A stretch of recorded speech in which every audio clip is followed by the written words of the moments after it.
Good evening, folks, or good afternoon, wherever you are. I'm doing an Ask Me Anything show. It won't be as long as the first one because, frankly, I don't want to spend 4 hours talking tonight. I've got other things to do. But hello, and this is a chance to be a bit more informal and just talk about things generally. And I'm hoping you to come in with some good questions for me, and maybe some people actually dial up and join me on screen if you'd like to. So I have a couple of questions in advance, came in on Twitter, which I'll address first, and then hopefully I'll get some more from you online. So Darren Little on Twitter asked about why we don't talk more about the Norwegian campaign in 1940. And it's a good question. And in fact, I am planning, although I don't know when, for a week about shows set about Norway, not necessarily just 1940. But looking at Norway's contribution to World War II. It started really with a chat with Dr. Alexander Clark, who was on my Italian Navy show 3 days ago, whatever the hell that was, about how influential that campaign was in 1940 and how it's a bit of a counterfactual study, but if the Germans had got their act together and kind of moved in quicker, they could maybe have done more. There's lots of things to discuss, and as Darren said, it's the first use of commandos. Really, there's the Navy get involved. You get the Norwegian resistance kind of beginning off. There's a lot of things to talk about. Why we don't talk about it more, I don't know. Really, it's come up in another question from Time for a Film on Twitter, who asked me, is there a specific battle from World War II that barely gets a mention that you feel deserves to be much better known, discussed? And the answer to that is yes, loads of them. And I think, in a sense, what Darren and Time for a Film are asking is not so much why we don't talk about these smaller, or not so much smaller, but lesser known battles. But the question really is, why do we keep talking about the big battles? Now, in my case, talking about Normandy, and hi Mark, hi Willie, hi Darren, hi, oh, Rich is watching now, hi Fergus. I mean, because I live in Normandy, that's my excuse for talking about Normandy a lot, and the fact that it's been my living for 20 years. But it seems to be that there are those big ones that we talk about a lot. So Dunkirk, Normandy, El Alamein, Stalingrad, Iwo Jima, Arnhem. Now, maybe they are the most influential battles, maybe, or maybe they are the ones that just are not the easiest to write about necessarily, but the most familiar. And I think maybe they've got that ready audience for people for buying books and watching documentaries and watching films. I don't know. I mean, how many times do we get a new book on the Dam Busters? How many times do we get another study about Arnhem, another investigation on what went wrong at Arnhem, what have you? So it's interesting. I don't know. I mean, I've got a guest coming on in Pacific Week in July, Bruce Gamble, who has written 3 books about a rather small battle of Rabaul in New Guinea, which was like 1,500 Brits and similar numbers of Japanese. And he's done 3 volumes on that one particular battle. So he's coming on to talk about that. But he's the only author who has written about that subject as far as I can tell. And that's what happens when I'm doing my research. And you can try this yourself on Google. You go on Amazon and look up Arnhem or Normandy or Iwo Jima, and just loads and loads of books come up. You look at Norway 1940 and you'll be lucky to find 1 or 2. I think it's maybe a bit of a chicken and egg thing, in that if people are thinking about a subject to write about, or a subject to do a documentary about, or make a film about, and they look for previous works on that subject and they don't find any, maybe they think, well, perhaps the public aren't interested. But maybe it's because the public aren't interested yet, because no one's done that book that's brought that subject to light. So maybe I think perhaps they go for the safer option of that story that we all know, so they can go back and look at and do it again, which is, let's face it, that's how movies are, isn't it? Why do they keep turning to Marvel and Batman and Superman and the Star Wars and the same things again? I say that as a Star Wars fan. I don't have a problem with them being more Star Wars films, but I guess it's because they know there's a ready-made audience for films that feature Batman, Wonder Woman, Spider-Man, the Hulk, the Avengers, Star Wars, Star Trek, all those things like that. So I suppose the same thing applies to World War II. There's a ready demand for books on Arnhem, a ready demand for books on Normandy, and there isn't perhaps that, or there doesn't appear to be. That's the thing. There doesn't appear to be that demand for books on Norway. But if my shows are anything to go by, and of course I'm a very small fish in a very, I'm not a big player. I have as much interest in Burma Week as I do Italy Week. My shows about lesser battles are as watched as shows about bigger battles. There doesn't seem to be any difference in the audience, you guys watching now. So I think it's just a matter of the audience needs to tell the historians that they have an appetite for these other subjects, and then maybe the historians and authors will write about those subjects. I don't know. That's why I think it's maybe of a chicken and egg thing. That we go for safety. We go for the things we're familiar with. It's this theory I have, and I'm not the only one who has it, is that a lot of people, and I'm being very sexist, assuming a man gets a book token for his birthday. It could easily be a woman or history buff, and they think they want something new, and they've got their 30 quid Waterstones book voucher, or whatever it would be, and they go into Waterstones, and they think they want to be challenged by something different, but actually they end up coming out with a book on Dam Busters or Arnhem or Normandy because they kind of feel safe by it. And I say that because I'm guilty of that myself. I'm guilty of going for the thing I know about rather than the thing I don't know about. So I think we're all part of it. Hi, JD. That's the History Underground is watching now, and you're welcome to join in if you want. If you want to chat, JD, come on and hop on the line, talk about something. That'd be great. Jeff Wright, I'm going to talk about something. Anyway, so the Crete campaign gets some interest, but I don't know. In the last year of doing this, I spent a lot of time on Google, and there are some subjects that I think there should be lots of books on that, and you look and there's just none. And then other subjects, there's just stack loads of books. So I don't know. I think we, the audience and readership of books, need to push the historians to write slightly more varied topics. But then that means the authors and historians have to go into areas they perhaps don't know. And that's come up on our historiography shows, like language.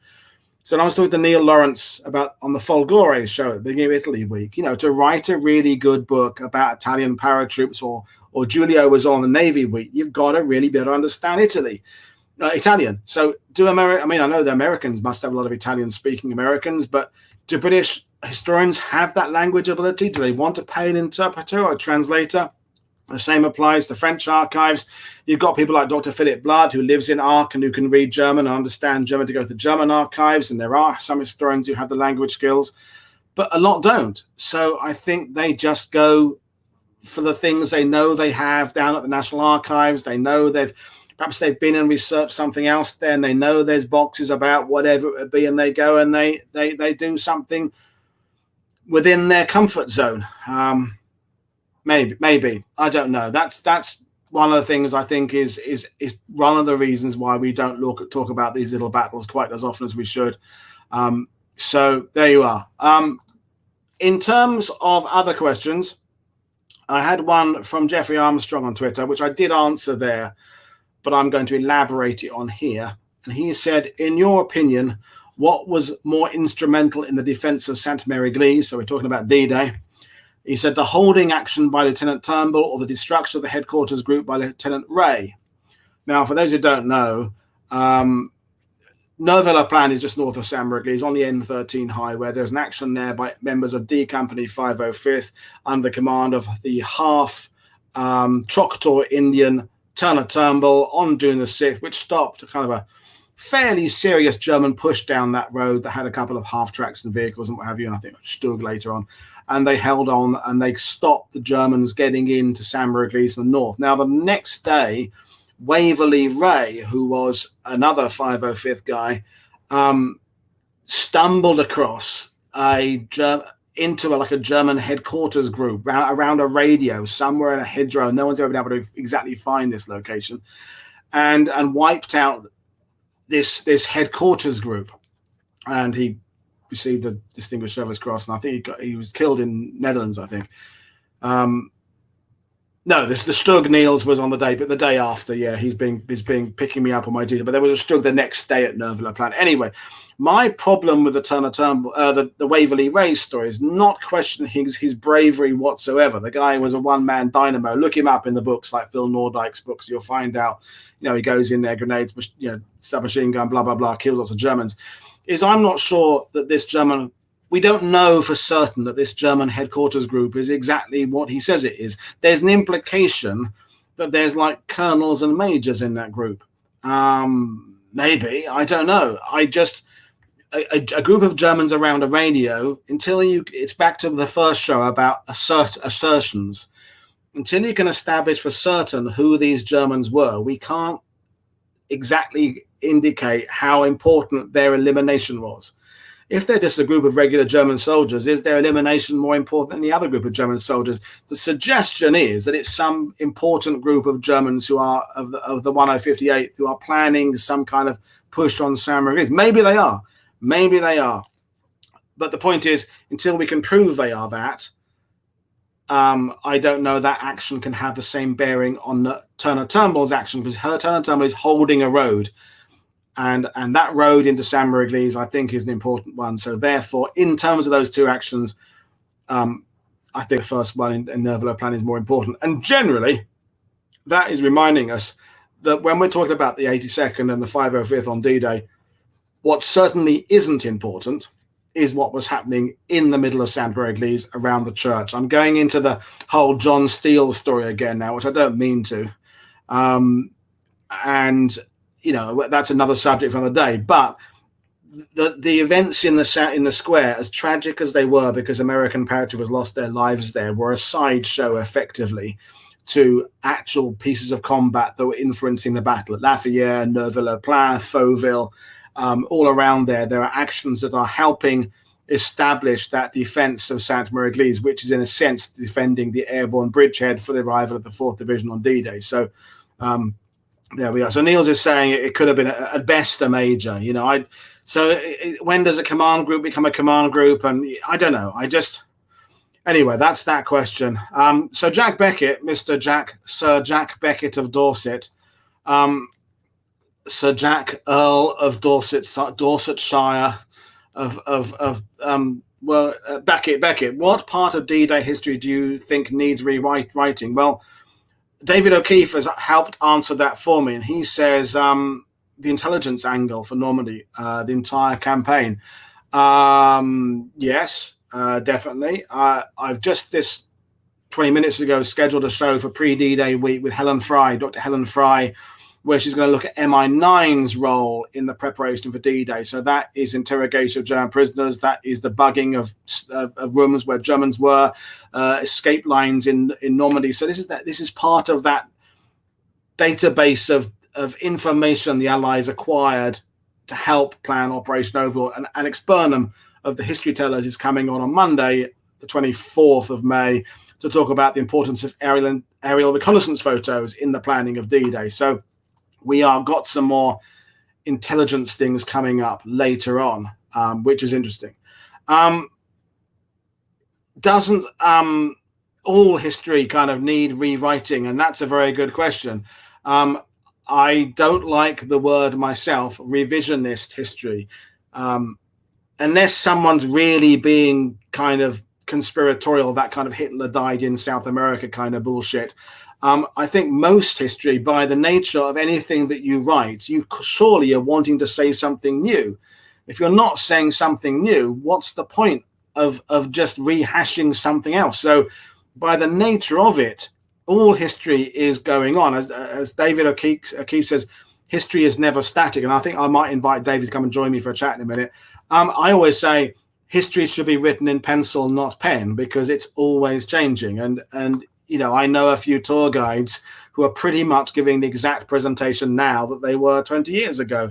I'm not giving the same presentation this year than I was even last year, let alone 20 years ago, because I've constantly read more books, more things, had time to reconsider things. Obviously, the date doesn't change. The units that landed in certain places doesn't really change. But ultimately, the the big stuff. Um, you can reinterpret it. That's the point. You can reassess, look at things again. New data come to light, and you can look at things. Operation Fortitude, I was asked about. Yeah, it's we did it. The very first show I did June last year was about Fortitude. If you go back, it's very clear, because I was in my early days. I wasn't as, I don't think I'm slick now, but I was really not very good then. But I had Joshua Levine on and Rick Bayer, and we talked about Fortitude. That was June the 2nd last year. So go back. That was my first shows. But yeah, Operation Fortitude again would be worth tackling.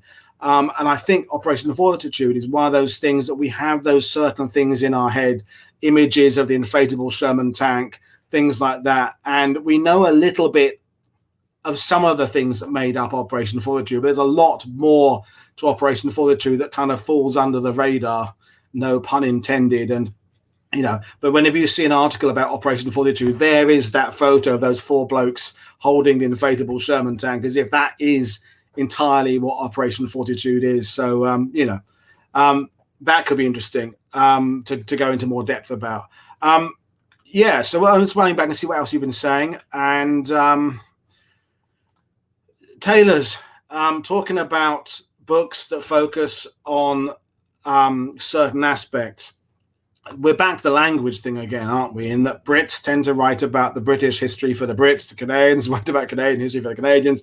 And you know where I'm going. This Americans write about American history.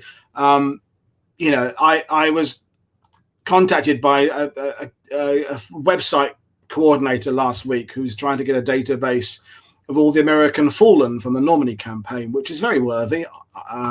They're trying to get biographies of everybody who was killed in the Normandy campaign. And I kind of like that idea, except it's set up to do it for the Americans. And I'm thinking, why didn't you perhaps set it up to cover all those who were killed and then start with the Americans? I don't know. It's that nationalistic way we all kind of tend to look at things that I think is a bit dangerous. Anyway, I have my first guest joining us, who I think will be my youngest ever guest on History World War II TV. So Callum is joining us. So there's a young man there. Hello. Hello. So can I ask you a question about the French commandos? Yes. So when I went to Normandy and at Weistrum, the French commando raid on Weistrum, all over it seems to say that it's all French commandos and everything. I seem to understand that it was international commandos. And what are your thoughts on that? Well, you're right. There is a suggestion by the monuments that the French commandos were a huge part of what was happening on Sword Beach, and they were a significant part because they are the ones that particularly attacked the casino position, which wasn't actually a building with casino written on it like in the Longest Day film, but it was a complex of bunkers.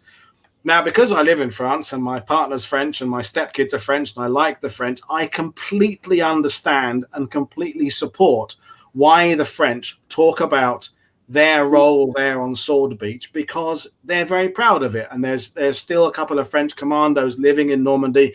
Often some of the French commandos from other parts of France, when they died, they wanted to be buried forever in Normandy. You go to Ronville near Pegasus Bridge, where the British airborne are buried. There are French commandos buried in the churchyard there who are from other parts of France, but they wanted to be buried in Normandy. So, if you're French, the liberation of France began on Sword Beach. So, yeah, there were only 177 French commandos as part of, I think it's about 1,500, 2,000 British commandos. There was a number 10 inter-allied commando that had some Eastern European Jews and some Dutch and some Poles. And there were, of course, the regular British number 4 commando and 3 commando and 6 commando. So you're absolutely right. The French commandos there were part of a much bigger force. And yes, the monuments there do kind of not over-represent, but they do make a big thing about the French involvement. You get the same up on Utah Beach, where the French 2nd Armored Division landed in July under General Leclerc. And lots of other American units came ashore there as well. That stretch of Utah coast is where the 9th Division and the 83rd and the the 4th on D-Day, the 79th. They all came ashore on Utah Beach. But the French, again, because it's where they landed, they put up a big monument to their nation there because the majority of visitors to Normandy are French. I was inside today watching television, but Mag was out. She went to a sale of some antiques and stuff, and she went to Santa Maria Église there, and it was busy, but not with Brits because you're not coming yet, not with Americans because they're not coming yet, so the French are there. So as you're an 11-year-old kid, 11-year-old boy, yeah. So your interest is your nation first. When you're a kid, it's you read comics, yeah. So if you're a French kid, you'd want to be proud about your nation's involvement, yeah. Yep. So I look at it that those monuments there to the French commandos are helping inspire the French kids who go on school trips to get interested in D-Day. So, yeah, it's sort of a bit misrepresenting the fact that, there are others. In fact, if you go further down Sword Beach, there's the 75mm bunker there, and there's a monument in front of the French commandos. In the top left corner is a plaque to the Royal Norfolk Regiment, who also came ashore there later on, the 1st Battalion, and pushed inland. So there is plenty of stuff there to the British as well. You just kind of got to look for it among the French. So I admire that you had that good, you spotted that detail there, and you're absolutely right. So kudos to you and salute to you for getting it right there. But hopefully my answer has kind of explained why I think it's okay that the French tell their story. Okay. Have you got another question? Yes. So yes, good. If they closed the Falaise Gap earlier on in the Normandy campaign, do you think it could have changed the outcome? Yes, I do. Of course. If we had closed it quicker, we'd have captured more Germans and less would have gotten away. The question, though, to extend that is, was it possible to close the Falaise Gap any quicker? And that is one that's people are still arguing about that one, Callum, who've been talking about it for a lot longer than you've been alive. So the thing is, if you go down to the Falaise Gap, have you been to the Falaise Gap? No, not yet. Next trip. But if you go there now, you can see clearly on a map. Well, there's the Brits, there's the Canadians, there's the Poles, there's the Americans, there's the French, second French armor, there's the Germans coming out, and you can see it all coming together. And you can see, oh, if only they'd been a bit quicker, they could have closed it. But you're talking about, we know that now, when these events are unfolding in August 44, divisional commanders don't even necessarily know where all their own troops are, let alone where the other nations' troops are. And, so it wasn't a complete victory, Falaise Gap. We could have closed it earlier. We could have got more Germans. But the best way I think of looking at it is it was a victory. We did capture a hell of a lot of Germans. A lot of the German army was broken in Normandy. And if you think, well, maybe we could have done better. Yeah, maybe we could have done better, but maybe the Germans could have done better as well. Yeah.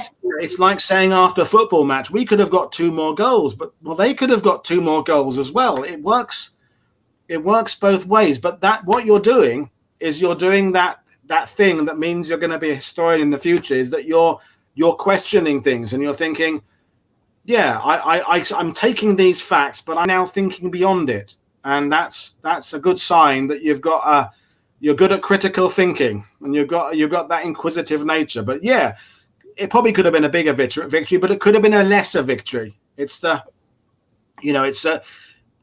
you'd asked the Allied generals before D-Day, if you'd had them at a barbecue and you're doing Monty's there and Patton's there, everyone's there, and you're saying, if you said to them, would you take an Allied victory in Normandy by August the 24th and most of the German army trapped somewhere, and the whole campaign coming out with less Allies killed than we think it's going to be, would you take that now? They all would have said yes. They all would have said, yeah, it's worth taking it. What football team do you support, Callum? Liverpool. So if someone had said to you at the beginning of this season, would you have taken, let's say, the FA Cup and finishing second in the Premier League? Would you have taken that? No. No? See, I mean, you're ambitious then. See, I'm an Ipswich fan. I'd have taken just winning a game once in a season. I'd have taken that. But if you said to a Tottenham fan, would you take coming second in the Premier and FA Cup win? They would take it. They'd have taken it, wouldn't they? Because that's better than they would normally be expected to do. So in the end, I think the Normandy campaign was better than it could have been. Could have been better, but it all worked out pretty good, really. So any more questions? Two last ones. Two more. Two more. What do you think was the best Allied tank of World War II? What do you mean? What, to give me a bit of help? How would you describe best? By what criteria? Most effective and most armoured. So two different answers there. Most effective.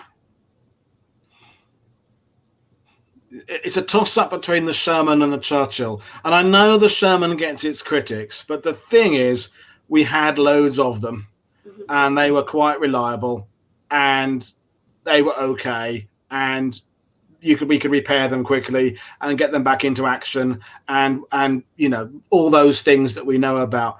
The Churchill probably is pretty damn good as well. But we've talked about this before. The danger is, of course, you're comparing things on like who's got the biggest gun and who's got the thickest armor. But what armored warfare is actually about not just the tanks going toe to toe in the battlefield. It's about how quickly they can be repaired, how much fuel they're using, how many more we've got coming off the production line behind. And it's in those arguments that actually aren't quite as cool when you're 11 as just tanks battling in fields. But actually, they're the bigger questions that make it more interesting, because you have to look at how the armies are using those tanks, how they're deploying those tanks. And when I get asked that about on tours but they said, but the Sherman is useless, isn't it? I said, yeah, but maybe.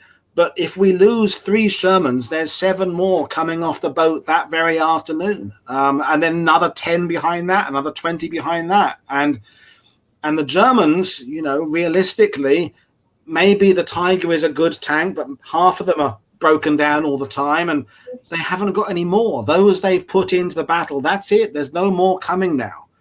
So these are really good questions because you there's an easy answer, and then there's a complicated. If you had said what's my favorite tank, the answer is definitely the Churchill. Yeah. But you didn't say that. You said what's the best tank, and that gets more complicated. And I think if you're talking about allies, you can't discount some of the Russian stuff. The T-34 was pretty good, really. What's your best tank? Oh, Comet. You see, now that's a very good answer, but it comes in very late. So the thing is, if we'd had the Comet 6 months, a year earlier, it would have made a big difference. So when you said effective, I would argue that as good as the Comet is, and the Comet kind of leads us into the Centurion, the Chieftain post-war, it's kind of pushing us into that other direction. The Comet was really good, but it doesn't come in. There's not enough of them, and they're too late to really make a difference to how we're winning the war. But I'm with you. It's a really cool tank. Yeah. And last one, who do you think the most effective general of World War II was? Oh, wow. The most effective general of World War II.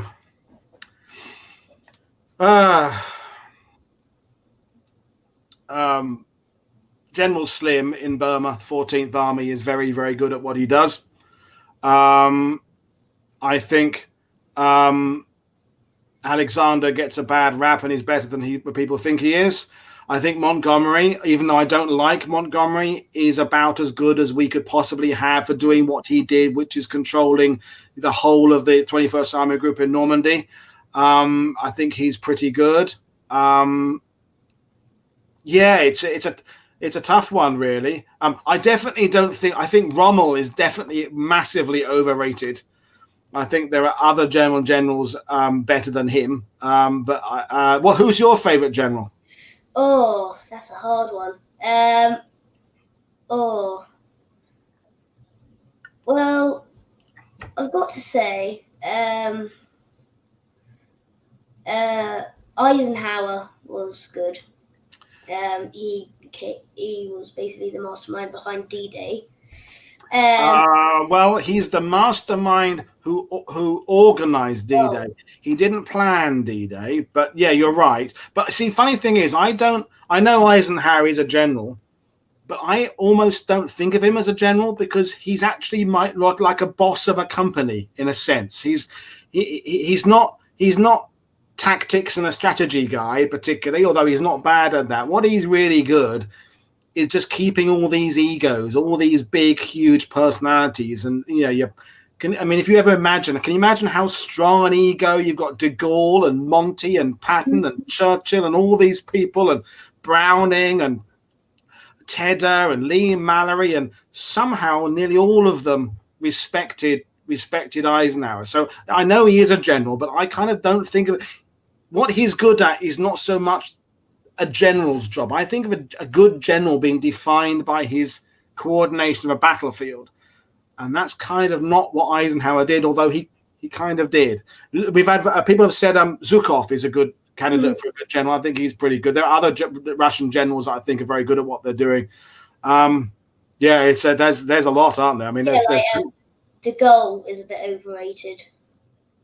Well, that's again a very English point of view, young man. You see, if you watched my show with Matthew Cobb 10 days ago about the French resistance, De Gaulle basically re-established France as a country and got them in 1945 to be a world power and give them a huge say on the world stage. So the French regard him as someone who absolutely helped their country survive, and not just survive, but flourish post-war. Yes, during the war, his role in the terms of a general, again, he is a general, but he's more than a general. He's a figurehead. He's more,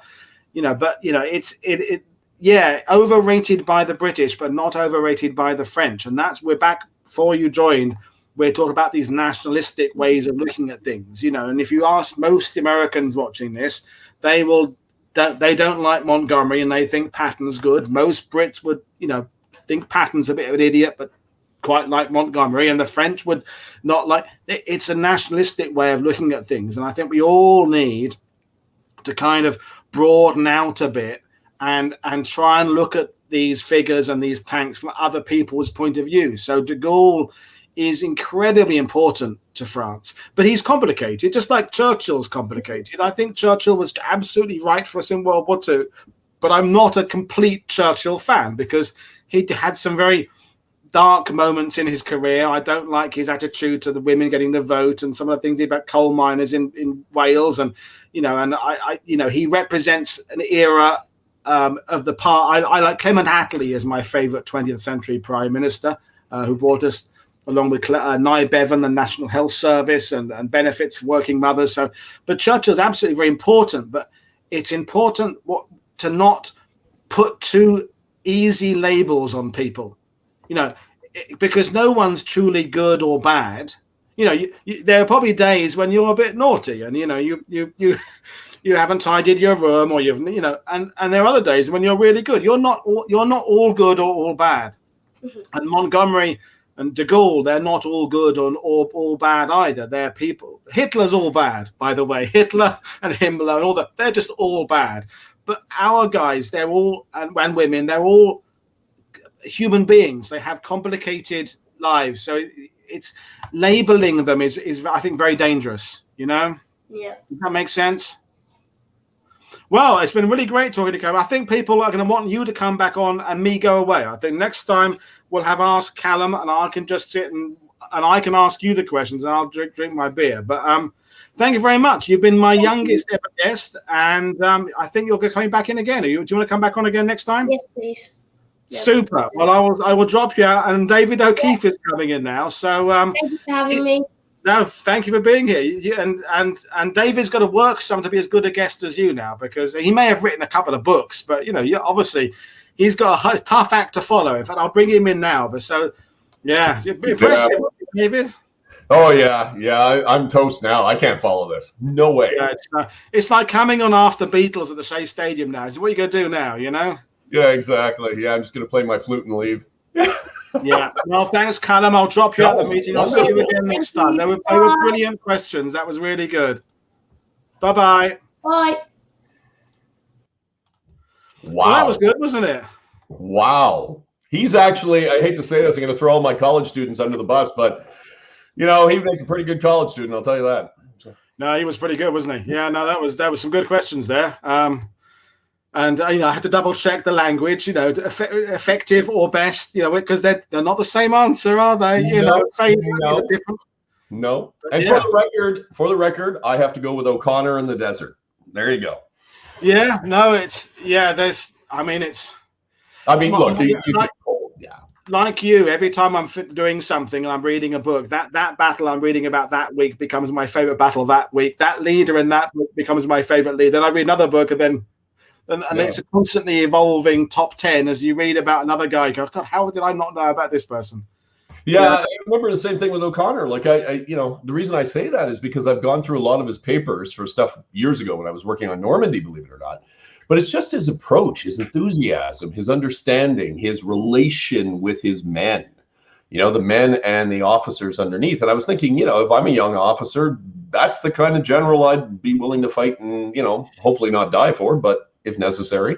So he had that kind of charisma. And that certainly translated over to the opening of the Desert Campaign with the British. Yeah.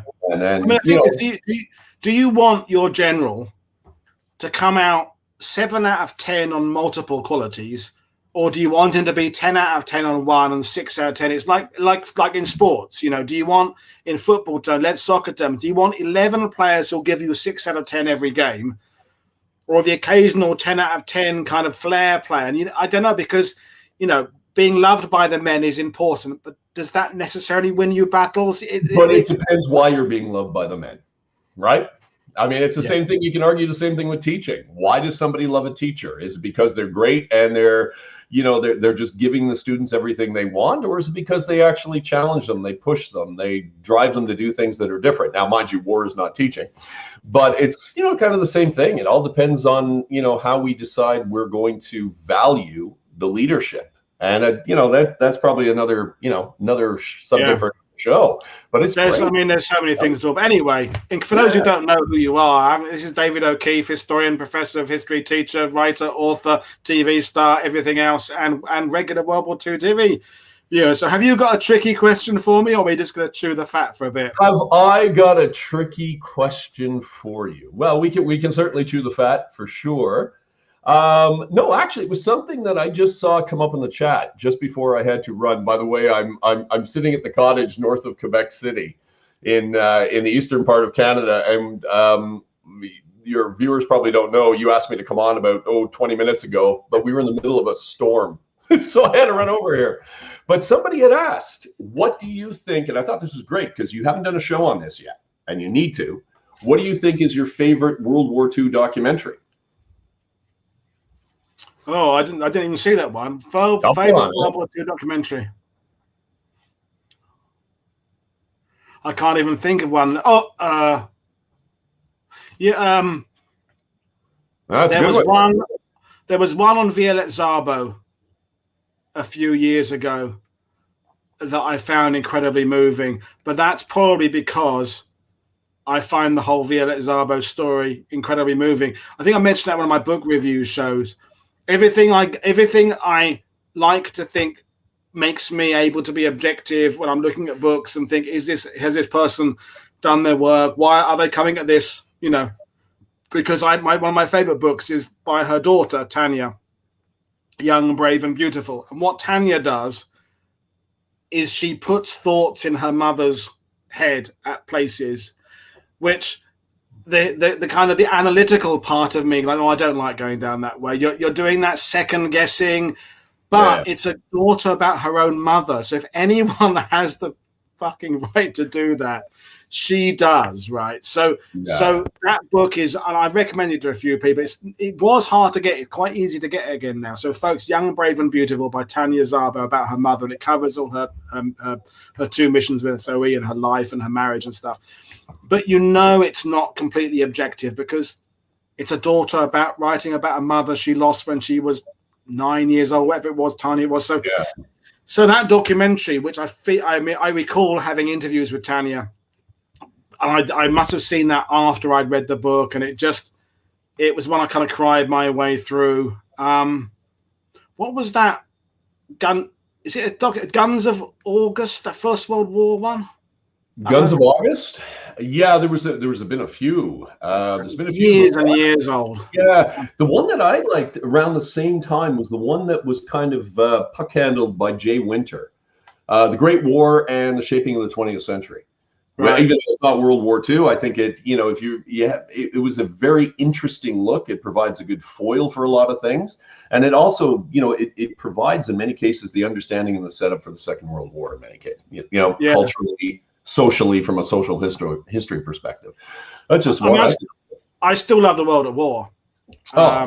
Even though it is what it is. And I was talking to Colin the other day, and we were wondering, when Laurence Olivier, I don't know that perhaps someone watching this knows the answer. When he was recording that, I wonder whether they knew when he was recording it if they were going to start with Orador Soglan, because because that wasn't how documentaries. Now I don't know. You're the right. You probably know how that is. Modern, like Damien Lewis's book, he'll start with a bit of the action as a kind of a taster, and then he'll go back and build the story from scratch. And World at War kind of does that. It starts in 1944, then goes back to Nazi Germany. And I wonder, did they say to Sir Lawrence, right, this is going to be the opening few words of this, do it really well, so, and down these roads the Germans came? Or did they play back that and realize he did that bit particularly well and decide to work for that as their opening? That's a really good question, and we don't know the answer to it. I know. And to be honest with you, that would be a fantastic subject for a book. In other words, the making of the World at War, because it's so iconic. And I remember seeing it for the first time when I was a kid, and that opening nailed me. Like, I was nailed shut with that. That was it, and I still use it. I take that clip and I show it, to my students, and it gets them. And it's the incredible table setter, I guess, is probably the best way of putting it. And you can't beat Lawrence. But the question, it's a very good question. What were they doing this for a 1944 episode and just realized how brilliant the read was, or was this already in the script? Now, maybe there's somebody out in the audience who's actually delved into the history of the World at War. But if not, my God, get some grad students on it now. I mean, he does the whole thing well. Although I do believe, and perhaps some of my Americans watching this will tell me, I believe I heard that when it was first aired in the USA, it wasn't Laurence Olivier. They had someone else, Richard Basart or something, did it in American voice. Really? And then they said, actually, no, we'll bring back the Laurence Olivier way. But I believe it was like a licensing thing. But I may be completely wrong on that, but it's one of those things I've got in my head. I don't know where, but I believe the first time they showed it was someone else. I wouldn't say you're necessarily wrong, because I work in it and I know there's nationalistic aspects to it. You were talking about the nationalistic aspects of history, but certainly in documentary filmmaking as well, we've had to reversion some of our stuff that we've done over the years. But I remember Laurence Olivier, but mind you, I was watching it on PBS in North America. So when it came on PBS. So, PBS, I don't think would have been as prickly when it came to a North American or a British narrator at the time. But, that would have been, it came out when? Late 60s? Late 69, 71? I think it was filmed 70, 71. Film 77. Yeah, I must have probably tuned into it when I was about 10. So we're talking 77. That was. One of the stories that I've heard, again, it's one of those ones I don't know is true or not, is that Company Sergeant Major Stan Hollis, Victoria Cross recipient of D-Day, had appeared in some local Middlesbrough something D-Day special or something. And when they were looking for voices for World at War, they went to the officers and the generals and stuff first. But they were looking. him for other ranks as well, because he was a Victoria Cross recipient. And they asked him to take part, and he said, he'd seen on television the week before or something a documentary about the Battle of Britain where the Adolf Galland and others had spoken, and he said in his kind of Yorkshire accent, "Are you letting the Krauts have their say? Because if they're saying I'm not doing it," and he wouldn't do it if in his book, the Krauts were having their say. Really, if that is true, that is another potentially really interesting story for the making of. Is that did people turn them down because they were trying to offer a balanced view? Because look at Normandy. Look at how it went from the Germans not being invited to the anniversaries to them being invited, but you stand over there in the background, to be invited, but you can stand at the front but don't say anything, to now they do the speeches. But it's been a progression over from the 40th to the 75th of how welcome they are here. So in the 70s, I mean, you know, I was a member, I'm going off on a tangent. I was a member of FEPAL, Far Eastern Prisoners of War, associate member for a little while, I think, or anyway. And you'd meet with my mate Neil Story, you'd meet these guys who'd been imprisoned by the Japanese, and they were just bitter, understandably angry men about the Japanese and about just life generally, really. And it wasn't like going to a veterans club where they're all hoisting beers and remember when Fred fell over on the obstacle course? It was just not at all. Bitter sadness, you know. And would those guys, if they'd been approached to be in a documentary, if one was happening, saying, would you like to be in a documentary where we allow the Japanese to give they'd probably gone off, wouldn't they? Understand? Yeah. So when we say it's a pity we didn't have more interviews with veterans when they were younger, another question is, would they have gone on anyway? Would they have answered the questions? Yeah, it's hard to say. At that time, and oh God, it's interesting because it bleeds into today, because I've noticed this push towards and we use the term revisionism, which in many cases is sometimes a false equivalency, or they're playing with the false equivalency. And I mean, we see it a lot with what I call the Nazi fanboys. You know, the idea that that somehow that all the members of the Waffen-SS were just misunderstood young men who, you know, were completely innocent and were just Teutonic Knights carrying out their. No, come on.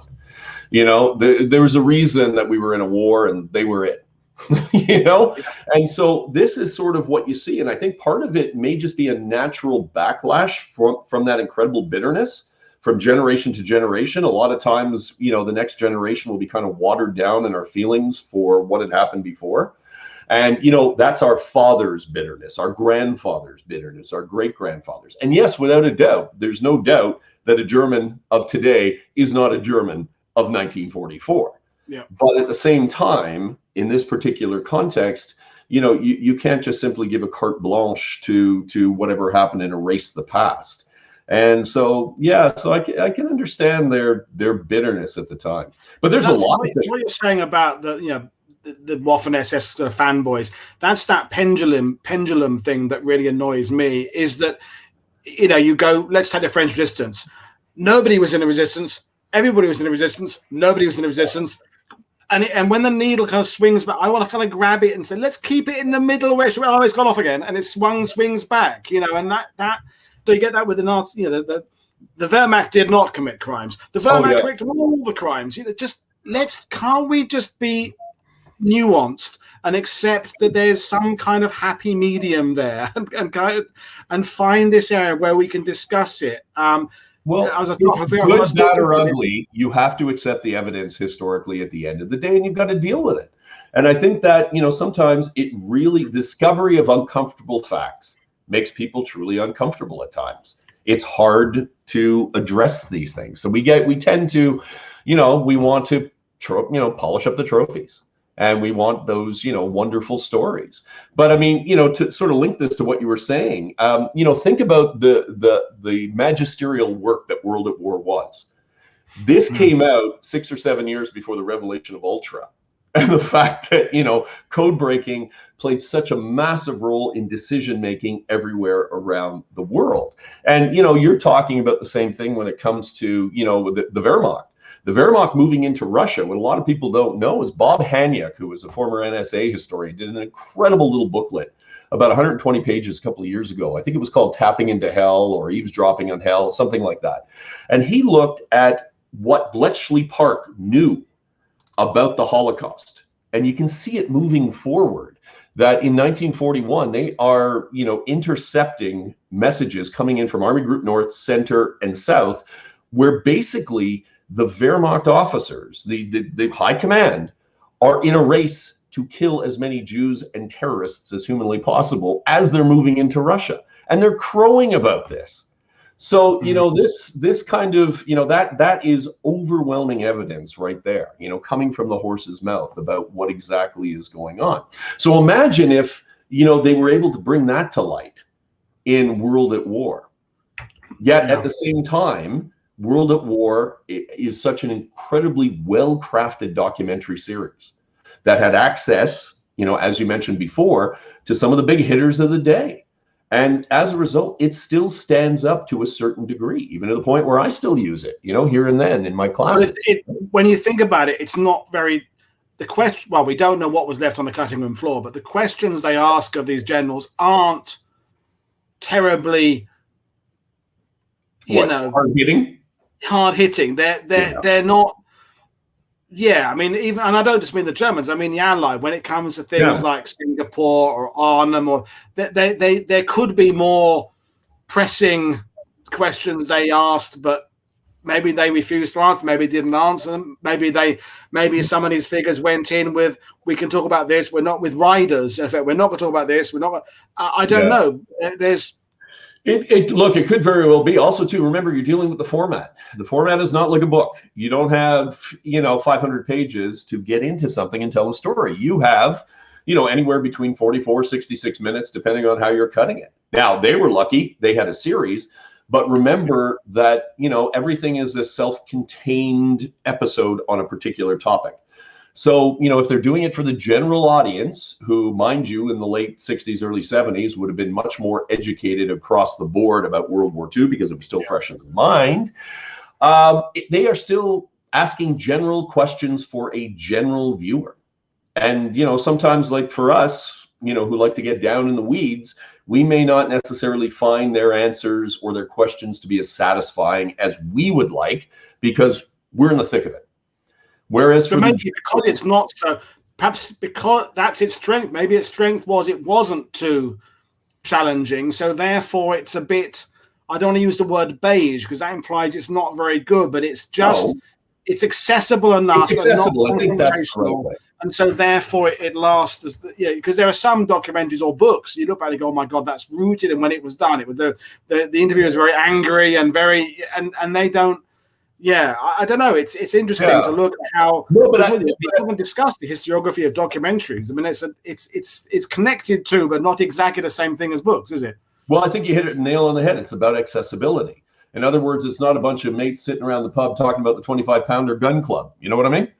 And what's the best shell to fire. It's sometimes obviously that's fun to do, but you can't do that on a broad scale. You have to be able to, as you and I have talked about before, it's not about dropping the bar. It's never about dropping the bar, but it's about putting steps in place for the general audience to reach the bar. And that's really the skill of a historian, the skill of a writer, the skill of a television producer or a filmmaker, whether it be in documentaries or anything. It's about that accessibility. And I think you nailed it on the head. I think one of the reasons why it endures is because of that accessibility. It has that nice balance to it. It's also, when you look at modern documentaries, and I saw one, I won't name it, but it's kind of doing the rounds now, won a couple of awards. With a documentary, there's lots of layers of, if you like, subliminal advertising, the fluttering flags, the music. They can be very influential to the viewer of getting across a particular reaction or feeling, whereas a book is much more single approach, isn't it? It's words going. And I watched some of these, and people who are watching know which kind of ones I mean. Those very syrupy ones, and they are. It's not that they're mostly American. I think Americans do tend to make slightly more of those type than perhaps the British and Canadians, but they are the ones where it's all the fluttering flags in front of the sun and the music and the choirs and and they're trying to kind of influence your reaction. And this, I'm going on Homebrew History podcast later this month, talking about Normandy remembrance and this maybe over celebration and reverence of but you must thank the boys all the time. I mean, I talked about on Twitter the other day about that. Yeah. We've talked about it on Facebook and groups and things. Once a certain number of people have said, God bless our boys, you then can't criticize the original post. Even if the person's got the wrong beach or the wrong day, if enough people have said, oh, thank you for our freedom, you now can't knock that group comment. And documentaries, I think, can be very naughty in that they're really trying to get across a reaction. Documentaries are, generally speaking, you can get an objectivity at times in the script of a documentary. But remember that there's so many different elements that go into filmmaking, whether it be sound, whether it be the choice of the editing, the way the editing is done, the choice of the shot, etc., which you're absolutely right. It does shape the feeling, the underlying feeling that you have at that time. And that's very much of, that's part of filmmaking. And that's, when you talk about documentaries, that's something that the average everyday viewer needs to understand. That very rare do you get a truly objective kind of documentary, because, as you mentioned, in a book, you're interpreting the words, right? Yeah. Essentially, you're interpreting the meaning. You're, your own song.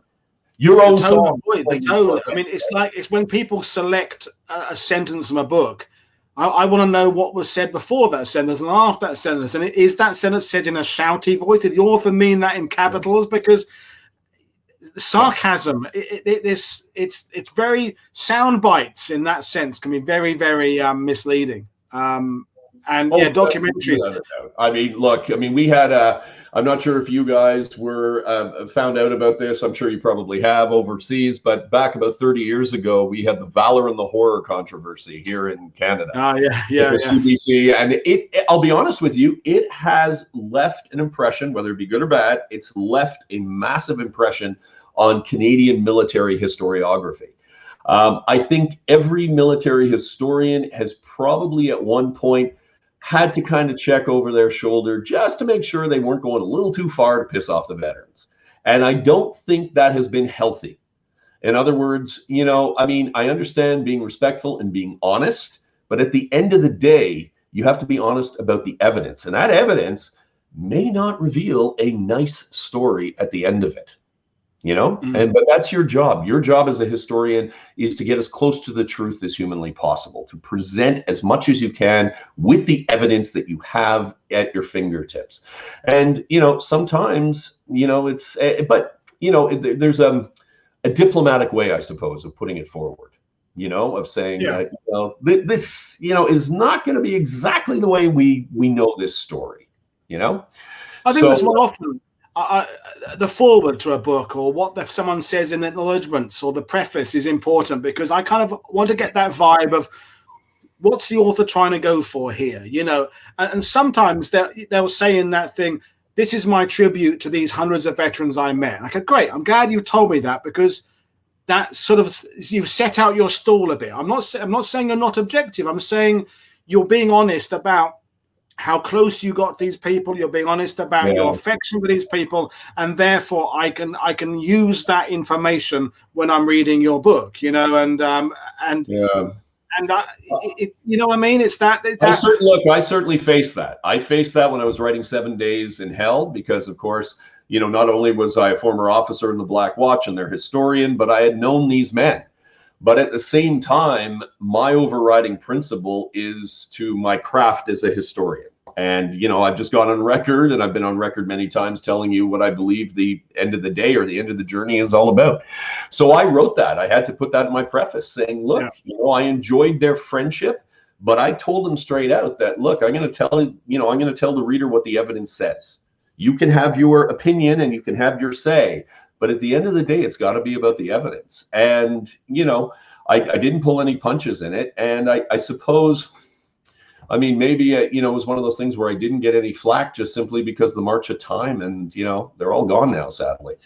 We had that discussion on Twitter last weekend when Martin Harley, who sometimes watched the History Hunt, was talking. We were talking about, if a veteran says something incorrect in an interview, is it okay or not okay to correct? And I think, well, if you do it the right way, if you've got a respect with the veteran, if you've got some kind of rapport, and you don't say, well, you're an absolute liar, sir. You don't do that. But what you do is you say, I'm just wondering, given the time that's passed, and that maybe it was actually a day later than you're saying it. I don't know. There's ways of doing it. I think, to be respectful. Again, whether you've gained that trust with the person interview, have you gained that rapport with the person? And it's the thing is, the weird thing is, when I was first interviewing World War II veterans, I was very young. I didn't really know I was actually interviewing. I was chatting to them. Then years later, hang on, that was an interview actually, and I wasn't asking the right things, and I wasn't doing it in the right way. And if I go back and with the skills I acquired with time, and go back and do all those chats again, I would ask very different things.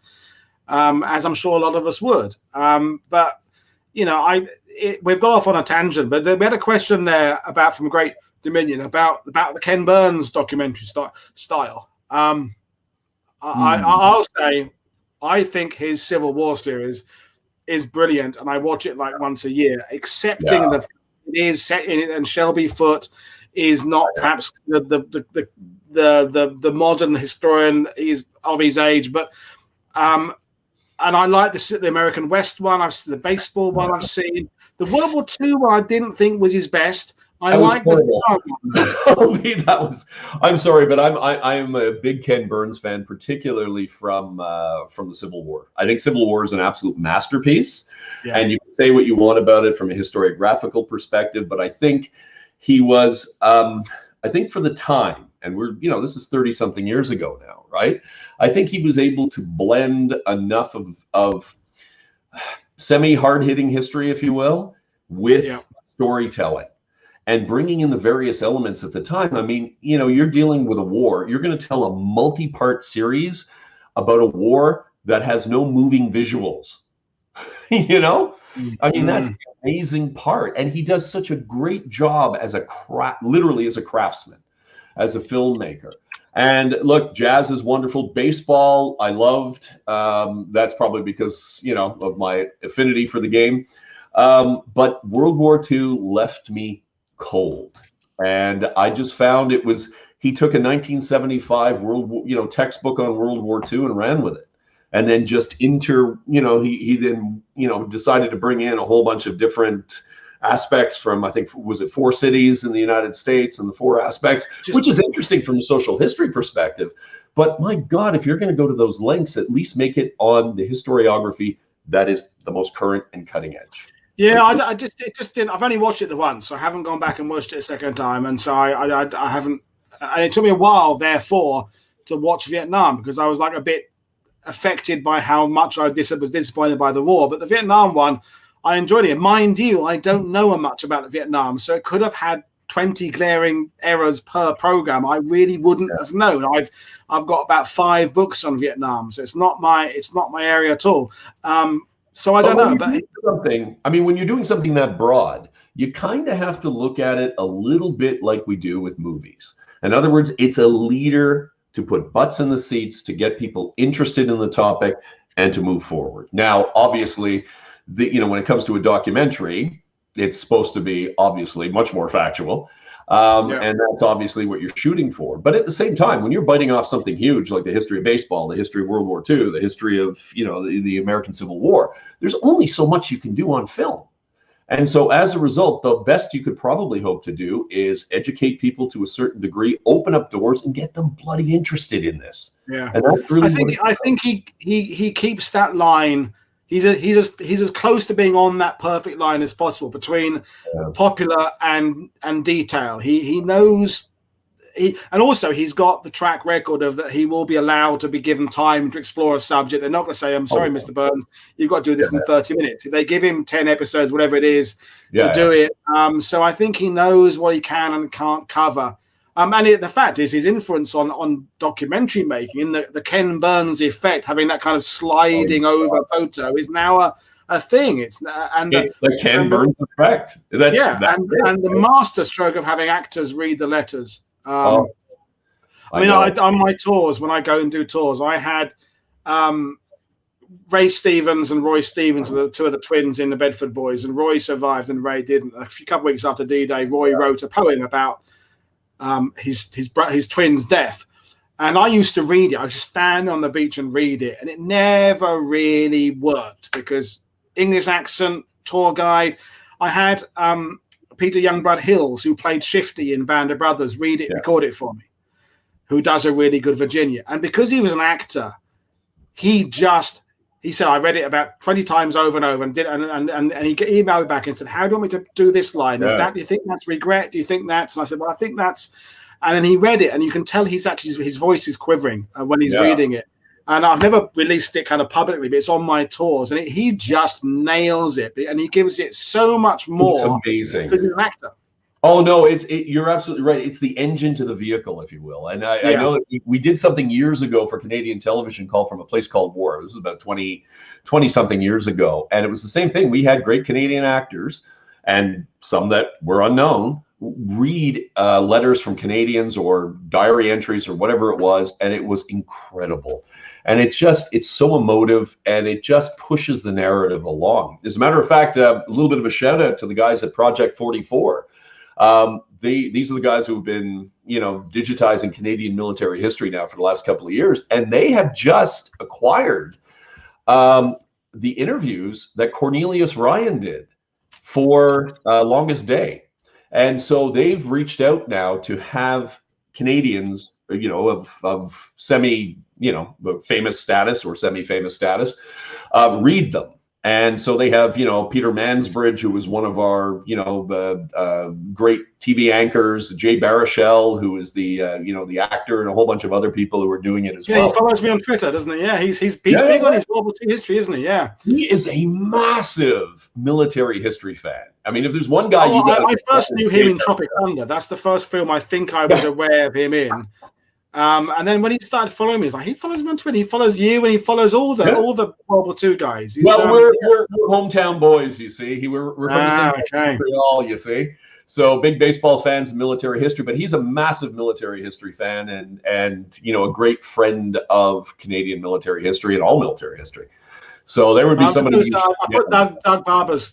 Doug's a history teacher. I've just sent you a link, Doug, in case you want to join me live, because I'd like your perspective when I move on from David. Not like I don't like talking to David, but I want to bring some other people in, and because Doug's been teaching history for a long, but retired now, and he's best friends with Pee Wee Martin, the 506 guy who's reached his 100th birthday a couple of weeks ago. And anyway, but it's this. We're going on to various subjects, but documentary making. As we've said time and time again, documentaries, comics, films, graphic novels, they're all entry-level video games for getting them into World War II. And, we can't ignore the way people get into these things. But as long as they come in. I mean, that's, get them in, and then we can work with them. But you got to get them in, But rocket fuel, I love that quotation, rocket fuel. He's absolutely right. James Burns was that. Without a doubt. And I think he and he's also, he doesn't. I saw him. He was on. Was he on Jimmy Fallon or someone a couple of weeks ago?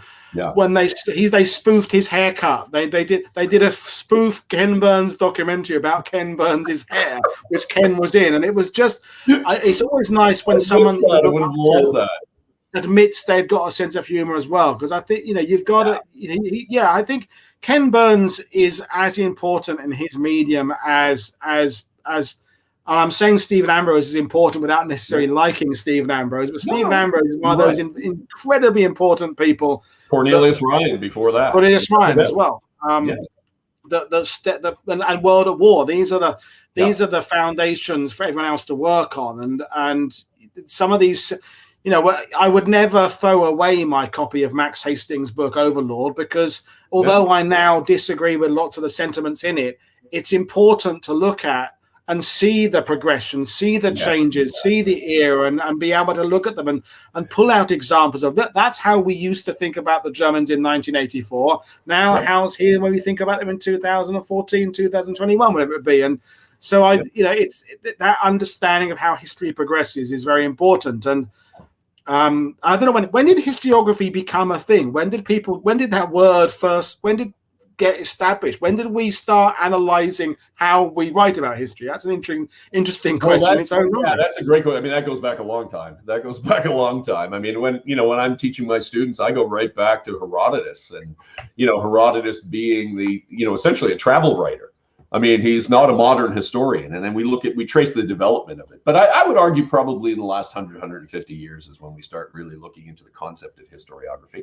And then it explodes probably at from the 1960s onward with a whole bunch of different veins of historiography, not just military history, but all different types of history.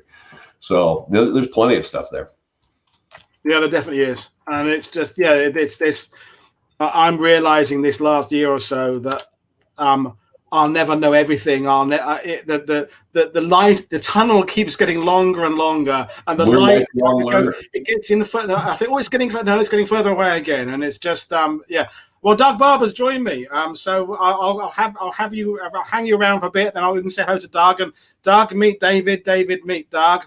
Hello, David. Hello, nice to meet you. Nice to meet you too, Doug. So, David, we'll do it again later if I'm still on later. But David, thanks for talking to you. I'll have a chat to Doug now. And anyone else wants to join me later, please. It was a pleasure, Woody. Thanks, guys. Cheers, then. Cheers, David. Bye. Right. Well, hello, Doug. It's been ages since we've spoken. Exactly. It's nice to see you again. Nice to hear you again. Of course, I hear you pretty much on a regular basis. Well, I'm sorry for invading your living room, but you're retired now, so you got time. So yes, a couple years now. I'd like to get your perspective. So for those who don't know, Doug Barber, fairly recently retired teacher of history. You taught it for a long time, friend of the veterans, been to Normandy, been to Eindhoven, been to Bastogne, been to those sites. So, A, if you've got a question for me, that'd be good. But B, really, in your time as a history teacher, what were the big changes in terms of people looking at World War II? Are there any kind of milestones? Do kids know more now, less now? What kind of thing did you come away with as a defining thing of your teaching career, if there is one? Yeah, I taught 34 years. I started in 1985, and then I retired at the end of May 2019. So, of course, like any 34-year period, there were a lot of changes across those almost 3.5 decades. Obviously, there was the big technological change. When I started, I was using a chalkboard, and it was kind of the end of the chalkboard era. And then we got into overheads, and then obviously the internet changed everything in just a few short years.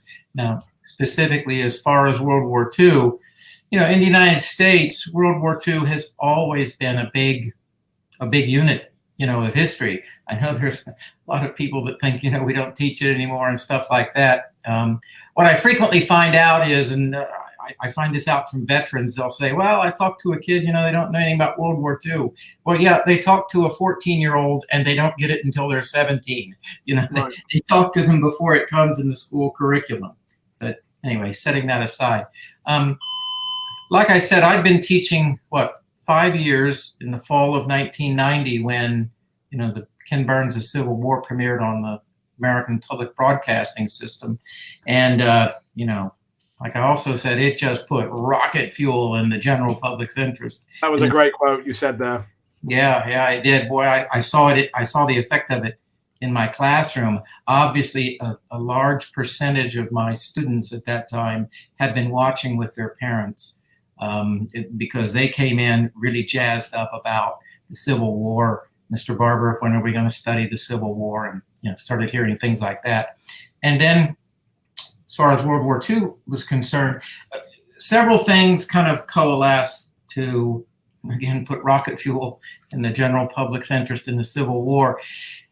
Anytime something gets rarer, which by the 1980s, certainly the 1990s, and to say nothing of now, as the sand ran out of the hourglass for the World War II generation, interest was heightened because they became a very, very, increasingly precious resource. The living memory of World War II was dying off, literally.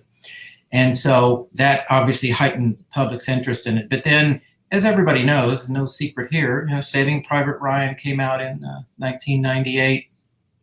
Obviously, Band of Brothers 3 years later in September of 2001. And I, for the most part, saw the same It put rocket fuel into the general public's interest in the Second World War. Saving Private Ryan, Band of Brothers, and then you had, honestly, the History Channel kind of stopped being the History Channel. It's the aliens and vampires and exactly. now, isn't it? Thank goodness YouTube came along and totally replaced it 10 times better. And so that has helped enormously people accessing media on the conflict. And so that has really sustained interest in the Second World War and increased it. Yeah. I mean, and people who know you or know of you, you're great friends. I just said there with Jim Martin, 506th, and you've been so lucky to get to know not only a veteran, but a veteran who has been able to kind of roll with the changes and is well read and has moved his learn. He's a student of World War II as well as being a participant in it. And so you've had, in many ways, the best of the best experience with veterans, and you've got to know some others, the Doolittle Raiders and like that. But Pee Wee is an exception in some ways, isn't he? Because veterans can end up sometimes repeating myths that they've kind of picked up along the way. And what's your feeling generally about this era we've been in, where we're hanging on every word they say? It's important to respect them, but has there been a negative side of it? Yes. Okay. Anybody who's been around, World War II veterans, and I'm speaking from an American perspective, obviously, we had 16,200,000 plus veterans. And, as they've dwindled away, especially over, I certainly have noticed this the last, say, 20-year period, they've been accorded godlike status, and one does not question the gods. I met Jim. I started doing World War II veteran video memoirs just accidentally. I would invite them into my class. I think I invited him in my class the second year I was teaching. I had the first one. He was a B-24 pilot. He was a really interesting guy. And maybe 2 or 3 in, I set up one of those old VHS camcorders and recorded their talk with my students. And the family asked me for a copy of it because, the grandchildren actually did. One of them was a student in my class, and they hadn't ever had Grandpa on tape before talking about his World War II experiences. And anyway, to make a long story short, that evolved into me going out to homes and recording their stories. And then DVDs came along, and I started being more a little sophisticated in my editing and making that. And so in 2010, I was called in to do Jim's video memoir. He had already been in a couple of documentaries at that time, but had not been broadly covered. There was nowhere where you could go and get his entire story. And a mutual friend introduced us, and it was funny because I said, well, he knew he was a paratrooper. Jim's friend did. And I said, well, wow, is he 82nd, 101st, 17th? What outfit was he in? Friend didn't know. But okay, this guy's a paratrooper, so potentially he could be. So he gave me Jim's number. I called Jim up, and Jim is stoic when he first meets someone. Anybody who's met him is probably aware. But he was okay, and he was kind of happy to answer my questions. And I said, what outfit were you in? He goes, 101st. I said, yeah. What regiment? 506. I said, yeah. Did you train at Toccoa? Oh, yeah. When did you train? Well, I was part of the first cycle to go through in 1942. In fact, the camp wasn't even done when we got there. We had to sleep in tents with rivers of rain, flowing to the bottom. And so anyway, it developed from there. Yeah, I'm more than fortunate to have met Jim, because you can imagine, for an old history teacher, being able to be with Jim, travel with Jim, meet people as a result of my association with Jim has been something I could not have imagined. Yeah, and as I say, reinforcing the idea, he'll the time I've spent with you and him, he'll listen to my version of events. He'll consider it, come back with a correction or amendment or an addition, and he's patient and reads more himself, and that's all you can hope for. And obviously, when you met him, you knew how to ask the correct questions. And alas, I don't want to be one of those people that's knocking these young people going out interviewing World War II veterans, but sometimes I cringe at the questions they're asking, and you go, "Oh, that's not going to get a good response." And you know, I'm being clear not to knock the concept of interviewing and taking oral histories, but sometimes I don't think there's enough thought got into it. And you know, it'll be interesting to see how we go through these next few years when we're going to have to face the fact the door is closing, and how we go on from that, because there's been this plethora of books entirely based on what a guy in his 90s has recounted to this historian, writer, interviewer, and there's that has given us, let's say, a mixed bag of results. You're exactly right. I mean, I've started interviewing World War II veterans for the most part when they were in their maybe late 60s or early 70s, and as time has gone on, the mind deteriorates. It is what it is. You know, the human lifespan is what it is, and everybody knows what old age is about. And there have been countless times when World War II veterans have told me something that I knew for sure was factually incorrect. They believed it. You know, it's not like they're lying to me, but no. As the mind ages, it tends to conflate, you know, one thing with another. And, you know, you can't be talking to a man, or in some cases a woman, who is, you know, in their 80s, to say nothing of their 90s, and their memory is not correct. It is what it is. Now, my experience with Jim is the overwhelming number of times, you know, it is correct. But, you know, he's not beyond conflating things. And if I say, no, Jim, that actually happened, that didn't happen in 1944. You go, oh, yeah, you're right. You know, it's not, he doesn't push back against it. But that's interesting, because that his memory is not 100%. But you've got that rapport and trust with you, and you know he knows you're not trying to trip him up. You're trying to make him help him. And you know, we had a discussion on Twitter. Martin Harley, who's watched us, was part of it, and we were talking about, you know, in principle, is it ever okay to question a veteran? And I think yes, it is, providing you do it in the right way, and providing you do it and be prepared to get punched in the face if maybe, you know, that it may not end well. But as a veteran has no more right to be right all the time. Oh, we've lost Doug there for a second. Than anybody else. It's that they've endured and been part of something incredible, but doesn't necessarily mean they have a better understand. We lost you there for a second. So it's an interesting thing, but you know, Neil's just asked, you know, what's the top tip for interviewing veterans? I don't know, because I earning their trust a bit, asking some of the right questions, having done your preparation, I think, is the main thing. Do your homework. Do your homework. First thing I ask the veterans when I do, I always, of course, talk to them on the phone before I take my gear and go to their house to actually record the interview. And I want to know, okay, what unit were you in? Because if I know what unit they're in, I can do a lot of, you know, background research to come up with appropriate questions.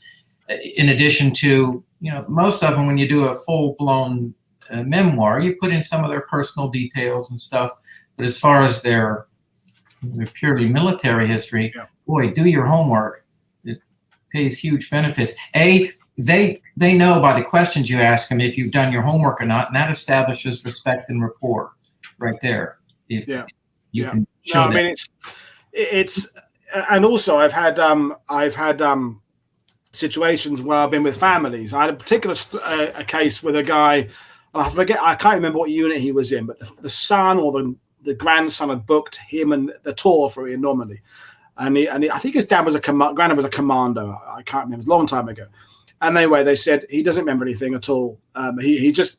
We're thinking maybe being there will jog a few memories, but just don't ask him too much because we've tried. He doesn't have any memories. So okay, fine. So we went out and did the tour. He sat in the front with me, and we're driving down the road, and I said, "So you're a commando?" Yes. Which commando? Or whatever it was, number 3 command, number 6. Anyway, it just started coming out. Yeah.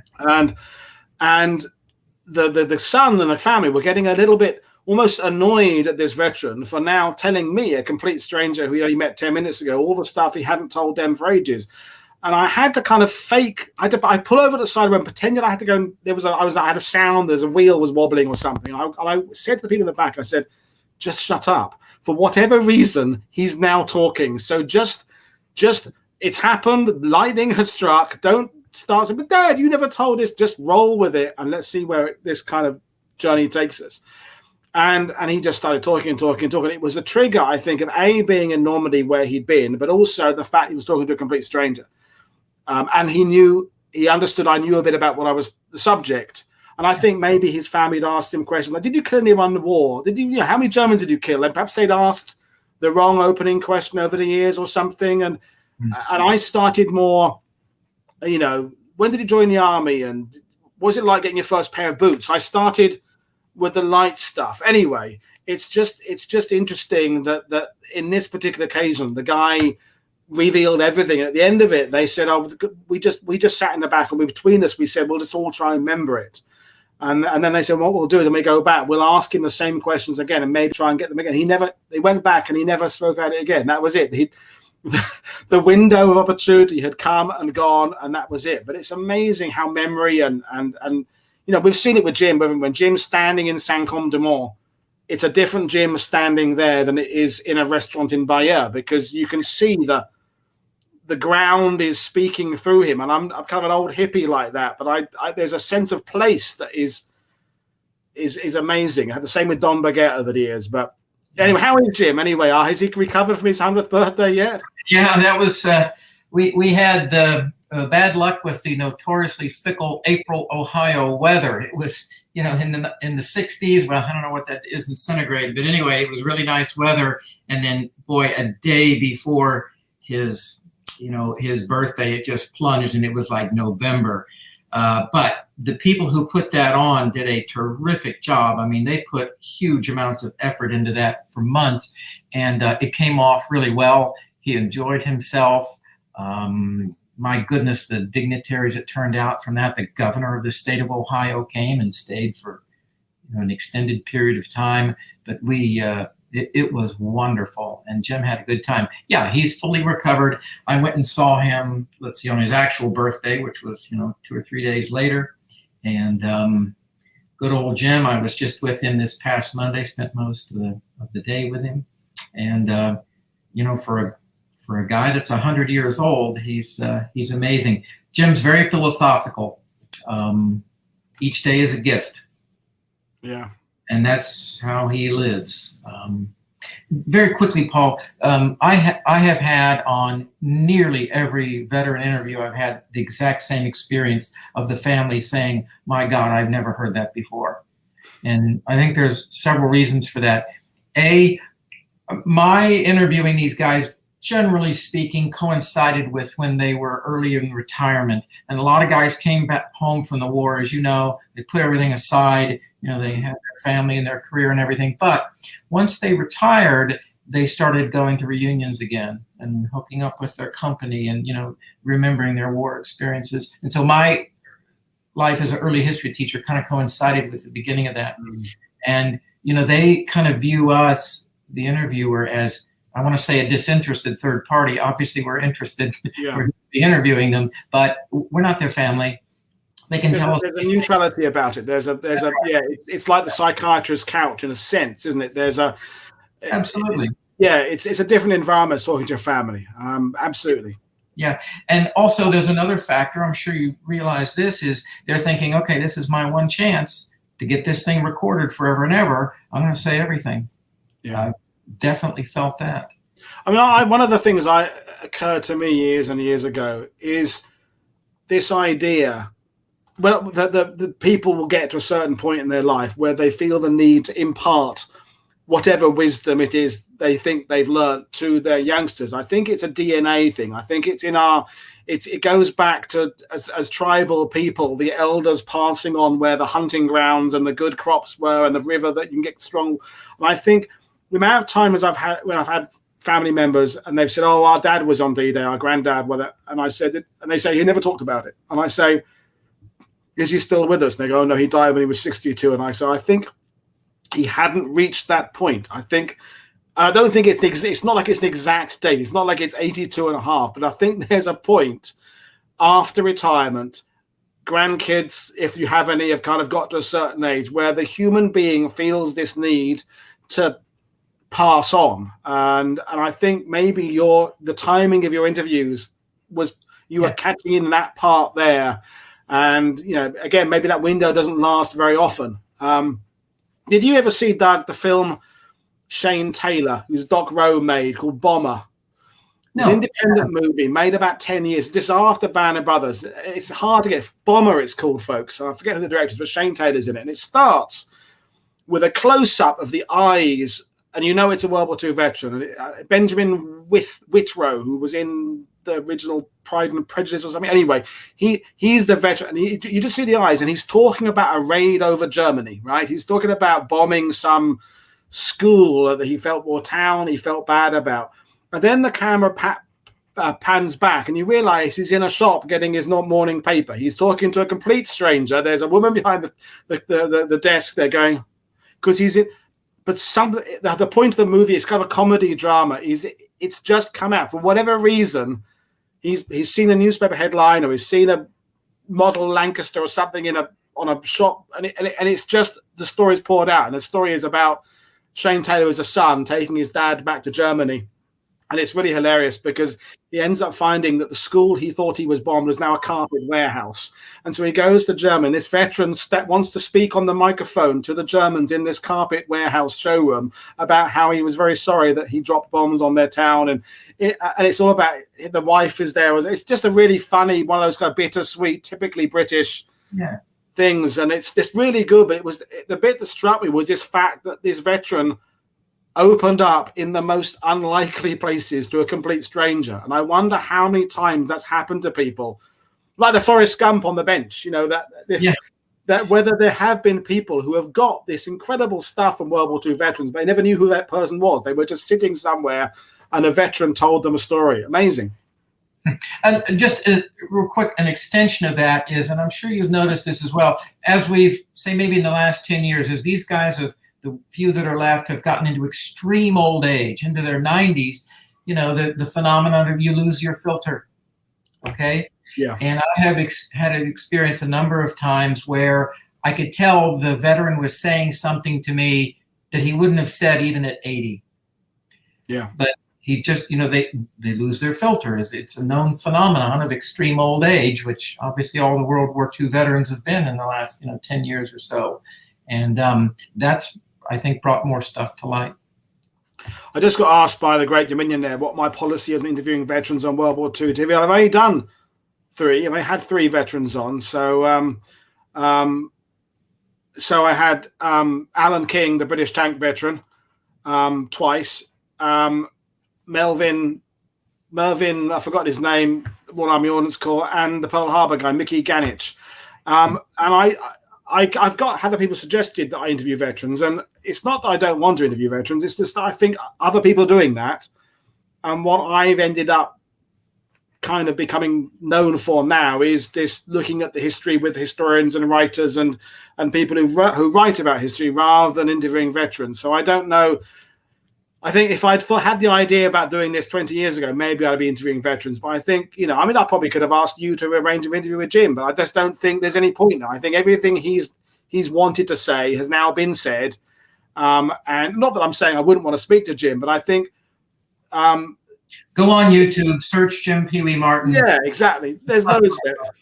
So... in the end, it becomes about, is it about the veteran or is it about me? I mean, I remember years ago, I'm going to name and drop now. Someone said, I can get you an interview with Dick Winters whenever you want. Whenever you get to Pennsylvania, I'll set you up. You can go and see Dick Winters. And I remember thinking, that's great, but Dick Winters doesn't need to see me. Dick Winters has met loads of people like me. That would have all been about me. That would have been all about me saying, I got to meet Dick Winters. Did he need to meet me to make his life complete? And I ended up deciding, well, I don't think he did. I think he's met loads of people like that who go, oh, it's so pleasant to meet you. I mean, in the end, I never went to Pennsylvania, never met him anyway, and he's passed away 9 years ago. But just because you can interview a veteran doesn't necessarily mean that you should. And I think we've got to look at other avenues now forgetting our history. Use what we have. Use these wonderful interviews that exist, thanks to people like yourself. I remember your interview with Marion Gray was a really good one, the 29th Division Medic, which you sent me a copy of. That's a really good one. Unbelievable experience. But you can't go back, you can't go back in time. I think sometimes some of these really, really old veterans, putting them on screen now, I don't know that it's good for anybody. It's very late in the game, and there's a few that are, let's be frank, are still with it and articulate enough that could probably do it. Jim is, as remains fairly articulate, and his memory is pretty good, although not perfect, about his experiences. I just checked on the Veterans Administration, or the Department of Veterans Affairs for the United States, and it's right at 1.5% of the 16+ million American veterans are still alive as of the spring of 2021. So like I said before, the sand is nearly out of the hourglass. Which means 1.5%. How many are functional and articulate and so forth? Which means we have to think about that next stage. I mean, it's like in Normandy. The big question no one wants to really ask is, how will the ceremonies be in the anniversary when there are no veterans? There will be a year. It hasn't come. I mean, obviously this year with COVID and last year has been exceptional. But I don't know that I want to see a situation where there are really, really, really old guys under 75 blankets and sitting there. I love the days when I was coming over in 30 years ago now, when the veterans are marching up and down the beach, because they frankly weren't much older than you are now and I am in a few years' time. They were in their 60s, and that's how I want to remember them. I want to remember them as old soldiers marching up and down, having beers. And as much as it's important for people to meet veterans and have that direct connection with saying thank you to someone, I think eventually you kind of got to go, let's just kind of discreetly, fade to grey and move to the next era. And maybe I'm very harsh for that, but that's. Yeah, I've done. So you raise a very good question. If this were the American Civil War, it's the 1950s, the it's late 40s, 1950s. The last 1%, were still alive in an extreme old age at that time.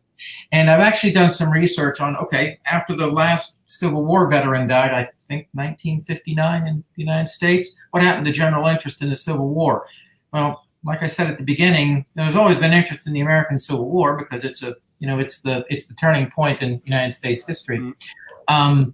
And it went along, then you had the 100th anniversary of Gettysburg in 1963 and stuff like that. But so obviously interest is going to remain, probably a higher level of interest simply because you have far more realistic media of World War II than you did the American Civil War. You only had photographs, and with World War II, you have much higher quality media, certainly during the war, and then, with the veterans after the war. So it'll go on. Will it maintain the frenzy of the early 21st century? I don't think so, but I think it'll remain substantial. I mean, but maybe I've got another Edwin Popkins going to join me in a minute. I think maybe that's another discussion, that maybe the feeding frenzy, as good as it's been, maybe needs to end a bit. I mean, I'm looking at Normandy and the number of tour guides there are now compared to the past, and the formulaic bus tours where it's boom, boom, boom, 4 sites, 5 hours, piss off back to Paris kind of thing. I don't know that's helping anybody. I think they can say they've been there and seen it.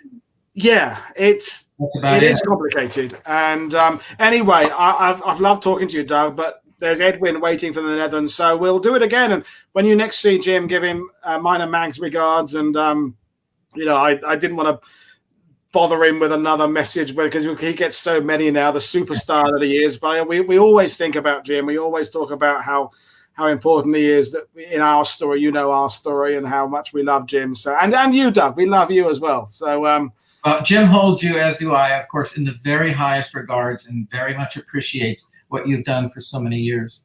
Well, thank you very much, and I hope maybe have you, without sounding like I'm bragging, have you shown any of my World War II TV stuff to your students? I mean, I know you're not teaching anymore, but would you have done if you were still teaching? for 2 years, so you came on too late. Now, Too late. I did show a few pieces when we were with you in 2013 at Brevon. Yeah. But anyway, it's been a pleasure talking to you, Doug. Take care of yourself, and I will bring in Edwin, and we'll talk again soon. And my love to you and everybody over there in Ohio. Cheers. Thanks, Dave, Doug. Paul. Thanks. Bye-bye. Bye. Right. Hello, Edwin. Oh, you're muted. Here it is. Hi, how are you? Hi, so this is Edwin, who from the Netherlands, who's done some of my shows, did the Operation Veritable and Wolfhazer and the Hell's Highway, but this is the least work you've had to do. You're not coordinating multiple camera teams. You're just sitting down. You can have a drink, and I'm actually having a drink here. I'm having a good glass of wine. On the red wine. I just dropped off one of my my sons. He came to me this evening. He said, "Dad, I'm having a birthday party at some person's house, and I need a lift to get me there with a couple of mates. Could you drive us?" I said, "Yeah, sure, why not?" So I said, "Where is it?" He said, "In Sun." Okay, whereabouts? Yeah, it's this farm in Sun. I don't know. One of my mates has the address. So we were driving towards Sun. As you know, I'm living in Noonan, near Eindhoven, so it's a bit of a drive for 15, 20 minutes. And as we were going, I was giving the address, and I'm thinking, this sounds quite familiar, but it just didn't come to head. And all of a sudden, I realized it's smack on the drop landing zone of the 101st Airborne Division. Well, that's that thing that our American cousins and British are jealous of people like me and you, because for us to get to a battlefield, we just kind of step outside, don't we? Really, it's no traveling needed. There's just one just over there. I just go 200 meters down the road, and I can see the bullet impacts of one of the few houses that are still left there. Some of them have been torn down after the war, and even recently before new houses. But you can see the bullet impacts of a German machine gun firing on Easy Company as they are trying to get into Noonan. It's not like in the series that they got into Noonan; they just went on the outskirts, actually. But it's just 200 meters from my house. That's the cool thing, isn't it? Just out there. I mean, I walk down to the pub when the pub is open. I can go to the pub. I go past bullet holes and plaques, and it's just part of the living in a battlefield. But So you're like me. You're a tour guy without much tours. You're a historian writing. You're doing things like you appear in my shows. You've done other things, and so. How are you keeping yourself busy during this time of weirdness? Yeah, well, different ways, actually. I'm trying to do as much history as possible, of course. I keep a job on the side as well. Normally, I just do that in the wintertime, but I extended a little bit of freelance work, completely different IT stuff. Okay. Also very interesting, but not as interesting as history, of course. But I do, quite a bit of research, trying to rethink some of the tours I do, some of the stories I reinvestigate, get new evidence in, start thinking about new stuff, etc. Well, I had Julian Whippy on Friday doing the Medicina. Julian. Yeah. When we had the chat before, we were talking about another tour guide. There's broadly speaking going to be two types of tour guide through this pandemic. Those that have read lots of books, done more study, questioned what they know, learnt more, come back, and will be a better guide when tours begin again. And those that have just kind of pressed pause and are doing other things. And I know I'm not questioning people how they deal with the mental health aspects, and everyone's different. But I'm personally determined that when touring comes back, and whatever shape I do it, if I do it less than I'm doing this or whatever, but I want to be in a better position, better informed, with more knowledge, essentially. And I think you're the same, aren't you? And absolutely. And for one thing, Woody, as we are talking about this, I can't really understand why people would hit the pause button, because let's say in a regular year when there is no COVID, when there's no pandemic, you also want to keep improving yourself. You want to keep improving your guiding skills, but also your knowledge. So essentially, we're in a job which has lifetime learning. lifetime researching. I agree with you, and yet at the same time, I don't want to speak ill of the profession. There are certain battlefields where you can get away with not knowing too much, because the structure of the company you're working for, like these 4-hour, 5-hour bus tours, and there's no time for questions, and so there's a very good, nice people. They're doing a professional job. They're very courteous, but they know what they have to know, and they do it. It's like someone working in a kind of a museum where they have to give a particular presentation, a particular point, and then it moves on. And they're good at it, and they do it in a showy way. They know their lines effectively. They know the play they've had to rehearse, but they're not an actor in a sense. I think that's the difference between the good people and the bad people. Not good people. The historians, the wannabe historians, and the people who are simply just it's a job. Yeah, I know what you mean. I sometimes call those type of tours also monuments and museums tours. It's basically, okay, here's a monument, take a picture, up on the bus again or in the van, go to another one. Here's another one. Here's another one. So it doesn't really add much, right? I was once, I think it was in Normandy, in just before Corona hit, when we also met in Bayeux with a couple of blokes, we're in a pub there. One of these days I was at Omaha Beach at Vierville, and I was walking down there towards the beach, and there was this van stopping, and literally somebody came out, the driver came out and literally gave people handouts and said, here's some explanation. Please go to the beach. That's the bunker. That's the German bunker. That's this, that's that. And I'll see you back here in 30 minutes. And I'm going, wow, I couldn't do that. Yeah.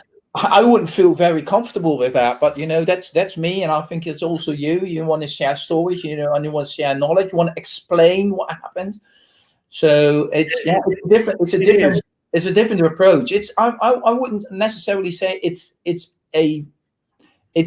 that one thing is better than the other. I think there's a market for each and every one of. It's what people want, isn't it? It depends what people want. I mean, the thing about wrong with that, but it's not what I want to do, and it's certainly also not the clientele I have, and I think also what you have. It's not what we aim at. The thing about Normandy is, because Normandy is so well known, because of Saving Private Ryan, Band of Brothers, it's become a place people go to whether they've got an interest in military history or not. It's just it's a ticking it off the list, like Leaning Tower of Pisa, Venice, Eiffel Tower, D-Day beaches, and it's just a thing they might feel they must do. And that's good. It's good that they're going to the cemetery. It's good that they're paying their respects. It's good they're only, even if they're thinking about D-Day for just that one day, that's good.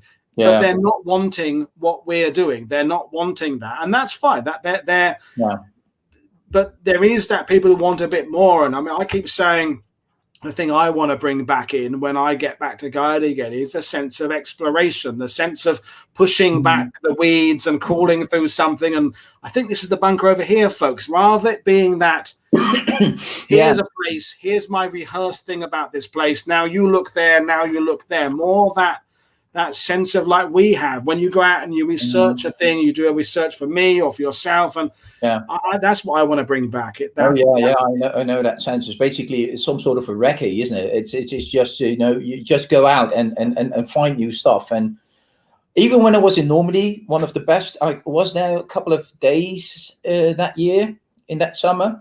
And one of the best days I actually had was one day I was going about with Christophe Gosselin, also know him, all right? Yeah. So we were basically going, basically some beaten path, but mostly off the beaten path things. And, at one point we were walking through the fields, going over and through hedgerows and talking to farmers. I was so lucky I got Christophe with me, but because my French is very poor, and he could translate it for me. But it was, that was a splendid day because you look at things, you come in at places where you normally don't go that easily. Yeah, that gave me so much more insight in what in just that specific part of the battlefield, right? Because normally it's huge, of course, but I like to do that things, and also like that kind of thing with my guests. Probably the best tours I like each and every one of them, of course. But the most interesting ones are what I call footstep stores, in which you follow a certain unit or a certain person as much as possible, mostly with family, with relatives. And, you know, that takes a little bit of preparation, but it's so interesting because, you know, you're not only talking about, in my experience, you're not just talking about what happened back then, but also the family will talk about, to me, about their relative and what was he like and what was his experience. Did he survive the war? Did he not? So it's always, you always learn a lot. Both. Yeah, well, we've started doing these hikes just because, you know, they're randonnée in French. They find they're sort of 12 kilometers, and we did one last week. And hedgerow stuff. So you're about 3 miles out of Saint-Lô or so. And we did it, and it was quite up and down. It was quite, you know, it was nearly 4 hours. And I'm going to start offering it as a tour.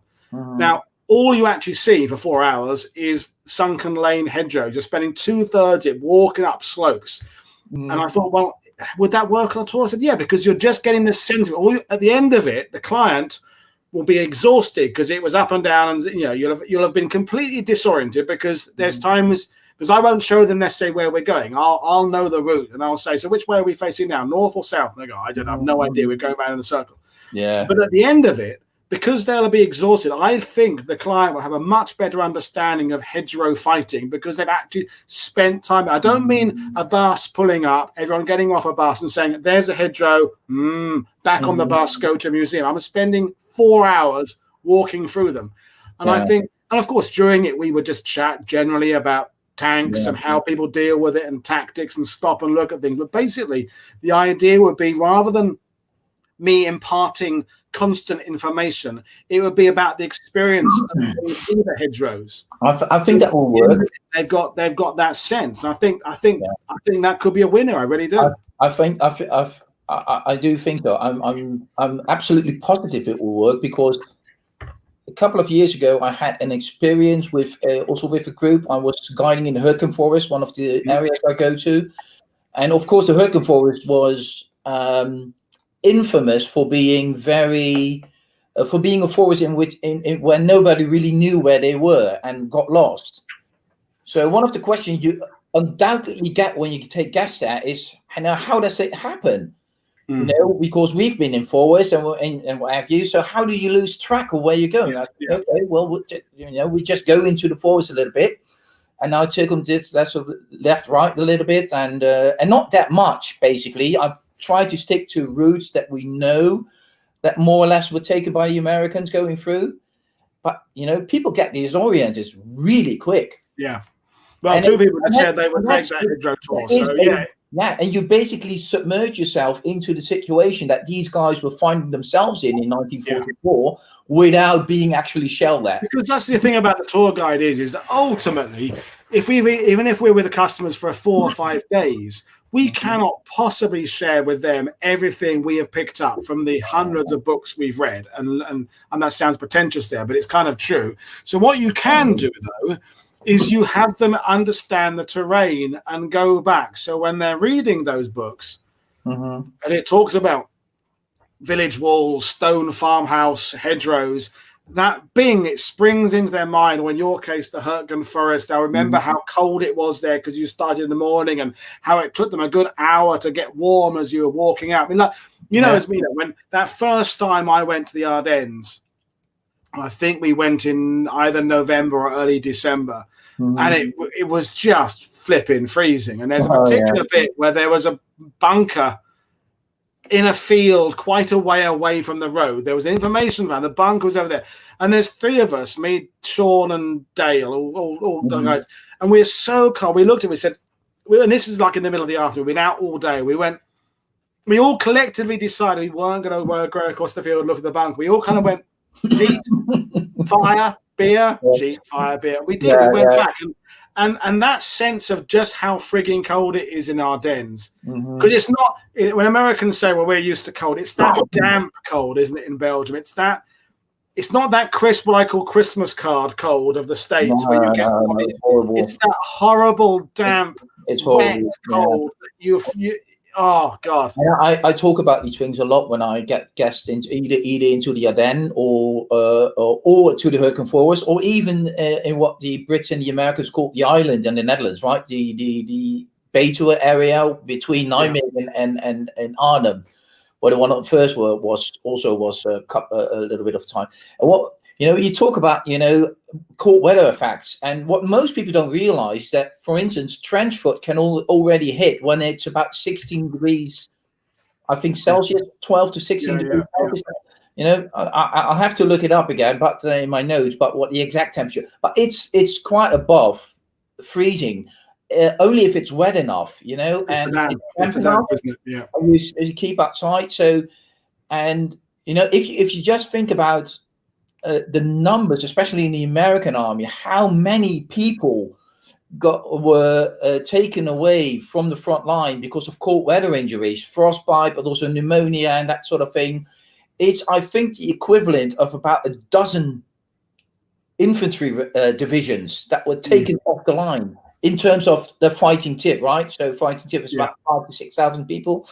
So it's and then I, especially with American clients, you just talk about how many people were taken off the line, what have you, and how bad that situation was. That's without the Germans shooting at you, right? And then I place it into context to how many cold weather injuries you think that the British Canadian Army had in 1944-45 during the same period.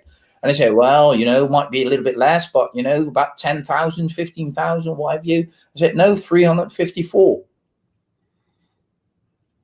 It's much less. So, and it's all about training, taking care of the feet, the quality of the boots and that have you.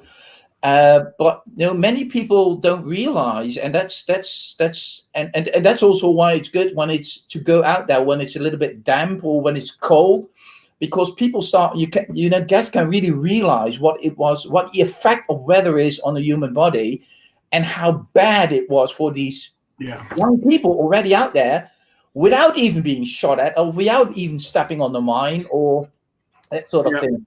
I was just today on the 2nd Rangers in the Hurtgen Forest, not the assault on Hill 400, but the time before that they were sitting in defensive position in two little towns called Gurmeta and Vossenack, and one of these Rangers, his personal account is saying, he's just stating you had to take over some slit trenches or foxholes as they call them, as Americans call them, and he had to, from another company, and he gets into that foxhole and it's just about knee deep water and it's icy cold, and he has to be in it because of the shelling, and it's just next morning so many people of his company are already taken down because of trench foot, because of sitting in that icy water. It's. I mean, it's that thing. Back to guiding again. When guiding comes back, I don't want to be doing 6 days a week doing the same thing again. I want to keep on with World War II TV. But if I am guiding, I might be saying to people, okay, instead of meeting at your hotel at 9, I'll meet you at 5. So that we're at the beach for dawn. We're there, so we will be there when it's cold. We will be there before the sun has come up. We will be there with the lighting conditions as it was when they go. Or if we want to see the drop zones, we go out there late at night. We'll do that. We'll actually go out and we'll stand on a drop zone at midnight 30. We'll go to Pegasus Bridge at that time. Okay, you'd have to do a shorter tour. You wouldn't be able to do the same thing. You wouldn't be standing there but it ultimately, would the client enjoy 2 hours at Pegasus Bridge at the time it happened as much as 9 hours going there in the middle of the day when there's a bus tour there and you go and have a snack from a snack bar? I think that experience of spending 2 hours there at the right time of day would be as important or better than a conventional tour. And I think that's what I want to kind of try and do. I think for some people. For some people, yeah. But there are a lot of people who also think, we came across from, the UK or America or Canada or where have you. And it's also a little bit of a holiday for us. So getting out there in the cold and the wet at 0500, it's not. It's not for everybody, but maybe for some, it's the same thing. It's about identifying there are different No. types of client who want different kind of things. Yeah, So but Martin Hardy is asking you, Edwin, do you do a walking tour of the Reichswald? Yeah. Yeah, there you are, Martin. Good. You know, I'll do that, Martin. So yeah, even start at the start line, basically of let's say a certain battalion, and then just walk up to the Reichswald, and we can even go through it. It'll take a lot of walking, you know, and there's not as you know, it's not conventional. It wouldn't be conventional type of battlefield tour where you go from location to location or stand to stand, whatever word you want to use, and just do your 20-minute talk or 30-minute talk and do questions there depending on. But it will encompass more like walking it, and basically. And so there are times that you just chat about different other things and not chat about war or just your war in general and that sort of stuff. Yeah, exactly. But it's really interesting. One of the tours I also do more in the immediate area. It's a tour in let's say in the footsteps of H Company 502 Parachute Infantry as they jump on the drop zone near Zon. And that was a small unit, basically a reinforced company, that went for the 2 bridges at best, which were not on the official target sheet, but General Taylor added them to it and said, you know, just send a platoon over there. The platoon became a reinforced company, and they got into a whole lot of trouble. In the end, 4 battalions were in it, reinforced by British tanks, and the Germans also threw lots of troops in. So it's one of the biggest fights in this area. And what we do is basically walk as much as is possible today in the footsteps of that company and see what happened to it. And it's, you know, it's also takes a lot of walking, but you one of the things I get back from clients who do that, they really appreciate the fact that not only that they walk in just follow a small unit, but also that they get a sense of distance, because if you travel it by car or by coach or whatever or even by bike, you're getting back and forth quite quick. So people don't get a real sense of the distance that these guys had to cover with all their equipment. Yeah, definitely. And walking it, like your idea, walking the hedgerows, in you know, getting confused as to north, south, east, west, where are we at? And it adds to that experience of. I mean, ultimately, people like you and I and others watching this, the more books we read, the more archives we delve into, it's great, but you've still only got the same amount of time with your groups on the ground. You've still only got a day here or 2 days there. So rather than trying to impart more and more stuff on the day, that you can actually say, well, actually, you'll be better off just reading this book before you come or when you go back. Yeah. It's about enhancing the experience. It's about making sure that the hours you spend with them, whether it's 1 day or 2 days or 3 days, is something truly memorable. And it's not about the guide. It's about the locations you're taking people to and the experience. As I say, experiencing getting knackered, walking through the hedgerows, experience the lack of orientation, going through the Hürtgen forest, going through the Reichswald, getting your feet wet, whatever it would be. Going in, rather than going to Point du Hoc where you can't get inside the bunkers, go to another complex that perhaps wasn't attacked by the Rangers, but where you can actually get in the bunkers, go crawl in the bunkers, see the graffiti on them, those sorts of things. So it's about using the tour not necessarily to share more information, but to give an experience that will heighten your appreciation of the information afterwards. And that's interesting. I agree, because it's also, you know, what I always try to do for my guests is to give them some sort of a bigger understanding of both the broader context, but also of what it meant for those young lads. You know, some of them were 18, 19, maybe 23. And maybe a little bit older, but in general, quite young. But what it means to be out there in that kind of a extreme and dangerous situation, and also appreciating, and that also, I think I come across it a lot, that especially some of the younger generation don't really connect to that, is that, you know, these people were coming from a time and a period where most of them haven't seen much of the world, much more than their own village or their own city or the town. You know, maybe read a newspaper, maybe heard a radio, but you know, the amount of information was much less. There was no internet. There was no, you know, and cell phones and that sort of thing. We couldn't tweet. We couldn't send messages home instantaneously. Letters would be. It would take ages, and they will be censorized, of course. So, you know, and just trying to think about, you know, just let's say young lad from, you know, the UK or Canada or somewhere in the United States, all of a sudden finds himself all the way over across in Europe, in the Netherlands, and you know, it's, you know, here you are being 18, 19, right? In a completely strange country with even more strange people shooting at you, not understanding the language. And mind you, Dutch sometimes, British people. We're also touching on the fact that German. It's been pointed out before on these shows that what tour guides are doing. Tour guides aren't historians. There's a particular word that someone, I can't remember. It's not cultural. But anyway, what we're not.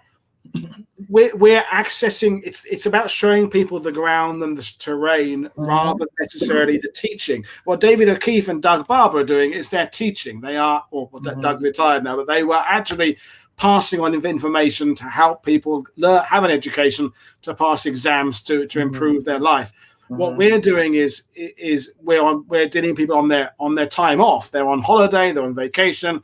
Of their World War II buffs, probably some of them, maybe not all the party. That's the other thing, and maybe that's another thing is that if you're doing more of a walk, then it might appeal to the people in the group who aren't actually as interested in military history. They may just enjoy the walk part of it, and the person who's really interested in history can get. I don't know. It's just I feel that there's a next stage where guiding can go to something a bit different, and show off that ground and say, okay, well, I'm not going to tell you everything today. We're just going to go out and spend the day together as history buffs and talk about this stuff. And I mean, Don Russell is saying Don Russell is going to be on my show on Monday talking about the loss of a B-17 over the Netherlands. In fact,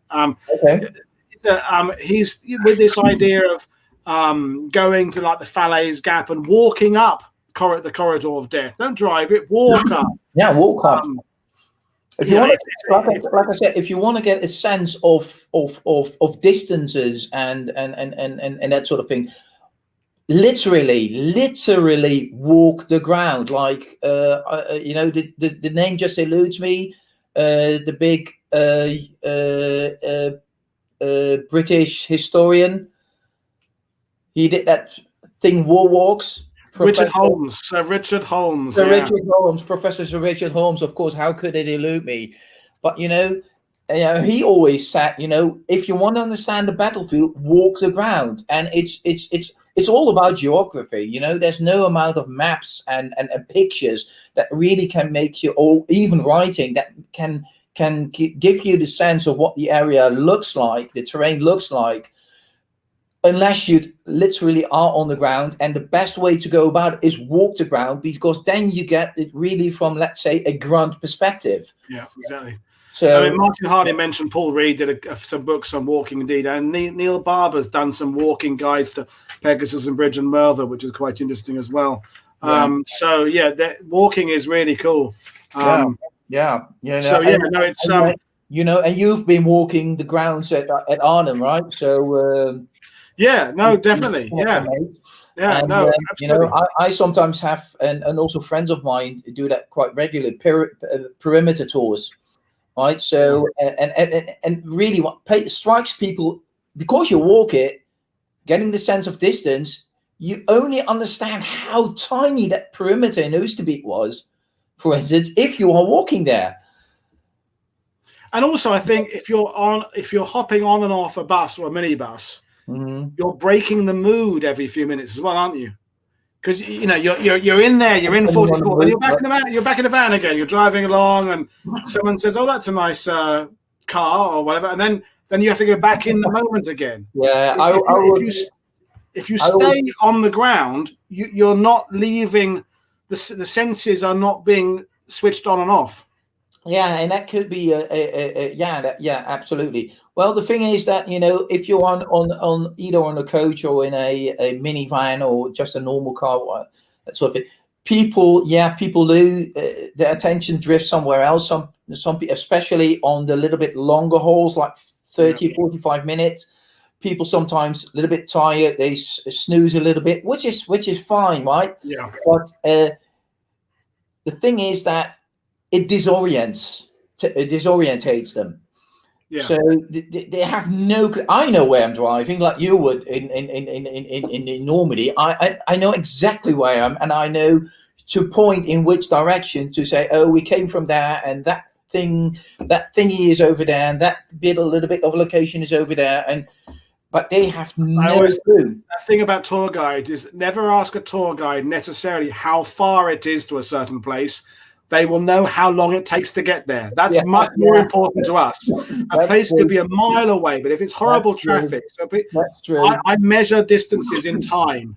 Can I fit that stop in now? Yeah.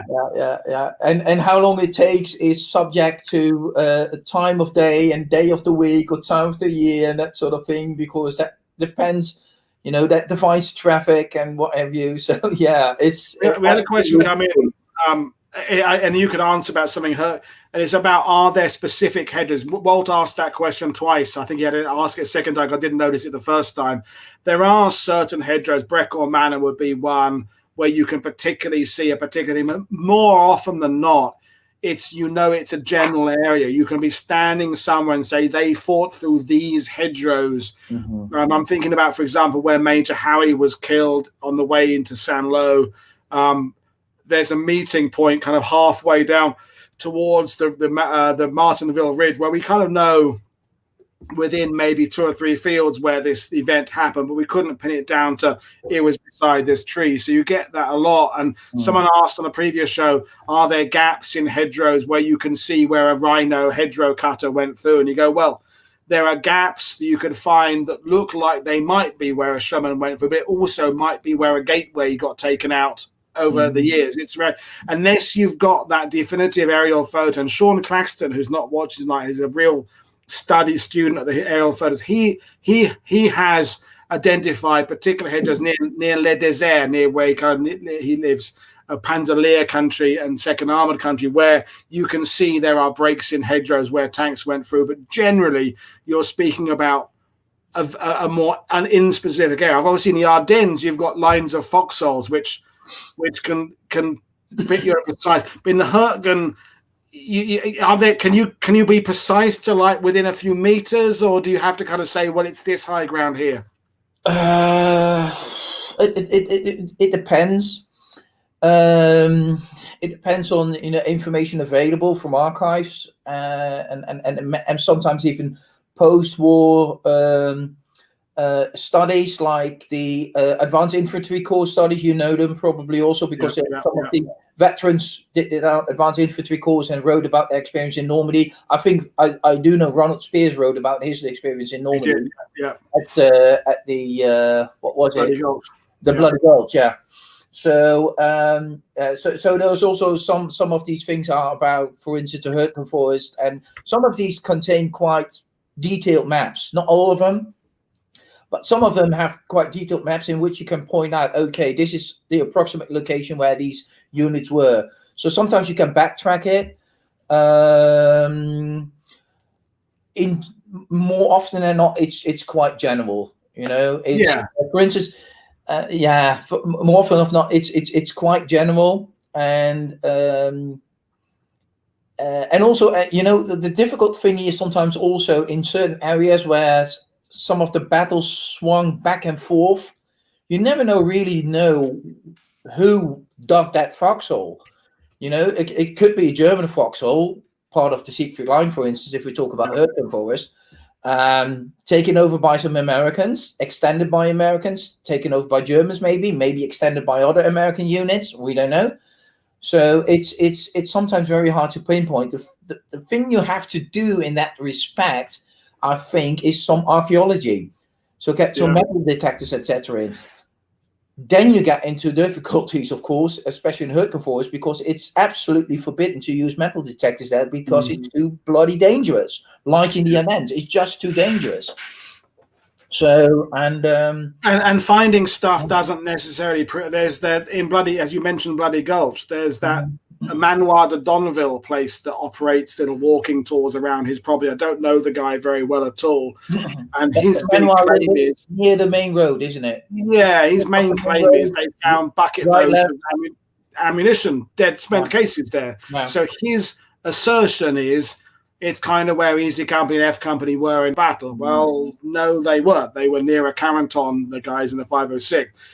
My explanation personally is for why there's lots of spent cases in his property is that's where 2nd Armoured came through a bit later on, and they basically blatted everything in sight because they've got plenty of ammo, they've got the boxes on the tanks, there's been a big battle all day, and basically spray every hedgerow, spray every building, spray everything there. So you're going to find spent cases possibly miles away from exactly the bit that we would label as Bloody Gulch. So finding spent cases, all it says is ammunition was expended here. It doesn't tell you when or by whom, at whom. It's only part of the story. I had a similar thing last summer. You asked me some of the things I did. Last summer, I was also involved in a documentary which was made for British television and American television. I think Smithsonian in America. But it was about the Battle of the Bulge. It was about the Ardennes. And one of the things we did, we were doing some, in cooperation with the University of Leuven in Belgium, we were doing some LiDAR scanning, which is, for those people who don't know what LiDAR is, it's basically, it's some sort of a radar by which you can cut pieces of, let's say, builds a 3D model, doesn't it, essentially? Yeah, it makes a 3D model, but you can also cut away the trees, so you get a real model of the ground. It's a little bit like those things that they put you in the hospitals to make a scan of your brain and or different parts of your body. Basically, the same type of thing. And we were near Schoenberg, where the 333rd Field Artillery Regiment, an African American unit, was. And we were looking for basically the former positions. And now we found some artillery positions with the LiDAR scanning. And, the question, of course, then is, especially from the producers, can you confirm this is the 333rd? Well, it's artillery positions. Probably, most likely by the look of it, but, could be anything. So we searched around a little bit, and just on the ground, we weren't digging anything or what have you. On the ground, we found some, let's say, lids, basically, of casings, transport casings in which artillery shells were transported. Or no, it wasn't the artillery shells. It was the bags they use for firing. The Americans had color codes like red bag, green bag, and that sort of thing. And it said green bag on it. And it also said the type of ammunition on it. It was 105. And we knew the 333rd was a 105 howitzer that they fired. So, you get a really good idea that this might be the 333rd that was here because of the evidence. But then, as the 333rd was overrun by the Germans in December 1944, in 1945, the Americans came back, and other units may have taken those places or dug in over there, and also fired those type of guns. So to get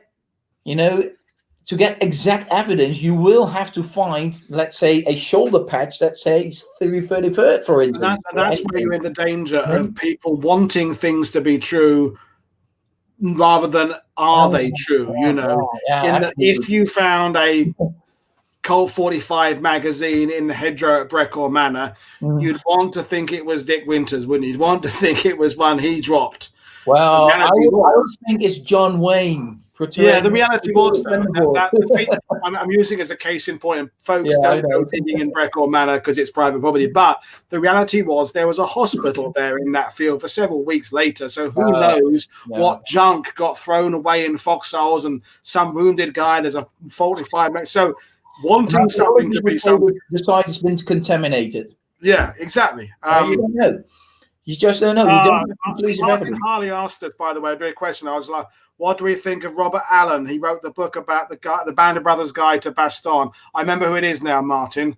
I don't think that book's very good. The Band of Brothers Guide to Robert Allen, he wrote a book, Bastogne Band of Brothers Guide.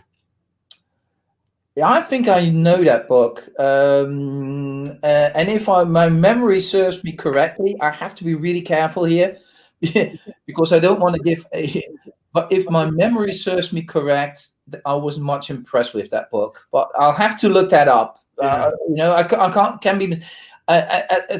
Certainly, it doesn't ring a bell. This is a great book.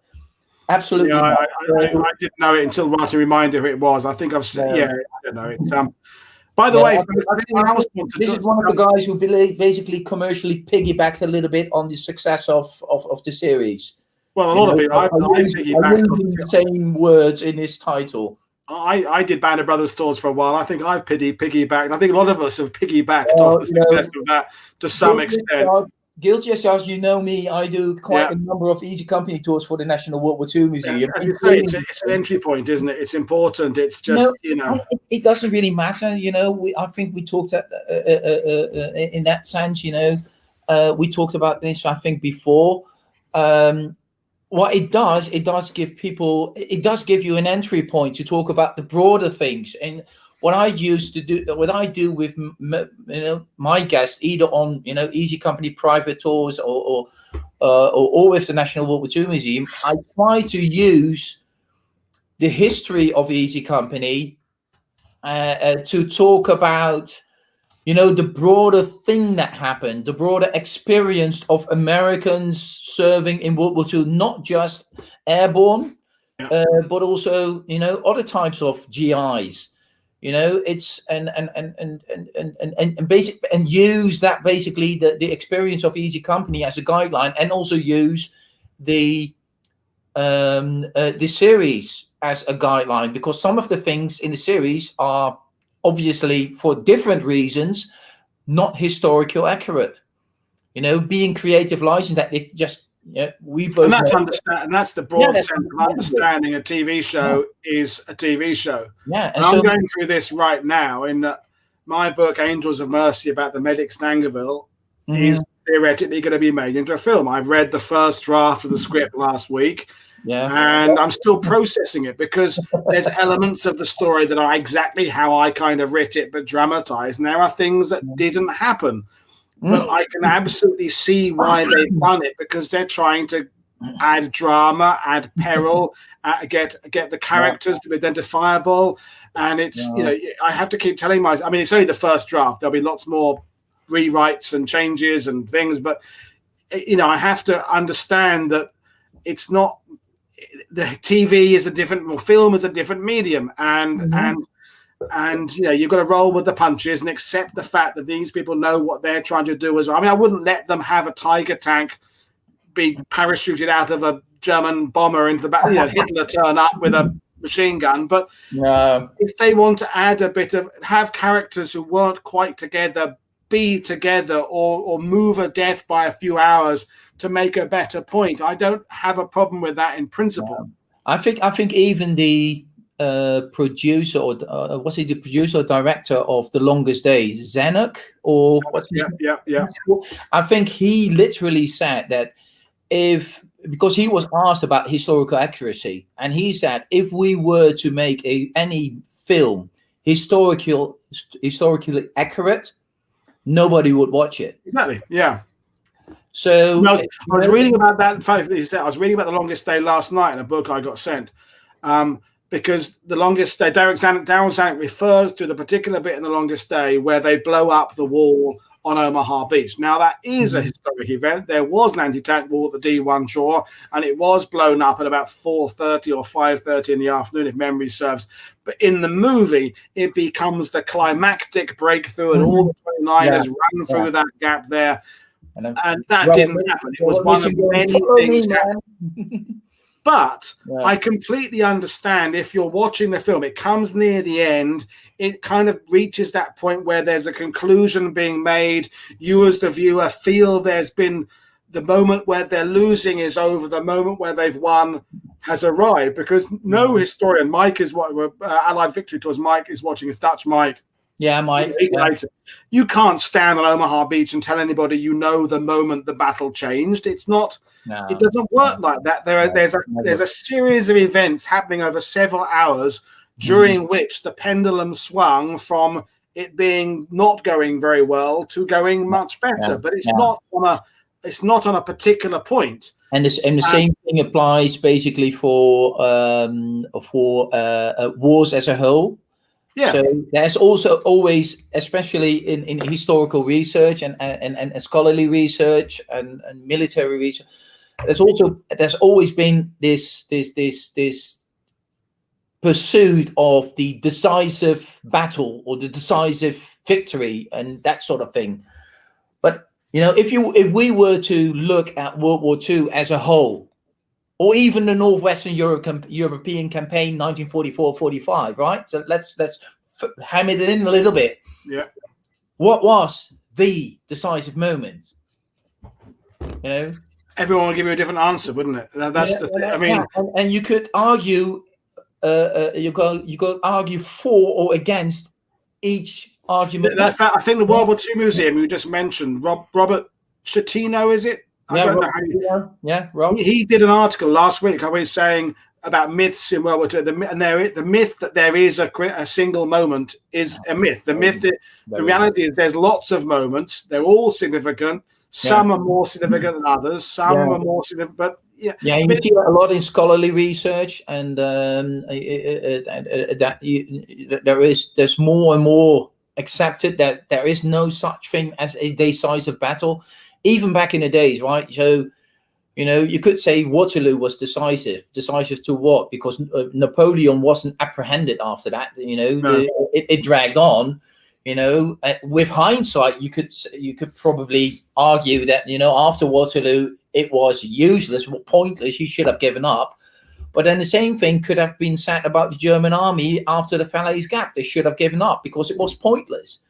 Yet they, the war dragged on for almost a year. The thing is, we like our conclusions. We like things to be neatly wrapped for us. It's like when Callum, the 11-year-old, was on earlier. We like to label generals as good or bad, tanks as good or bad, and life isn't that neat. Life isn't that able to be broken down that way. It's when does World War II begin? When does World War II end? We say 1939, us Europeans. Some Americans would legitimately say, from another point of view, 1941. China would say the 1930s. Some people say, actually, it starts in 1919 with the Treaty of Versailles. When does it end? 45? Well, kind of. What about India and Pakistan? What about Israel? What about Bosnia? Well, there's a great point you're making. Just about a couple of months ago, I don't know, just about a year ago or something, I read a great book. It was I have it somewhere here.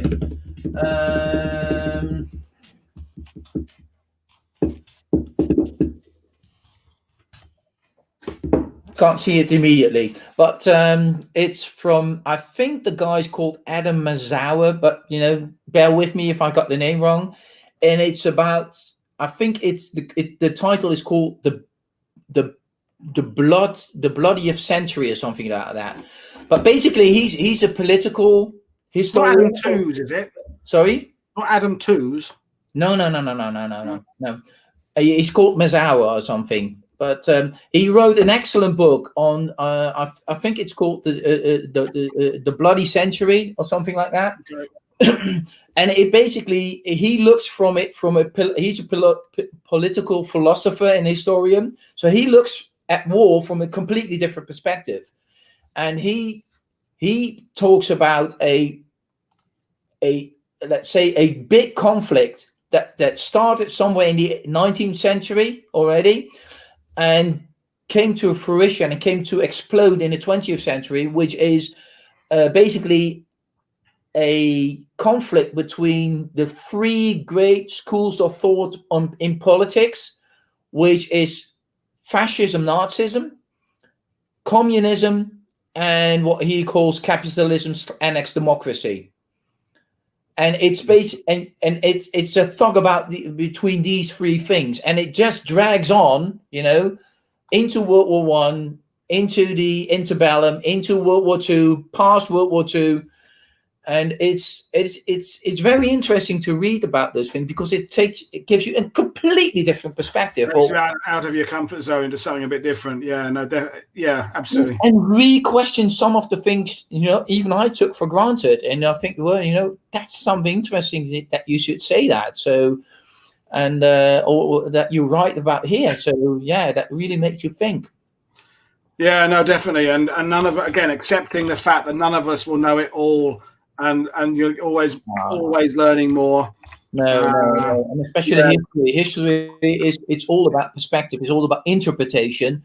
So like we interpret things differently than let's say in the 1970s or in the 1960s or whatever.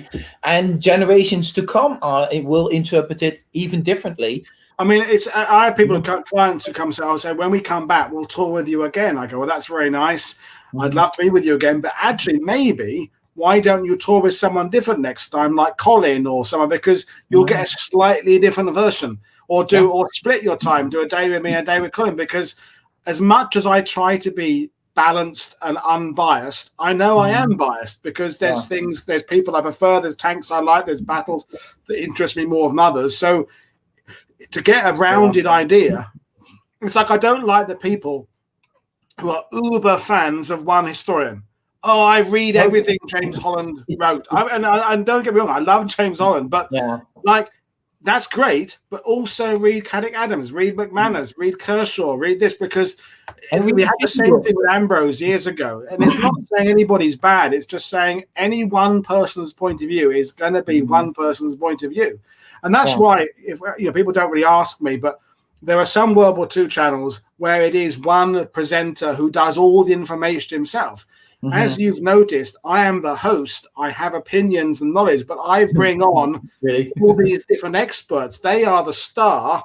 And I just ask it, because if it just becomes my point of view every single show, it would become boring and it would be wrong because I'm one person.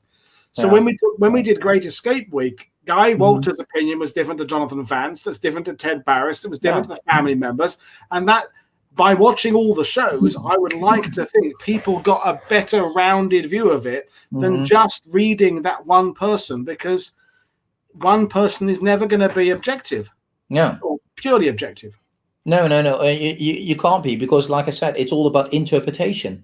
So you bring your own experience, your own background, your own strong points, but also your weak points into it, your frustrations into it, your political views into it, your age, your gender, your sexual persuasion, what music you like, what films you like. Everything has a bearing, isn't it? Yeah, you were talking with Doug about oral history and memories, and I just logged on because I was doing that, bringing my son to this birthday party, and so I just logged on.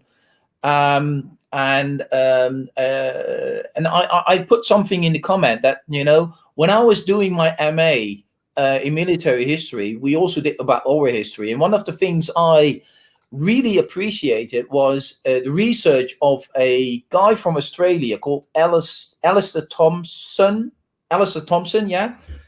Let me quickly look if I got him right.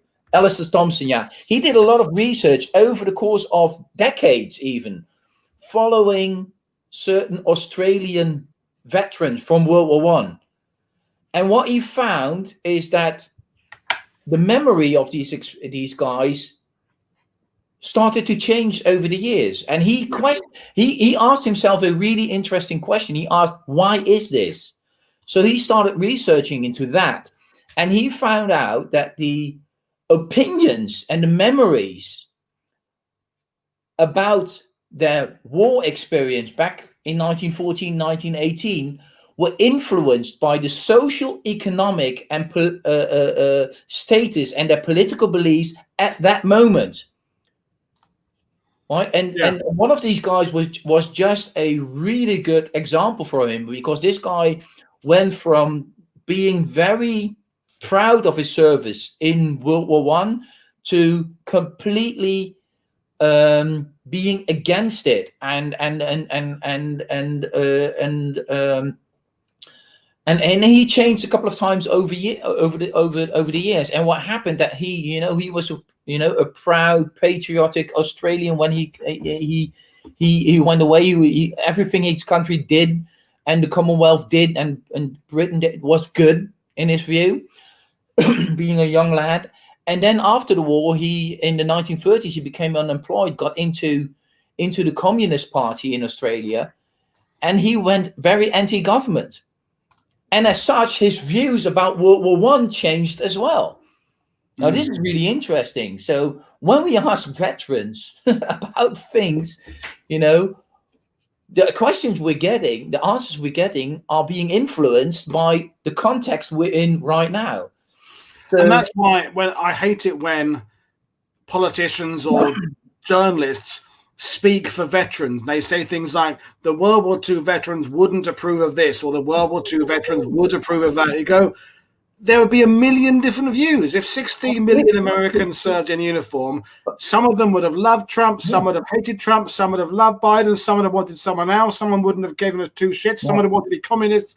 Saying they all would be offended by something, or that is so annoying, so frustrating. They are as diverse a group of people as the rest of us, and that's it's and especially in the big wars, like the big wars, World War One, World War Two, where complete societies were in uniform, were serving.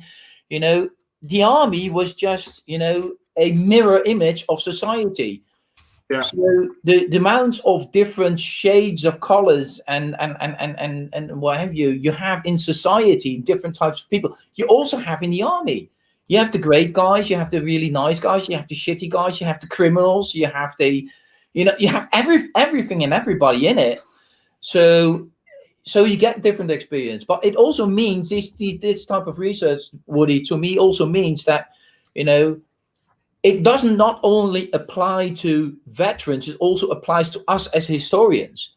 Yeah. So when we talk about history, debate about history, and interpret history, we bring to the table also our opinions. And it's also important as well to identify what it is we're trying to do. So Mag, my other half, and we work on her website together, she says, I don't talk about different types of shell fired by 88mm guns. If you want that kind of tour, don't book with me. But if you want someone whose family is from Normandy, who grew up she's lived in pretty much every town that was influential in the Normandy battle, born in Saint-Lô, lived in Villers-Bocage, lived in Caen, lives by family from near Utah Beach. Yeah. You get that experience of the French participation, the stories of her mum and her dad and what have you. Yeah. So excellent. It's about the different experiences of different people and being honest about what it is you're trying to convey. And like we said, when David O'Keefe was on, I like it when a book has that preface where they say why they're writing the book, what it's aimed at, what they were trying to do. Because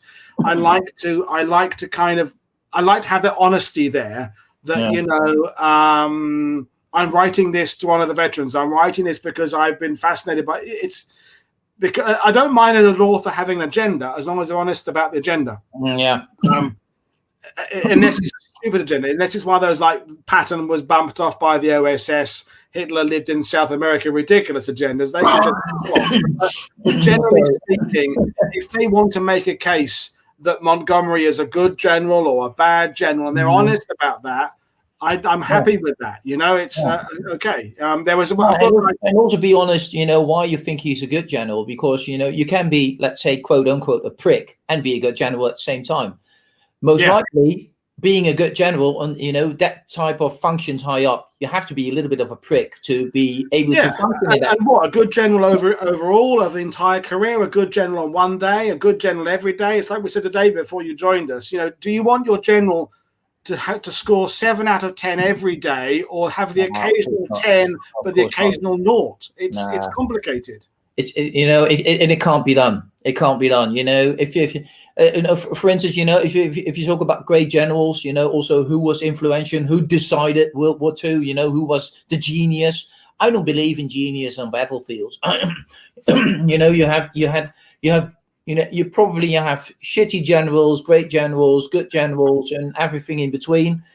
But were their decisions decisive on the battlefield? I think not, because there's so many things coming into the equation that they basically, like a football coach, they set things up. As soon as the match starts, it's out of their hands. It's the people on the pitch have to do it. Isn't it the case that the winner is actually the side that makes the least mistakes? The one that makes the most mistakes. If you talk about one of the great captains or the great generals of history, everybody points at Napoleon or Alexander, for instance, but they're just a face at Napoleon. But the other day I read an article also, and that was about, let's just look at how many good days Napoleon had. What did he really accomplish on the battlefield? How much did he really win? Which can be attributed to him, and not to mistakes of his enemy or whatever. It was really his insight and his thrust that saved the day. And he doesn't come off very good, actually. So either he was very lucky, or his enemies were very shitty, or his generals like Ney were very great at that particular point. But where he was really the decisive factor on the battlefield, those moments that we can really pick are very few. So what you mean he decided history? What do we mean by that? What does that mean? To what extent was he really? Could he? If it weren't for him, but it was for somebody else, wouldn't things have been replicated to some extent? You know what I mean? But that's again, it's down. We want it to be on the turning point. We want a battle to have changed on that knife edge moment. Yeah, and we want heroes. And we want heroes, and we want people to be heroes. But actually, probably it's more a series of lots and lots of things happening. It's a series of events. You add them all together. It's a weight of numbers thing. That's what I'm learning in my channel. When I was looking at Medicina yesterday. And April 45. It's a meaningless battle in the sense the war's over now. Pretty much. But it's not meaningless for the people who are in it. It's not meaningless for the Germans who had their ears cut off by Gurkhas. It was anything but meaningless for them. So is the importance of a battle any measurement of whether it's worth learning about? That's another philosophical conversation. I could do a week of shows of battles that made no fucking difference at all. Yeah. That would be a good theme, wouldn't it? Battles that just happened in which people died, but they made no difference whatsoever. No, and the shitty things may be, as I know from a letter I once read from a client of mine. It was his great uncle who wrote that letter, which was the last letter he wrote home. It was a letter he wrote home. He was in the Canadian 4th Armoured Division, Lake Superior Regiment. And he experienced the entire show from landing into Normandy, in D+ so many days. You probably know when the 4th Armored Division, Canadian Armored Division, landed approximately. But he's been in some of the battles in Normandy, and all through the end of the war, and survived it all. Got wounded once or twice, but survived it all. And about, I think, what was it, the 28th of April in northwestern Germany, he writes home that he can't understand why they still still advancing and the Germans are shooting at them, they're shooting at the Germans. He thought, why don't we just sit tight where we are and give it a rest, because the Germans will cave in anyways. Yeah. But we still have to do those battles, right? And the sad thing is, about a couple of days after he wrote that letter home, he died. Not in combat, basically, just moments, hours after, as he was walking back, and he walked across a tripwire, and booby trap, something exploded, and wow. And it's like that. Well, I've had it with family members saying why was the War Office so limited in what information they gave to people who died in the war? You got the standard telegram with your British American saying, your son has fallen in the service of his country. He fell on June in the so-and-so. Why didn't they explain what they did? And I often say, because sometimes it was falling off the back of a truck. It was being bombed when you were having a shit. Yeah. And that I'm not belittling people's death, but people would like to believe that if their husband or son is dying, at least they were dying running up the hill, bayonet gleaming in the sunshine, killing those enemy soldiers, earning the medal, and having made a difference to the campaign, or having saved. But actually, a lot of people just get killed because of bad luck, because a bomb explodes, they drive over a mine. So if you start breaking it down and saying, well, I'm sorry, your son died. My granddad, who didn't die, he survived. And my mum and dad were watching her. I think they've probably gone to bed now. My granddad, who was in the anti-aircraft and artillery in Britain, never left the country, was going to be an invasion of Jersey that never happened. But my granddad, only one time did a German aircraft ever fly over. He was in the office, his particular unit, and he was in the toilet having a shit when it came over. So 6 years in the Royal Artillery in anti-aircraft, the one occasion a German aircraft actually went over his base, he missed it. Does that make his service any less valuable? Because he was doing the job. He was typing stuff up. He was doing stuff. He was often in charge of moving the guns in convoys and stuff. And people want people to have died in a heroic way. Yeah. But actually, a lot of people, dying is just shit, whether you die being a hero or whether you die in an accident. Yeah, and you're touching upon a very interesting point here, I think, because when we talk about war, when we do tours, when we talk about World War II history, either online or face to face or with guests or amongst each other, we always talk about the battles and the infantry, maybe the artillery or the tankies, but that's about it, really, right? Maybe a little bit about the generals and that sort of thing. But we never talk about all those support units, which make up the larger part of the entire army. Yeah. Right. So, for instance, I try to talk about logistics and logistical support and that sort of thing quite a bit when I'm doing, either Battle of the Scheldt or Market Garden or Hurtgen Forest. And that sort of battles, just to name a few, because you really can't understand what's happening if you don't think about the logistical situation. No.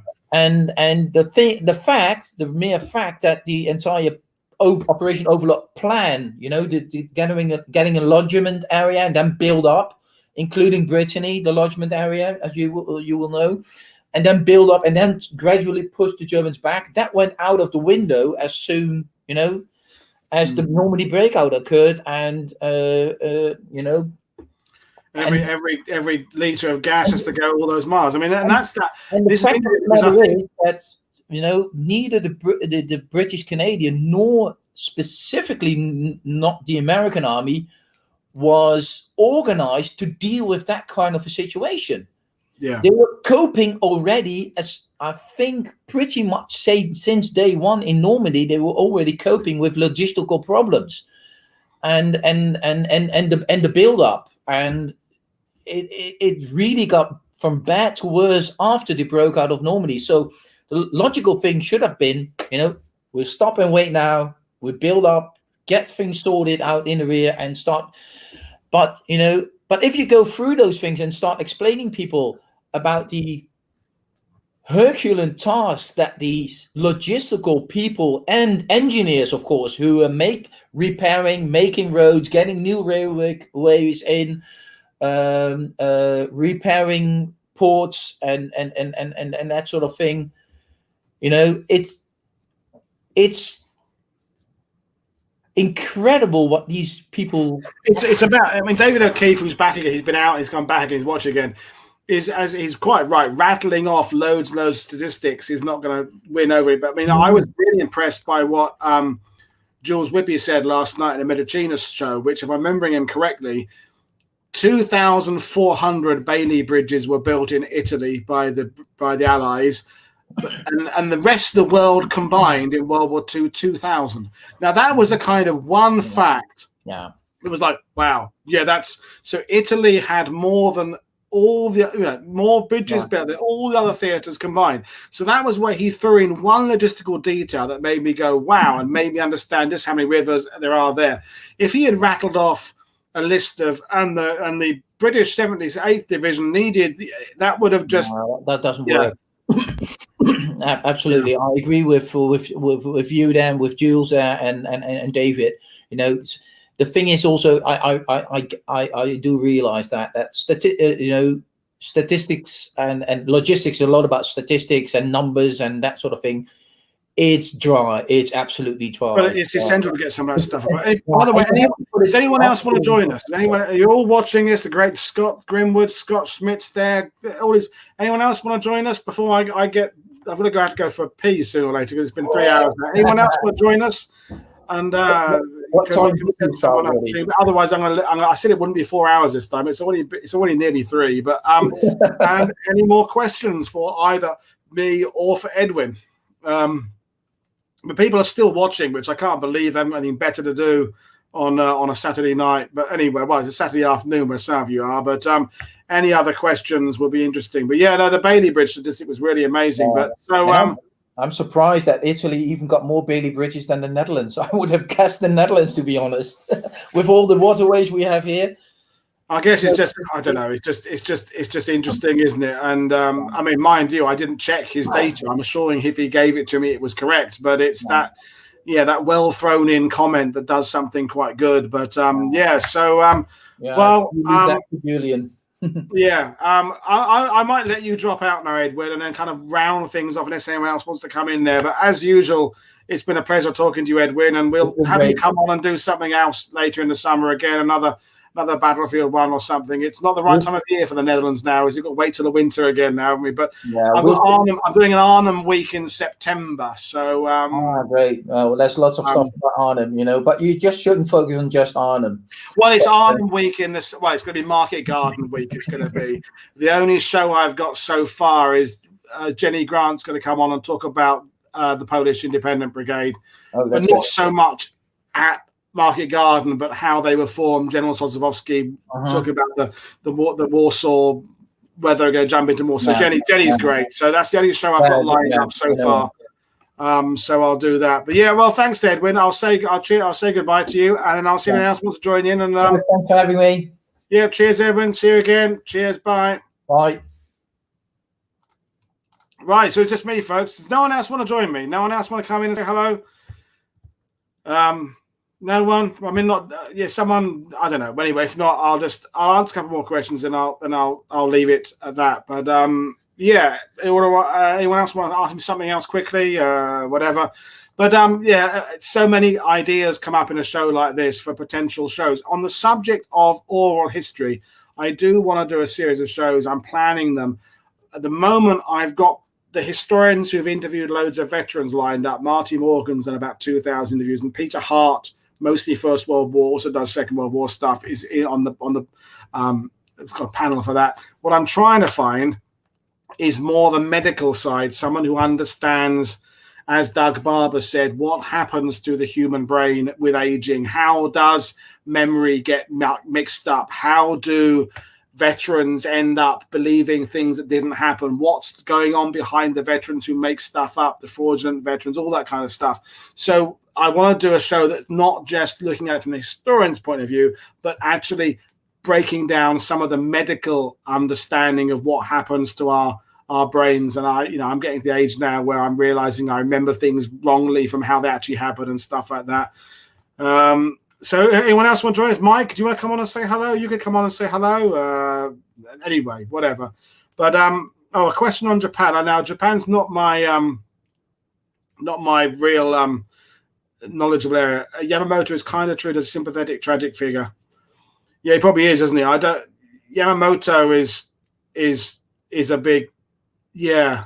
I think when it comes into, broadly speaking, we only know of so few Japanese commanders who fought in the war. Yamamoto, Fushida at Midway, that those few that kind of wrote anything down that we do focus on have become representative of the whole Japanese army. And I don't know how much we know about a lot of the other Japanese who either didn't survive the war or didn't talk about it. I'm not. That's not my special subject. Challenging battlefield for clients to understand in Normandy. Probably Caen, the battle for Caen, and particularly the Americans, because there's Americans. I'm not picking on Americans, but the understanding that Caen is more than just Montgomery. I think that's something that is worth. Like Sword Beach would extend into that as well, because Sword Beach and the failure to reach Caen, and I'm using the failure, I don't really like the word failure, has become the stick with which people beat Montgomery with. Although actually, if we're looking into it, it's actually Dempsey really who promises to get to Caen. And why did Dempsey promise to get to Caen? Because when his unit landed in Sicily, they made the same distance inland on the invasion there that was the distance they projected they might make in Normandy. So he set the same standard to his units in Normandy than he had successfully achieved in Sicily. He didn't make a lesser objective. He got his men 15 miles inland in some of them on the first day in Sicily, so he set that same objective for Caen. But I think Caen definitely is a complicated one to explain, because Caen is, when people say the British failed to get to Caen, what do they mean by failing to get to Caen? Because does getting to Caen mean the first British soldier, if you like, reaching the city limits of Caen? Does that mean, is that getting to Caen? Is getting to Caen getting into the middle of the city centre, is that getting to Caen? Or is Caen getting to the high ground beyond Caen, the open countryside, which is probably what it actually means? So I think probably the hardest battlefield to explain is Caen. Because, or Caen, how you want to say it, but Caen is the proper way, is something that is, because you have to take away that baggage of Montgomery. And I don't care whether you do or don't like Montgomery. Caen is a much more complex thing. Yes, Willie, I'm going to be doing in Airborne Week in June. I'm going to be my own guest, and I'm talking about Angels of Mercy in Airborne Week. So I'm doing the story of the 101st Airborne Medics then, which will be quite cool. So I don't know whether I'll have someone else interview me, while otherwise I interview myself. I haven't worked out I'm going to do that yet, but I'm going to do a show on Angeville Plan, either probably with live cameras there.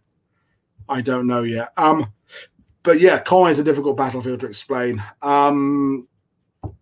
Easiest one to explain. I know you didn't ask that, but the easiest one to explain, I think, is the Falaise Gap. If you're down there, the ground tells you the story itself.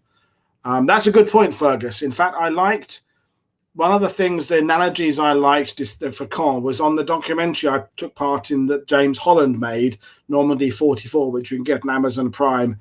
And it was the other guest, the other historian, Mike, who was ex-Special Forces guy, the American guest. And it was in the second episode called about the attrition in Normandy. He said, and I'm paraphrasing his story if you haven't seen that show, he said there's a farmer, and the farmer has this rock that's in his field, that every time he goes up and down the field, this rock is there, and it sort of sticks out the way, it gets in the way of his tractor and stuff. So one day he just, damn it, I'm going to get rid of that rock. And he goes there and he gets his picks and his tools and his shovels and his jackhammers, whatever it is, and he tries to break that rock off. He spends like 2 days bashing this rock down. Then what he realizes actually, when he's broken it, it's actually a boulder that goes down way below the earth. And it's not just a rock on the surface, it's a massive, great thing. And Mike said, the rock is the British Army or the Commonwealth Army near Caen, and the Germans are the farmer. While the British are, as some historians have said, failing to break out of the Caen area, so all that time, Hill 112 and all those, what's actually happening is the German army is blunting its blade again repeatedly in these counterattacks against the British and is unable to replace its pickheads and its shovels, in continuing the farmer's analogy. And when the British Army finally, Commonwealth Army finally makes its move out, it has defeated the German army because it's blunted itself trying to remove our rock. And I thought that was a really good way of describing the battle for Caen in a kind of a simple way. Have you been to Falaise, Fergus? Because well, I don't know. I just feel it's very easy. I don't know. Well, maybe it's in broad terms. I mean, and I'm talking about the ground. What isn't as easy to explain about the Falaise Gap is whether there's anybody culpable to blame for not doing it better. That's the higher level Montgomery, Patton, Bradley, all that kind of stuff. I think actually explaining where the Germans are coming from, how it ended up to I did a presentation for Dan Hill's military, I forget what his channel is called now, but you can find it on YouTube. I presented for 45 minutes on the Falaise Gap, and if I say so myself, I think I did a fairly good job of explaining how the pocket got established, how it all ended up, they funneled these particular bridges, and how it all then. So maybe that's just me, but who fought the toughest battles, Martin? Are we talking in Normandy? Are we talking generally in the war? I think generally in the war, there'd be too many on. Give me a theatre and break it down a bit more, Martin. Normandy? Do you mean Normandy? Answer me, Martin, and I'll try and answer it. But yeah, but I'll assume you mean Normandy. Who had the toughest battles?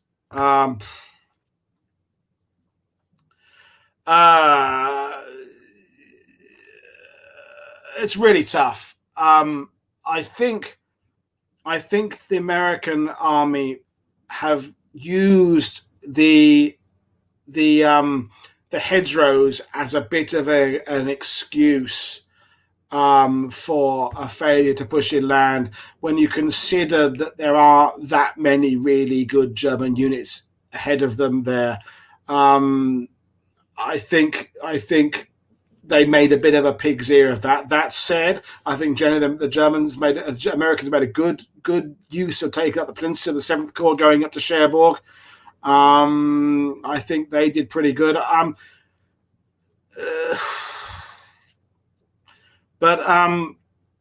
I don't know. I can't be unbiased. Kind of the problem is I am British, and maybe if I say I think the British had it tougher, it's because I want to think the British had it tougher. Maybe it's because I'm not, but I don't know. I think all the armies had it tough there. Canadians had it pretty tough. I mean, if you're talking about D-Day alone, the Canadians had arguably one of the worst beaches. Well, Fergus, here's the thing about the hedgerows. This is my standard answer about this, is that hedgerows are not ideal, but they're not ideal for defender either. You read the accounts, the Germans hate them as much. If people say, well, the hedgerows slowed us down, my standard response to that is, okay then, Fergus, and anybody else, choose a terrain you would like to have facing the American 5th Army, 1st Army coming off Omaha. What terrain do you think would have enabled the Americans to do better inland than hedgerows? What's the one that would have made it suddenly better? Because I cannot think of one at all. Whatever the terrain is there, whether it's tundra or desert or open fields or urban, whatever it is, the Germans would have adapted to that terrain and fought for it stubbornly, okay? Just as the British and Canadians faced a stubborn enemy in the wheat fields south of Caen. I think the hedgerows has been a way of blaming it on a terrain rather than blaming it on either the enemy being pretty good at defending or some inadequacies from the Allied side. But so Fergus, please respond. What terrain would have made the Allies, the American army's campaign in Normandy easier? I'll wait. I'm just picking on you, okay? I'm just saying that's the thing about the hedgerows. It's not ideal, but what is ideal? We had struggles in the North Africa. Italy was a struggle to get up there. Sicily was a struggle. I think that the hedgerows has become a misleading factor that isn't as important as it says we think it is. On a scale of 1 to 10, how tough was the Battletech Carpiquet aerodrome? It was pretty, 7 or 8, maybe 9. It's a tough one, isn't it? I mean, I don't know. I think Verrières Ridge was worse. I think some of the other stuff in late July pushing down, Worthington Force, I think some of those are worse battles. Carpiquet, of course, was quite a big battle. There were quite a lot of units involved. But yeah, I don't think it's the worst. Don't think it's the best. But I'm still waiting, you Fergus, to give me your alternative terrain that would have made the Allied advance from Omaha Beach and Utah Beach better. I'm still waiting. I'm just picking on you, Fergus. I love you, really. But yeah, the hedgerows is an interesting thing. I've done my hedgerows film for World War II TV back in the day. There's different ways, again, how to say who had it worst. You've got to define by what criteria. Who had the most German armor against them? Well, that's the British and Canadians. Who had the worst terrain? I don't know. Who had the worst terrain? Who had the most stubborn defenders? Who had the worst German infantry ahead of them? Who had the most stressful timetables? I don't know. There's so many ways you could break down answering that question. That is. Okay, you're right. Going down a single track with hedgerows prevents a very narrow front. Also, going through wheat fields near Verrières Ridge when the Germans have tanks hull down is no better to approach. I don't know. It's the attack. Okay, fundamentally, attacking is difficult. That's I think those 3 words I think sum up a lot of what we understand about attacking is difficult. Defending can be easier. Not all the time. The Allies have to be attack. We have to be aggressive. We have to push the Germans back. The Germans are good at the counterattacking. They're good at that Pavlovian always counterattack. They're good at that. We've got to best them. We outdo them we've got more supplies. We've got more aircraft. We've got more naval support. All those things there are interesting, but attacking is hard. And I don't think you can look at any of the campaigns in Normandy and say that any of them were easy. And I don't think you can say any of them are particularly the worst. It was all pretty crappy, but let's not forget that the Normandy campaign ended up coming in under the time limit, a timetable. They said 90 days. It was 76. Casualties under what we had anticipated, and we had broken the back of a German army in Normandy because not many units got out of Falaise Gap. So job done. Job done really well. And so, yeah, the hedgerows thing I think is a bit misleading. How many MG42s in Omaha? Some, Martin. There were some. Exactly how many is anybody's guess. And we're back to that thing about the pendulum, about this idea that all the guns on Omaha Beach were MG42s, or no, none of them were. As Niels, who's watching this still, yes, there were some, and there were some Polish guns and some MG08s and some French guns, and it's this understanding that it's not one or the other. The truth is somewhere in the middle, and that's a very good point. Battlefield Discovery, Edwin said, the worst battle is the one you find yourself in.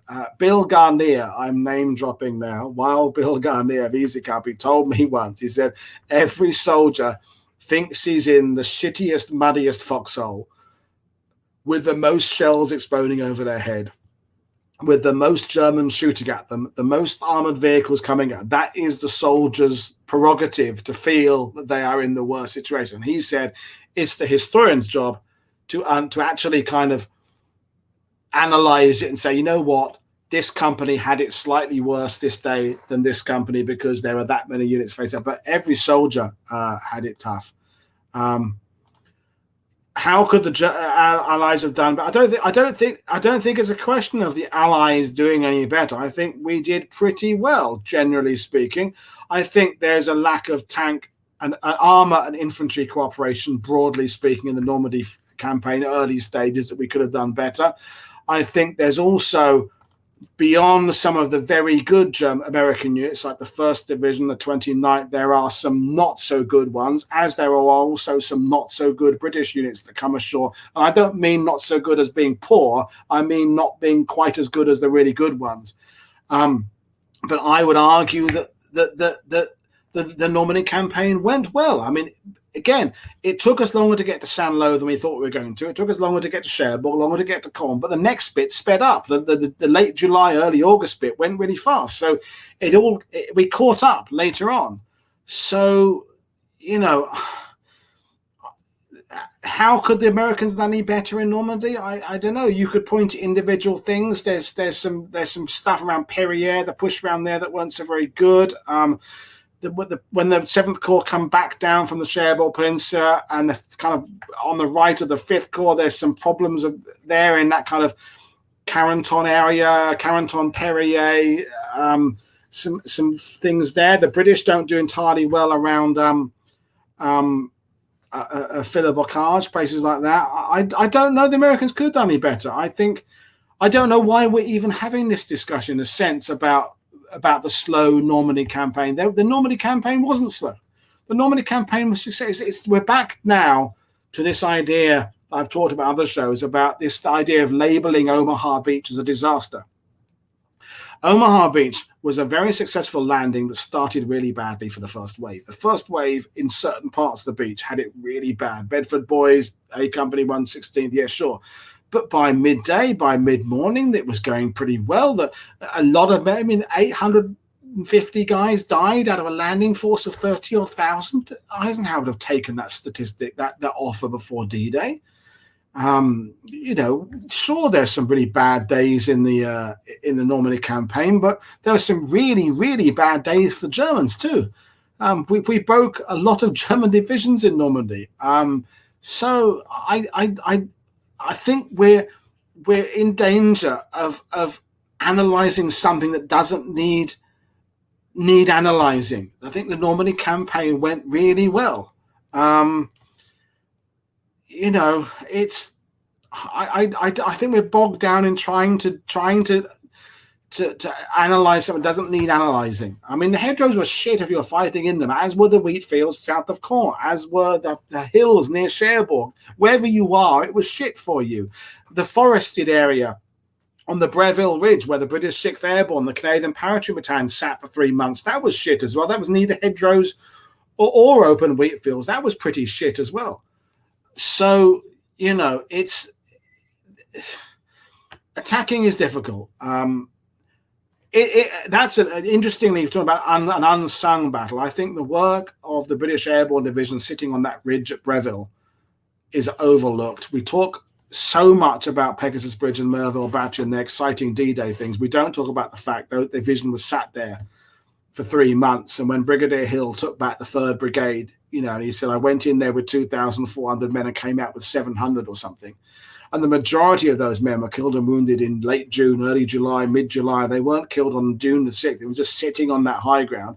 And they're not doing anything. They're not moving because the army's not going there yet. They're just holding off that eastern flank while all the exciting stuff's happening near Caen, the American Corps going up to Cherbourg. But that flanking position there on the Perrières, on the Breville Ridge was very, very important. So that doesn't get talked about enough. It's the Saving Private Ryan generation that's given this idea that Omaha Beach was a disaster, because Saving Private Ryan doesn't. It shows the difficulty of the second wave. The Rangers are coming in a bit later, and it kind of shows that, but it shows that kind of aftermath of bodies and stuff. It doesn't show the breakthroughs up the bluffs, particularly apart from Tom Hanks. But it doesn't show the columns of men going off later on the day. So Saving Private Ryan, I think, is particularly there. And we're into the as Sheldray said, we're into the counterfactual stuff now anyway. But yeah, I the hedgerow stuff gets on my nerves a bit. I just, the hedgerows are really tough. Yeah, fighting an enemy is tough. That's besting a German army that's been in Europe for 4 years and kind of knows, broadly speaking, what it's doing is tough. It's interesting. But my bladder's still all right for a bit longer. I'll carry on for 5 minutes, then I will really stop. I'll finish my beer and then we'll stop, okay? Any more quick questions I can handle before we go off too much into hedgerows and stuff like that? I can handle a couple more quick ones, then I will end it at 1:30 because I will need to go and do something. But myths and reputations are won and lost by terrains and legends and myths. And I think the hedgerows thing has been a big misleading thing. And yet, experiencing the hedgerows, understanding what it was to like and fight them is important. But singling them out as something monstrous that stops the American army doing something, I think is I don't know. Does The Longest Day focus on it being a disaster? I don't know. It kind of does. I think my problem with The Longest Day is it does seem on reflection that the British are there for comedy effect. Sean Connery and laughing at police firemen with phony helmets and the Kenneth Moore hitting the Universal Carrier to get it started, whereas the Americans are kind of doing all the earnest fighting. Bayer, this is a nice, easy question to answer. Bayer really doesn't have any really good restaurants. Le Rapière gets good reputation in the main street there, but actually I find that there's better food available in less touristy towns. Bayer is getting more and more burgers and omelets and croque monsieur and kind of tourist food and less fine cuisine. And until, frankly, it gets a decent curry house, it will never be a decent place to eat. We struggle as guides here to find somewhere really good to recommend people to go to eat in Bayer that is just really good fine dining, because there isn't. Port-en-Bessin is much better for restaurants. Any of the seafood places down there are quite good. If you like seafood and mussels and that kind of stuff, much better food generally in Port-en-Bessin than Bayer. So that's an easy one. Would you agree that German tactical superiority in Normandy is overblown, considering similar casualty rates to artillery on both sides? Yes, I suppose I would agree with that. I think it brings up the general question that artillery is a far bigger killer of men than perhaps the movies particularly show it is. I think artillery and mortars, more if we count mortars as artillery, I believe some of the data is about 70% of Americans are killed. Allied soldiers in Normandy are killed by mortars, and 70% of Germans are killed by more, something like mortars and artillery. I think that. No, the Pegasus Bridge bit is serious, but the beach stuff I think is maybe a bit more comical. The 53rd Welsh, I've no idea whether is it somewhere Arromanches way? I really can't remember. I don't know. I could be completely wrong on that.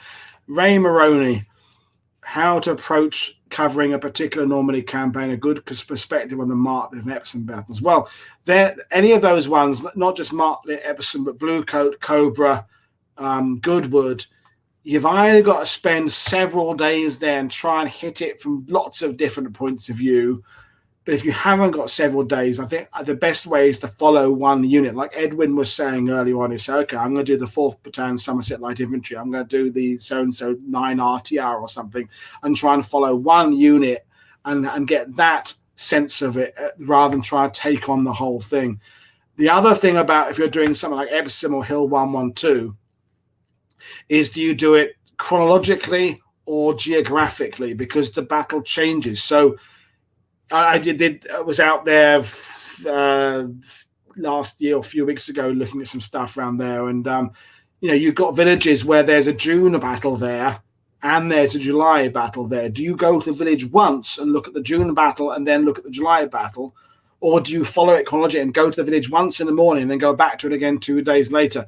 That's difficult whether you structure it that way, and I don't think any of the guides really know. We don't do enough of those tours to really have a perfect answer for you as to how to do it, really.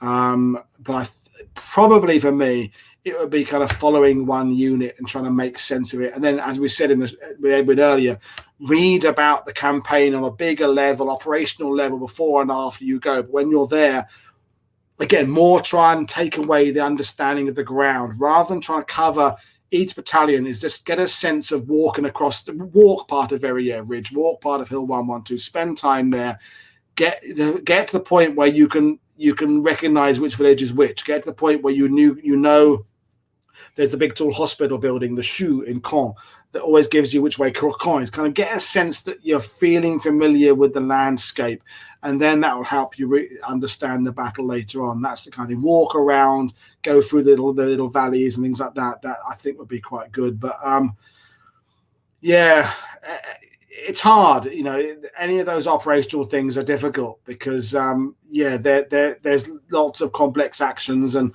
what are you trying to achieve out of it? I'm going to try and do some Goodwood shows in July, by the way. Is there a map with all the hills on? Not really. You got that big that 1947 Michelin one that was reprinted. You can buy in all the shops. I don't think it has all the hills on it. I've got a lot of the Normandy 1/25th thousand maps that are quite good. But yeah, no, it's operational.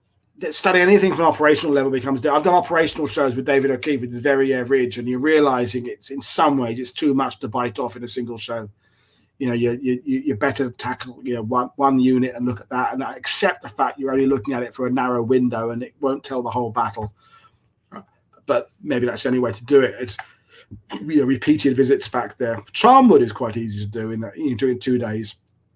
You know, we did 2 shows on Charmwood, so the approach to Caen, then the battle in Caen itself. You can kind of do that quite well, and of course, accepting the fact, Ray, that the Hill 112 area, even some of the guidebooks printed even just 10, 15 years ago, there's one particular building near Hill 112 where in whichever book it is, the battle zone book, it says, as you approach this building, you'll see it's isolated amongst the fields, and it's no longer isolated amongst the fields. There's now a housing development right beside it because Caen is prosperous and they need housing, and that's fine.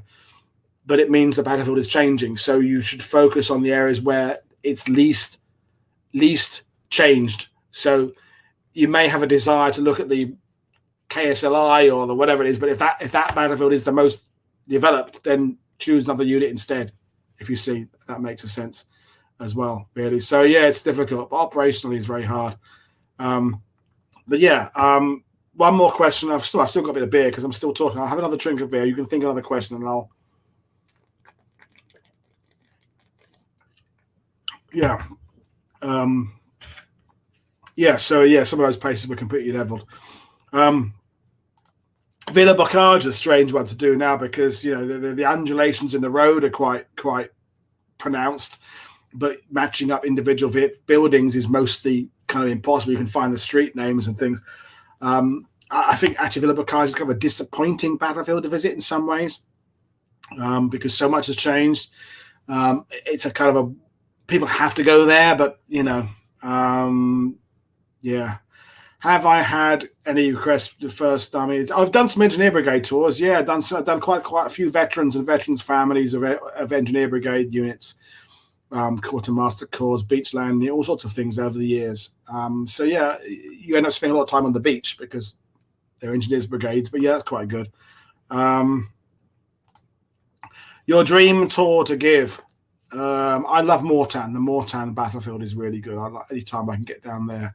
Falaise Gap is always good, of course, but really most of the guide would say the best tours to give are the ones where the people show the most interest, where you just hit you have a good game and they're enjoying it and getting something out of it. You're getting something out of it, and you can be doing something you've done 1,000 times before, but you have that sweet spot where they everything combines. And sometimes you can go to a place that's really interesting and the group are really awful or whatever it is, and so you just don't enjoy it. So, yeah, but Mortain is a really good place because it is one of those you have to see the battlefield. That view from the hill there is just so incredible, and you can kind of understand its importance. And there's some counterfactuals you can do there. And if your group know the story, you can say, "What would have happened if they'd done this?" Lots of kind of pub conversation, which is quite good. Yeah, so that would be that one. Martin's off for a drink. What whiskey are you having, Martin? I might have a whiskey later on before I go to bed. I've got another half of a film to watch, and I'm watching The Lost Command, the Foreign Legion in Algeria film with Anthony Quinn, which isn't very good, but anyway. How important is the weather to a good battlefield tour? Depends on the hardiness of the customers. Absolutely. It's yeah, if I've had groups where I've had to say to groups, quite honestly, look, I've seen this site before. It's raining really heavily now. You are maybe going to be here once. Do you want to go and see this site or not? Because if you want to go and sit in a pub and play Travel Scrabble, we can go and do that if you want. I don't want to make you do something that you don't want to do. Some people it's important. I had a complaint once left for me on TripAdvisor that it was a 2-day tour. First day American Airborne on Utah Beach, second day Omaha Beach, Point du Hoc, that kind of stuff. And the first day was fine. And at the end of the first day, I said, by the way, folks, the weather's crappy tomorrow. The forecast is just rain all day. So, it's just, that's what it's going to be. Going to be a really bad day. So, Redbreast is a good whiskey, Martin. Yeah, definitely. Yeah, I like that. So the weather was really bad. What can you do? Point du Hoc, for example, you're walking several hundred yards away from where you park the car. So if it's raining and you want to leave the car and see it, you're going to get wet. You can put an umbrella up, but you can't keep it up in the wind.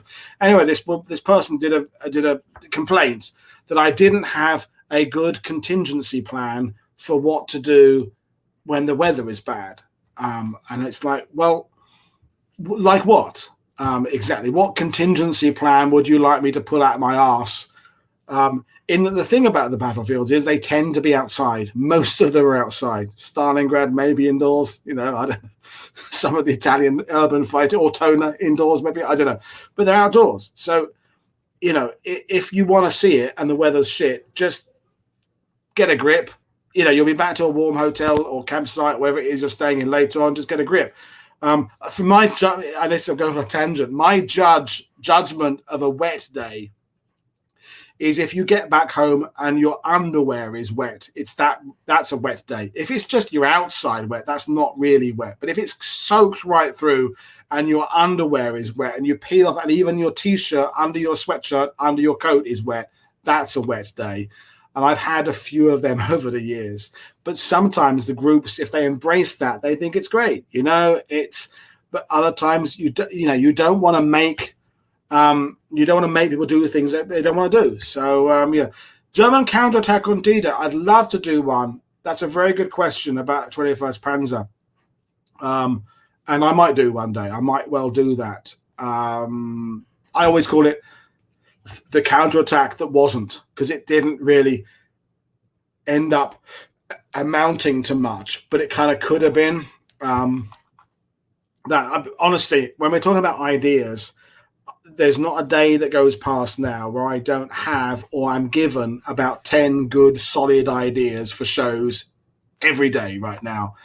And what I'm trying to do, if you're noticing, is group things together into these theme weeks. And right now, I've got a couple of shows that don't quite neatly fit into a theme week. So I think, do I do them as a standalone? Do I wait till the week comes up? I'm getting to the point now where I can kind of leave people waiting a bit and pick and choose it. I do think I'm interested in your feedback, but I think the theme weeks work really well because you watch one show and the second you kind of build up a little bit of a database knowledge. It enables people to they've got their book out on Italy in that week and they can kind of reference things. And when we did the show with Julian yesterday, I referenced what Damien Lewis had been done the day before, and that was kind of good. So the theme weeks are really good, except you end up with that show that you want to do that doesn't quite fit into that week. So yeah, it's a bit complicated. But yeah, 21st Panzer character would be a really good one to do. And yeah, so I don't know. I've got so many ideas now coming up, and I'm hoping you're appreciating the fact I'm going from the well-known battlefield to the less-known battlefield, the well-known historian to the amateur historian. There are some podcasts and things that are just using the big hitters, the big famous multi-book, well-known on TV people, and that's fine. But I'm using the tour guides and the amateurs as well, and which I think is important because anyone who's got knowledge is important. Yeah, shows on Tilly. I could do a Tilly week, and I could do the Tilly Surcel and Tilly La Campagna. Then I could do a whole Tilly week. I will be doing it while I've got you. I will be doing some more of the live streams, the actual battlefield ones soon. We've been hampered by the fact we've had a curfew at 7 p.m. and we only be able to travel 10 kilometers. That's lifted now. The weather's been really crappy recently. But for example, on June the 6th, there's going to be some good live streams. So it will start. Don't forget, I know you're impatient for that. When I started doing the live stuff in June last year, we were already into the spring. We were already into the summer. In March and April, it's been difficult because if I'm doing an American subject and I want to bring an American historian on, they can't come on till either afternoon or evening because of the time difference. So I can't do morning stuff. So I've got to wait for the evenings to get lighter, things like that. So there will be more of the battlefield shows on the ground as we go through the year. And they won't necessarily fit into the theme weeks. They'll be kind of standalone things. And who I can get. I've got Mag is around to do camera work. Duncan's in the States, so I haven't got Duncan. Colin can do some stuff, but it's finding the people to do the camera work for me as well. I mean, I've got Mag, and Mag is great, but there's others as well. So I will be doing more stuff. Drone, there's an interesting subject. I think drone stuff's being a bit overdone right now. And I although, well, firstly, because I'm technically a commercial channel, because I asked for patrons, using drone footage is really difficult unless that person has a drone license. So I could buy a drone and go and film the beach, but I can't use it because it's not a license. I have to have someone with the proper license, which is expensive and blah, blah, blah. But I also think that drone footage is giving a view of the battlefield that the soldiers on the ground didn't have, right? So yeah, it explains the terrain, but also, isn't it better to understand the battlefield? If me and my cameramen and women are doing their job correctly, we should be able to explain the battlefield from the ground without using the drone stuff. Ground and map, do it the way they did it. When Urquhart was pushing his troops towards Arnhem, he didn't have drone photography. Eisenhower did it. Do it with the ground. If you want to, everything I do a show about, if you look on the YouTube, you'll find someone who's put some amateur drone footage on. If you want to see drone footage, that's fine. But it's not something I'm going to be particularly putting on my channel because A, I can't use it legally, and B, I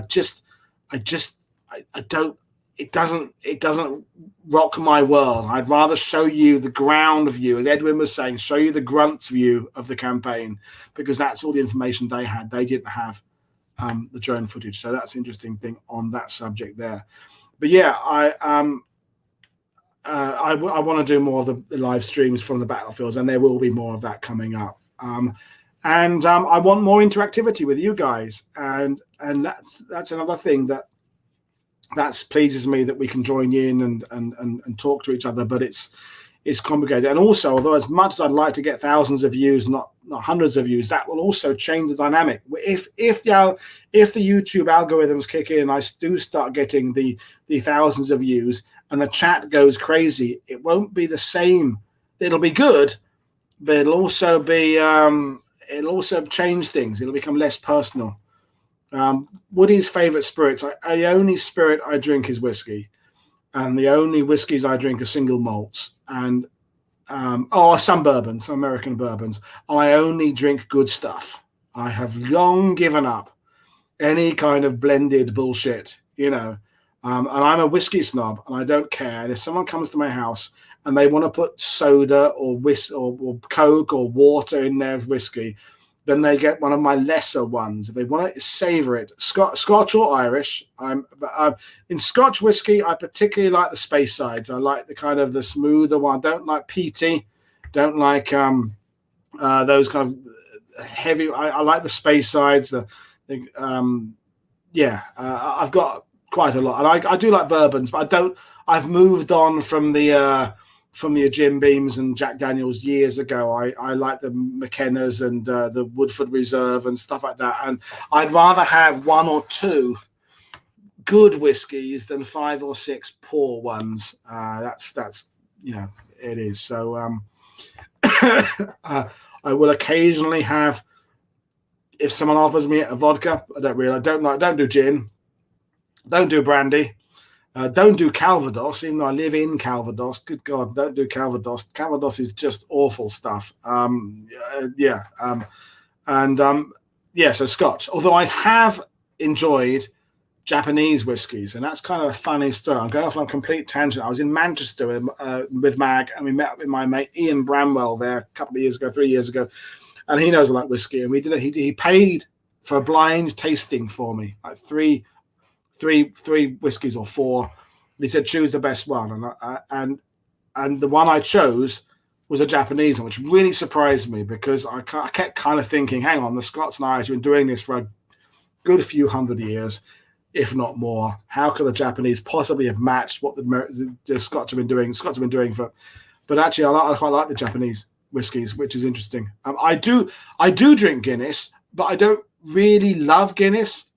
It's a weird question, but in France, the beer is shit. Okay, I love France and I love everything, but that gassy, pissy lager that makes American beer seem good is awful. So if I go to a pub, and I don't really do those bottled 8-9% Belgian beers. I don't want beer that strong. I'd rather have, in an opposite way to whiskies, I'd rather have 4 or 5% beers than 2 7% beers or 8% beers. I don't like the Belgian. Anyway, so because in Le Conqueror, the pub that me, Mag, Colin drink at when it's not COVID times, the only beer they have on tap that's decent is Guinness. And Dara, the owner of the pub, is Irish, so she knows how to serve it. So I do like Guinness because I don't love. If I was in a British bar and there was lots of real ales, I wouldn't choose a Guinness. I'd go for London Pride or Fuller's or Doom Bar or anything. I'd go for something like that. But because in France, it's the best of what's available, I do have Guinness. And yes, Brian, you have been drinking with me, and I can put a few Guinnesses down. Yeah, I don't get me wrong, especially when you're buying, Brian. I can do a few Guinnesses, but it's not my favorite. And I don't like the Guinness farts, frankly. Not so much me. Mag doesn't like me doing the Guinness farts of an evening. So there we go. That's we go on to single malts and stuff like that, really. Pale ales, I do like. I can get Punk Dog and Perpetuitus Leeds IPA in France. They're quite good, but yeah, Bombardier's a cracking beer. Yeah, that's a good beer. I think Doom Bar might be my favorite. Yeah, Guinness farts, and frankly, the Guinness poo the next day is never a particularly pleasant experience at my age. Yes, Heineken, I would not, if I'm in the middle of a desert and it's survival or drink Heineken, I would die and let my bones bleach in the sun rather than drink Heineken. It's awful, isn't it? I mean, just awful. Yeah, no, Grolsch I could just about do on a summer's day if it's not too, if it's a warm day, I can do that. But no, yeah, the ordinary beers, no, good God, no. Lowenbrow, I haven't had a Lowenbrow for 30 years, Foster's and Castlemaine 4X, all that Australian stuff that oh God, no. But yeah, so we're going back to Tilly La Campagna now and going back to war stuff. But yes, whiskies and stuff. But I don't drink much whiskey. But yeah, Old Speckled Hen tonight, and that's a perfectly acceptable, decent British beer. Yeah, Grolsch is all right. I can do a Grolsch. If it's free, I'll have a Grolsch. If it's someone else buying, I'll have a Grolsch. But yeah, it's I've got to the point where I'm at the age now where I don't want to. We don't now. You see, we don't drink it warm. That's where do you put that? We don't drink warm beer. That's just a myth. Any more than the British stop to have tea. We don't put ice in everything. No, we don't want a Coca-Cola with 50,000 tons of ice in it. We don't. But no, we don't have. I like my beer. My beer's out of a fridge. Of course, it's out of a fridge. I don't. I don't want it warm. My granddad, though, who was from Suffolk, a good old Suffolk boy, and it's on the her. It's on the her. Meaning it's wonky. That picture's on the her, he'd say, my granddad. He would. I remember him kind of. He got a pint of beer. Always have a mug with a handle. He'd kind of hold it on a radiator to get it kind of warmer for him. But that's his generation. His generation. Right now, we don't drink it. British people don't drink it warm. They just don't. Just don't. That's nonsense. That's just a Nuki Brown. Colin loves Nuki Brown. I can take it or leave it. It's all right. Again, if someone buys me a Nuki Brown, if it's the only one there on tap, I'll have a Nuki Brown. But I'm not a great fan. Skull, I haven't had Skull in 30 years or something. You know, my God, Skull. But yeah, we don't have warm beer. And yeah, so it doesn't matter. Yeah, Guinness at room temperature. What are you doing, Brian? What are you doing? Good grief. Would I know a source for maybe, I don't know. Email me or message me or something. We'll pick this discussion up some other time. Maybe not. I don't know. Maybe I've got a few German maps. Not from I don't know. Contact me later on. But yeah. But yeah, beer and whiskey. I've got to the point where I'd rather not have crap stuff. I don't want crap stuff. You know, I will only have decent stuff. And it's like that. It's like a ratchet. The better whiskies you have, you can't go backwards. So if you've had an 8-year-old and you try the 10-year-old, you can't go back to the 8-year-old again. You kind of, it pushes your.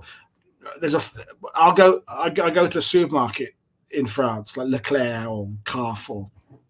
I like to think I know my whiskies. And yeah, we've gone off World War II now. And there'll be a guy there, French guy there, he'll be looking at the special offers and stuff. And I'll go up and I say, excusez-moi, si vous voulez un bon whiskey, I will recommend a good one. You know, so that's really nice. And he'll go, well, mais c'est un peu cher, a bit expensive. I say, yeah, but it's really good though. And he's over near the blended 14 liters of, you know, stuff that you can either drink or use it to strip the paint off your furniture kind of stuff. And I'll go, no, but that's really good. And I'll say, it's on special offer, you're getting 30% off. And he'll be going, and I don't really like talking to strangers, but I do when it comes to whiskey.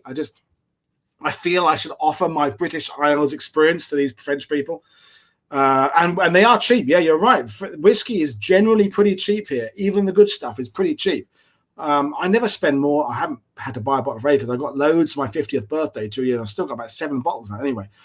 So, but then later on, I'll be at the till. I'll be there checking out my shopping, and I'll see Mr. French guy, and he'll have picked up the 5 liter, you know, shredded sporran made in, you know, I don't know where, Hong Kong or something, and for $7.99, he'll give me that look of guilt. And but yeah, you've got to have a decent whiskey or don't bother. And Mag will tell you, a cousin of hers. I went to their house for dinner, and he had 2 bottles of whiskey. One had been opened, one hadn't been opened. And I was driving, so I could only have one really because I was driving. And he kind of wanted to push me to one he'd already opened, which was one of these Clan Campbell kind of, you know, but there was a really good bottle of like 14-year-old McLaren or something. I was like, he said, "You want a whiskey, Paul?" I said, "Yeah." And he went, and I went, if I'm going to have one, I'd either have that good one or not at all. But then you're in that whole cultural thing. If you don't want to offend someone who's offering you a whiskey, it was a complicated situation. I think in the end, I think I did have a good one. But that's it. I'd rather have one single good one and enjoy it than loads of crap. Pairing whiskey to World War II books. Now that is a surprisingly good idea. I tell you something. It was the idea Colin had, really, for the Spike Milligan show, was when we were sitting having whiskeys. That came up after drinking whiskeys. There's a particular thing about the swirling of the glass. I think it swirls the brain. I think you come up with your best theories when we have beers. Brian Yee is one of the few people watching this who's been for beers with us. I don't know that lots of Guinness improves our World War II comprehension. It might possibly make us more witty in our own heads. Whiskey, I do think, brings out a little bit of consideration. Oh, Ben's joined us. Do you want to join? You want to come and join the chat, Ben? Do you want to join the chat?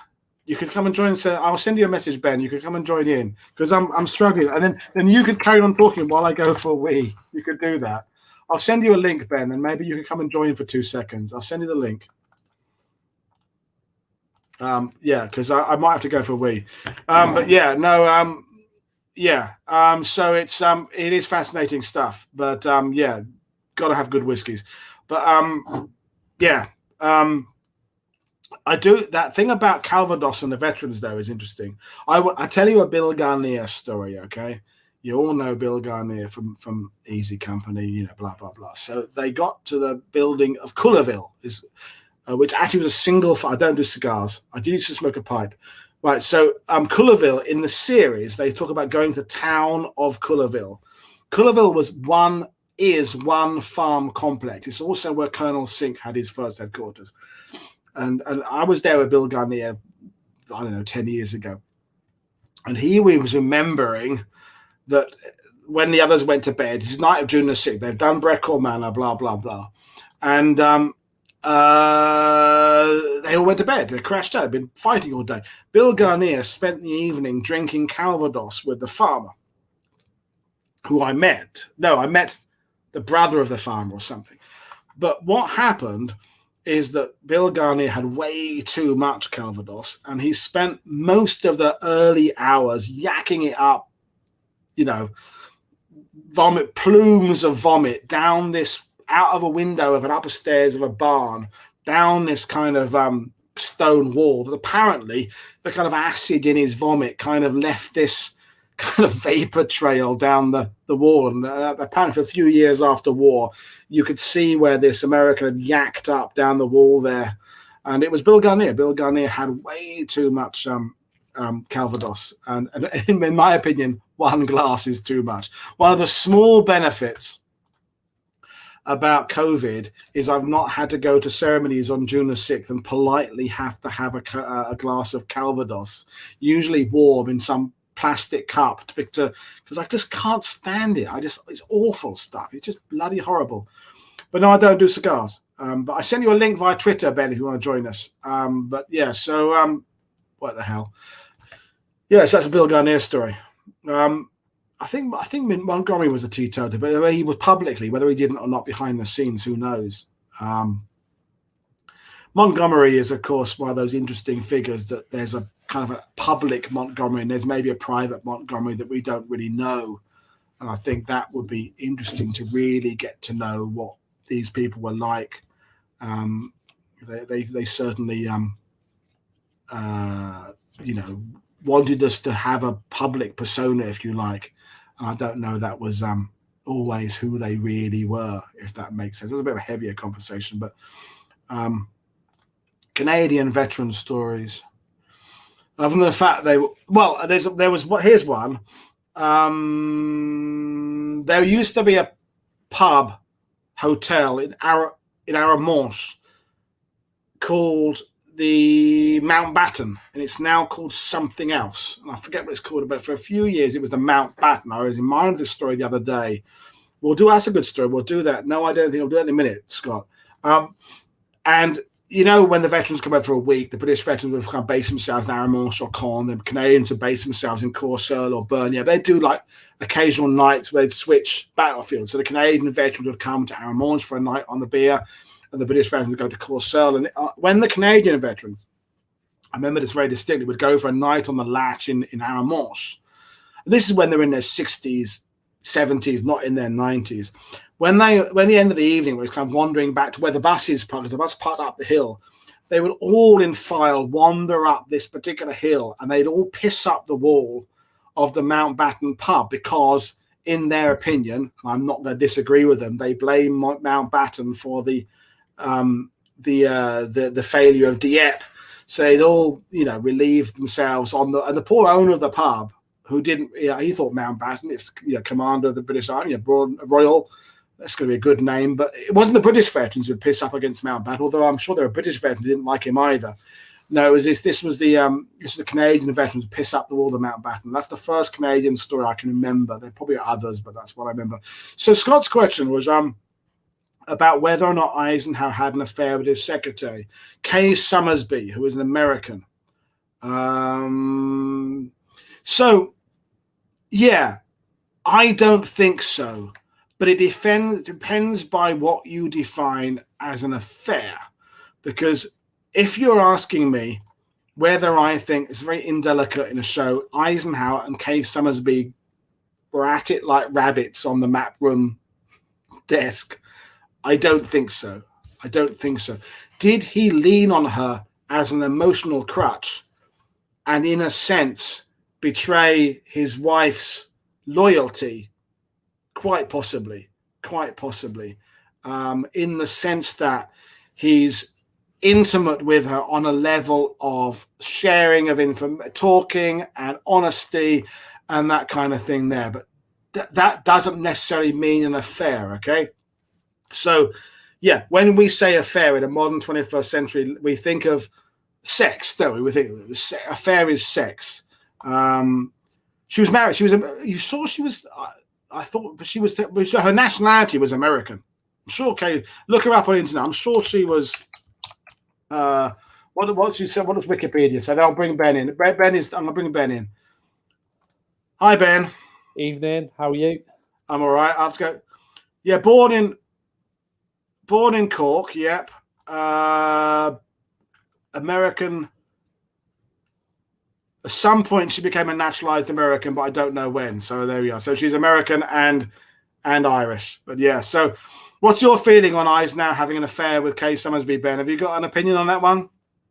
To be honest, I wouldn't say I have an opinion on it. It's not something that I've dived deep into. I'm aware that the suggestion is there with her escorting him around in the car wherever he went. But to be honest, probably I've overlooked it and just gone with what actually took place with the war and his command.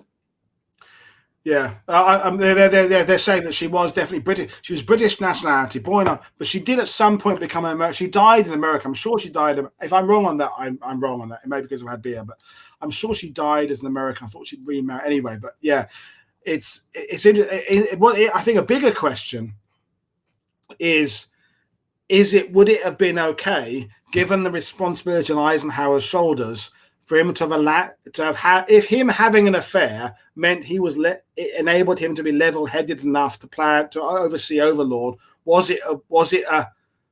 He was being unfaithful to his wife, maybe, but maybe it was better for mankind. I don't know.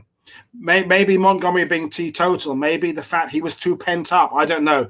I'd like when that I've had a couple of beers now, but that thing when people. I don't want my world leaders to be monks. I don't want my world leaders to have had no life experience because I don't think they'll represent me. So I think if a person in charge of a country, in charge of an army, has lived a life and has understood life, that's a better recipe for being a leader. I think. Do you think?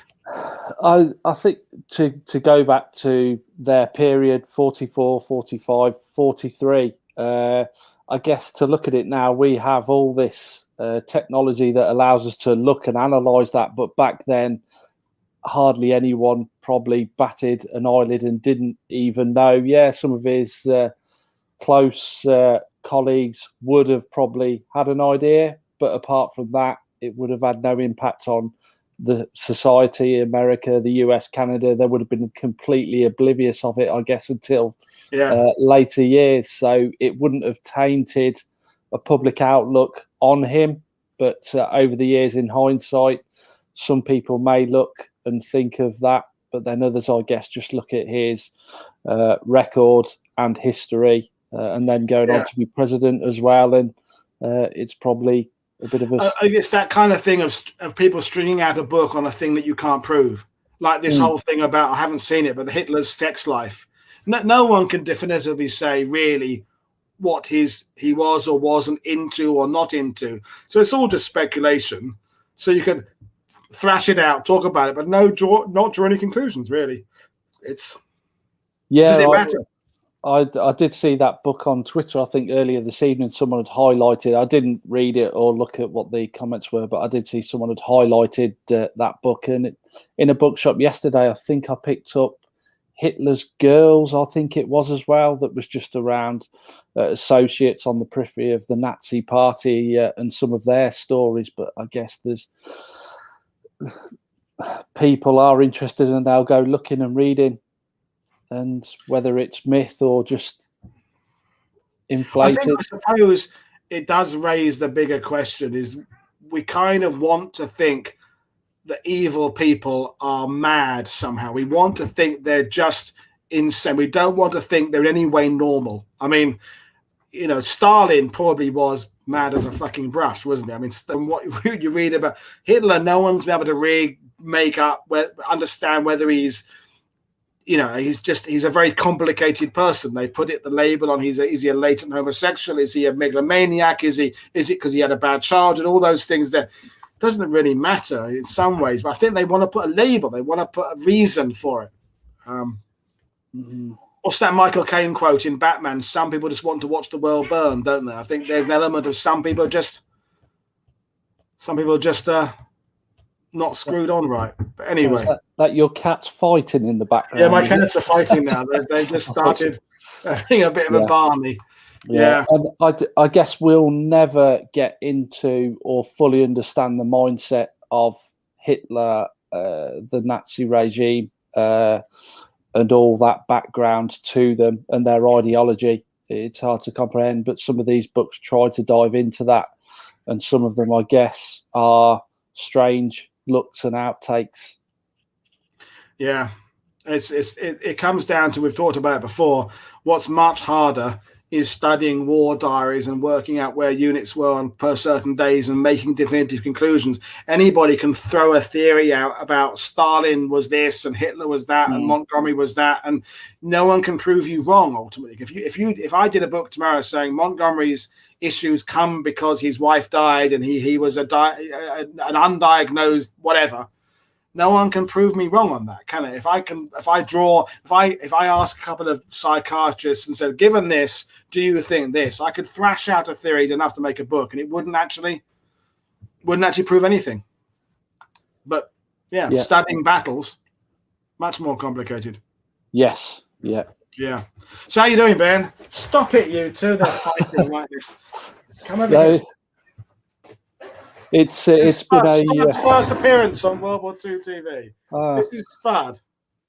No, it's been a long day. I've been out battlefield walk this morning from 10 o'clock this morning till roughly around 6 o'clock, looking at War of the Roses. So a bit different to what we normally do, the Battle of Bosworth, and then I've just had a meeting catch up with some other guides and thought I'd drop into World War II TV to finish off the evening. Cool. Have you had any alcohol?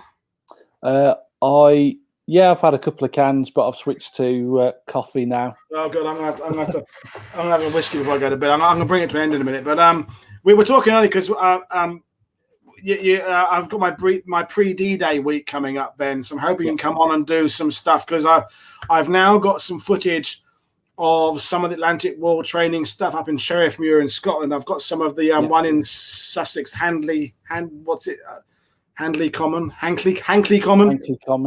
So I had a couple of beers now, so my brain's... So I've got some HD footage to use now. So now I just want to put together a show where we can just talk about the training and we can look at our respective books on Norfolks and Suffolks and Essex and this, that, and talk about some training, because I think it's quite interesting to talk about how people prepared for it. I mean, I remember my great uncle in the Royal Ulster Rifles had only put like 10 rounds through his rifle in about the 3 months before D-Day, because they just were not getting any ammunition until it got close. So they were doing lots of theory, lots of classroom stuff. You think, how short is the British Army? You can't even do any range work. And that's kind of that telling story of we talk about the building up of how much of ammunition, but of course, how much of it can you expend in training? How much petrol could we use flying tanks around Salisbury Plain if we're keeping it all for D-Day? I think there's some interesting aspects to look at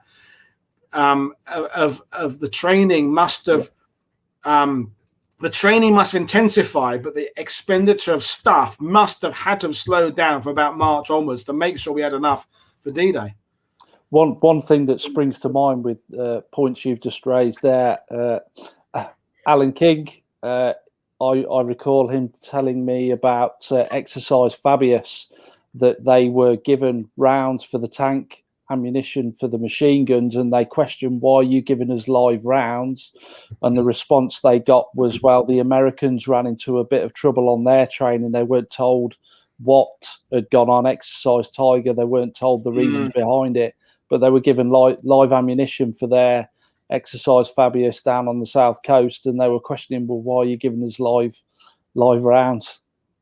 Well, yeah.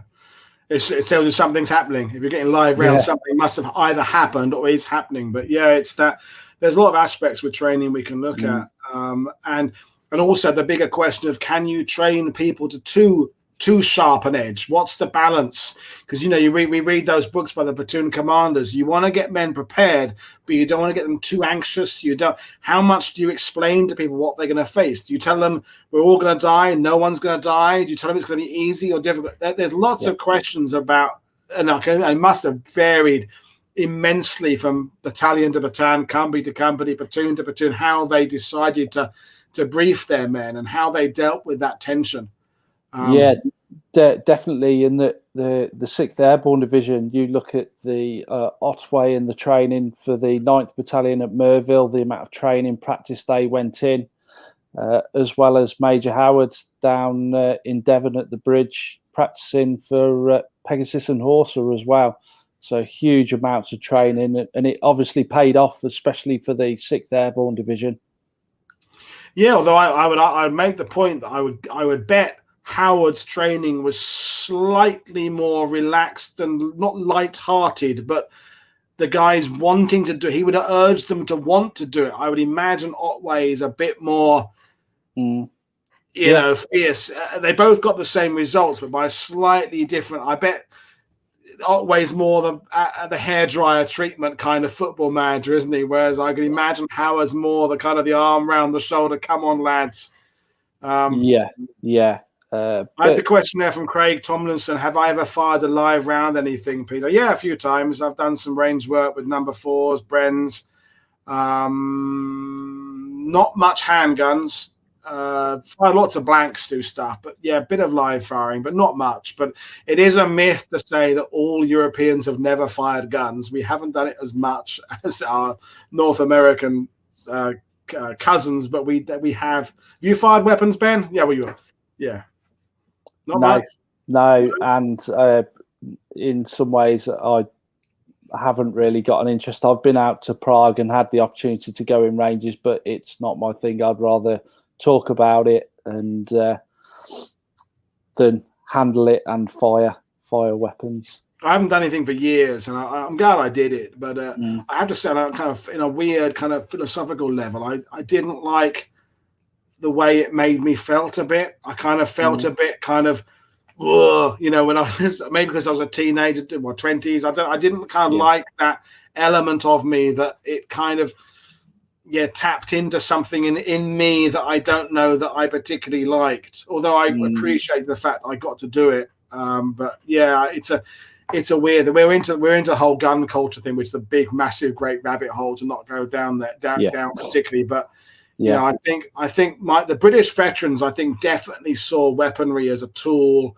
And I don't know that many of them would have gone on to. I don't know. I've met any British veteran that ever would have handled a weapon again after a while. I think they went back, put it back in. Americans, I know a lot of people like Don Baguette, A Company. He was a rifle owner, a shooter for the rest of his life. Loved it, did it. I'm sure there's not a generalization, but I do not recall ever meeting a British veteran who carried on doing any kind of shooting. Maybe farmers hunting, maybe, but. Well, I think. A few years ago out in the Netherlands, I was with Fred Glover from the 6th Airborne. Sadly, he passed away last year, and I think someone offered a weapon to him for him to hold, and he point blank refused to hold a Lee Enfield. Didn't want to handle it, and I guess that stems back to his service. Yeah, that's about a bit of his national perception about what weapons are. And you know, Brian Yee was watching. You know, he's a massive shooter and goes out to the range all the time. And I'm not judging it. I'm just saying there's a cultural difference between how in the British Isles we see weaponry and how Americans maybe see weaponry. It's much more normal and commonplace and part of their lives there, rightly or wrongly. I'm not judging it. I'm just saying it's a very, very different thing. I think Europe again is another sort of different variable there, but it's fascinating story, conversation really. Yeah, I had a good chat with Jim Martin once over dinner again in the Netherlands, and I think one of his carers, I can't remember his name, but who's travelled with Jim and looked after him. I think he was on earlier. Oh, Doug Barber. Yeah. Yes. We've had good discussions over the different cultures and our thought processes behind weapons. And like you say, it's usually not the best political route to go down and discuss, and we have different outlooks on it for sure. Yeah, and it's accepting the fact that there's a difference there, and Doug Barber, and Doug Barber has a different maybe views to Jim Martin as well. They're good friends, but they wouldn't agree on everything, and none of us ever would. But yeah, guns is another whole interesting thing. But no, respect to the people who have professions that have to carry firearms and are in the position to use them. But I don't think I could ever do that myself. Yeah, I mean, I'm sure there's some people would say that if you're, and I would disagree, but if you're talking about history, you should be familiar with a certain extent. But I mean, that's the reenactment argument, which is another whole big ball game of whether or not dressing up in a World War II uniform gives you any understanding of the experience. And I would argue basically, no, it doesn't, unless you kind of go that extra mile. And it would be part of a package, talking to veterans, going to battlefields and wearing a kit. I mean, the only thing I ever kind of learned from reenactment, I spent nights in a foxhole somewhere, and I forget where it was, American uniform. Or was it British? I can't remember now. And it was so fucking cold. I had a ground cape. I had to decide, because it was raining, do I put it over me and try and stop the water coming down from above, or do I put it under me and stop the rain coming out from underneath? Because it wasn't big enough to do both. And I had to make a decision about in which way I was going to be uncomfortable. And that kind of gave me a little bit of insight into that kind of practicalities of just living in foxholes. And do I keep my feet dry and let my head get wet, or do I let my head, those kind of things? But I don't think when reenactors say it gives me the idea of what it was like in 1944, I think no, it doesn't really.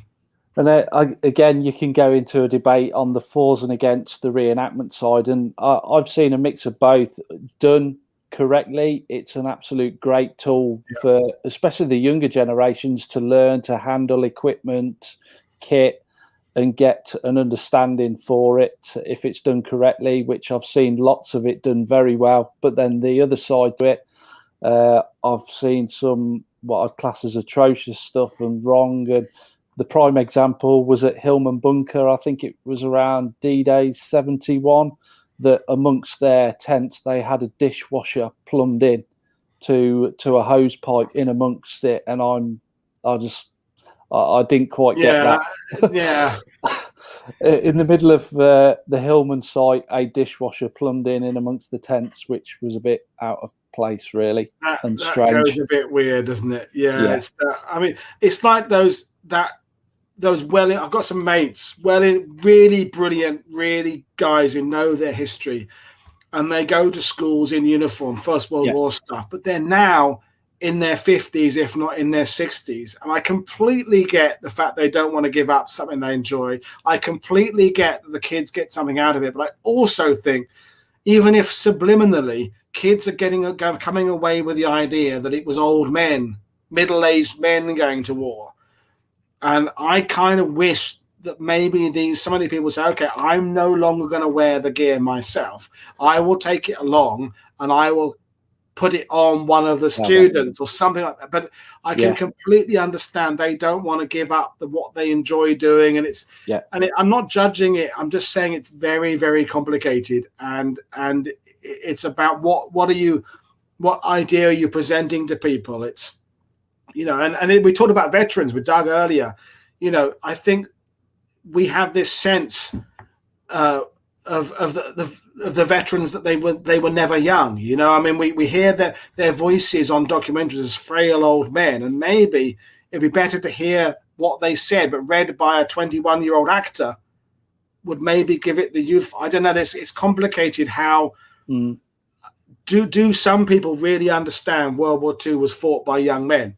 Yeah, because if you go to a reenactment living history event, you come away with the idea that it was fought by mostly middle-aged business people, 30, 40-year-olds. Yeah, with 38. I mean, I'm not judging it. I was a reenactor, and it's but no, I haven't been for a pee yet, Pat. I'm gonna finish over now. I'm holding out now. I'm not gonna go now. I'm gonna see it out to the end. But yeah, these are fantastic discussions that we always have about that, the imparting of history. It's about, to me, it's about all manners. It's about going to museums, walking battlefields, reading books, watching documentaries, reading comics, and all sensory approach, I think, is the best way. Yeah, and I believe that certain groups now are very strict on what they do allow in, and they want to make sure their standards are portraying the correct image it should as well. But I think there's more positives from it than negatives, I think, especially for the younger generations to learn and then become involved and gain an interest. I hope so. I think you're probably right. I mean, it's and just because there are poor reenactors and good reenactors, there are good tour guides and bad tour guides, good historians and bad historians, good museums and bad historians. That every aspect of this, there's various levels of quality, and it's learning how to discern what is better than something else, and there's some rather poor museums you go to, you'll follow those signs for museums somewhere you go down all those, and you get, oh god, it's just another cabinet full of rusty stuff, and you think, then there's that other museum you find that you go, my god, that was brilliant, but till you get there you don't know, do you? No, and just to kind of follow on with that, with younger generation, I think over the next year or so, is it Masters of the Air, the series that will come out, I can see the next new generation, like people my age, when Band of Brothers come out 20 years ago, that's going to inspire a next group of, younger people to start looking at the US Air Force and visiting places in the UK to start with. And you may find Europeans wanting to come across to the UK and visit the airfields as well. Well, that happened post Dunkirk, and Martin Harley's gone off for his whiskey now, but Martin absolutely hates the film Dunkirk, and a lot of people hate the film Dunkirk. I liked it a lot when it came out. I like it less on repeated viewings, but I still like it. Anyway, the point is, the museum up in Dunkirk until the pandemic, visits numbers shot up, books shot up. So whether people like it or not, interest there was, and World War II Museum from New Orleans now include Dunkirk on their tours, which they didn't do prior to Dunkirk. So therefore, how many hundred Americans have now been to the Dunkirk battlefield they wouldn't have done before it? So that's got to be a good thing. So it's whatever. Yeah, it's a portrayal of the historic event, and then it leads you to then, if you enjoyed it and wanted to learn more, you then go off and do that, and you build on that bit you get from the film, for example. Yeah, and some people are just going to see it as a film and forget about it 2 minutes later, and some will go on to something else, and that's it. It's some people have gone on and found the first Dunkirk film and made the comparison. Some would have preferred the first one, some would have preferred the second one. It doesn't matter. They like them both differently. But it's interesting stuff. And but I'm going to kind of finish up because I will need to go. So Craig asked me about how's things coming on with my book. I talked about that earlier, Craig. If you go back, I received the first draft of a script of of a version of the Angevilla Plan Medic story, which was really interesting reading it, seeing what they've done with a story that I know, but they've added bits and changed things. And it's kind of, it's the analogy I use is like a kind of someone you going off and coming back with a different color hair. You recognize them, but they look different. So it's like a story that because they're taking it in a dramatic way differently to how, because their script, they know how to write film scripts. I know how to do a battlefield tour, but I don't know how a film script works. So it is interesting, but we'll see how it goes. But I will keep people updated with as things change, but and develop on that. But so good. So anything else? What? So you out doing War of the Roses stuff today? And back to, I'd say, World War II themed stuff from from Monday, and we've got coming up 6th of June. You've probably seen at the National Memorial Arboretum, the service being beamed live in. So it's our first chance to be with the veterans in a large gathering. Hopefully it will safely be allowed to carry on. But looking forward to that as one of the first major events. Well, since 2 years on since the last big gathering. Yeah, it's been. We didn't know. We had no idea, did we, last spring that it was going to go on this long, and it's still, the end is in sight, but there's still a few more bumps in the road before we get to another point. But yeah, it's where it'll be 2 anniversaries now in Normandy with very little happening. I mean, I say very little happening. There'll be wreath layings, and the towns will all honour their memorials, but it'll be small numbers and managed in a way to be safe, and so it's not going to be the veterans, which is there we go. But anyway, I'm going to go now. Well, I'll finish. I have enjoyed talking to you, Ben, but I really do. That's all right. That's all right. It's late anyway for it's been good. And I've gone out of my camera's going to have to focus now. It's not my eyes, it is the camera. But so good, folks. So again, if you've got questions for us for another show, we'll do that. And I will have Ben Main on again as a guest, because if you don't know who Ben Main is, I don't know where have you been. He's done several shows at WW2 TV. You can go back and see the Gold Beach one and the interviews with Alan King, and what else did he do? You bet at Gold Beach and Charmwood, yeah, and on the very first one on June 6th, you did the first one, we did that one as well. That was a long time ago now.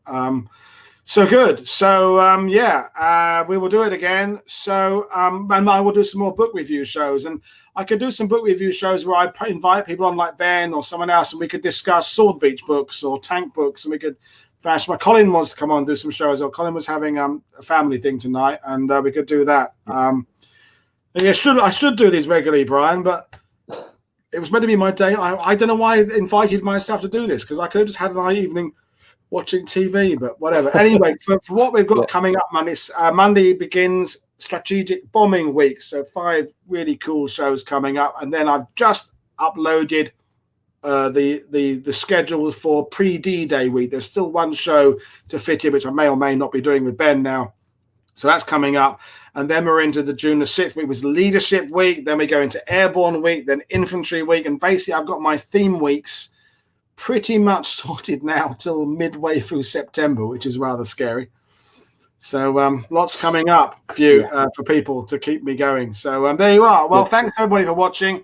Thanks Ben, thanks Doug, thanks Edwin, thanks David, and thanks our star was Callum, our 11-year-old, who joined me for some really brilliant questions 3 hours ago, and not caught me out, but really posed some really good questions that was really cool. So you can go back and Ben and watch this young guy who's going to be doing our job for us in 15 years time or something. That's good to hear. Cheers, Ben. Cheers, everybody. Cheers. We're in the stream now. I'm going off for a pee. Thanks, everybody. Cheers. Bye.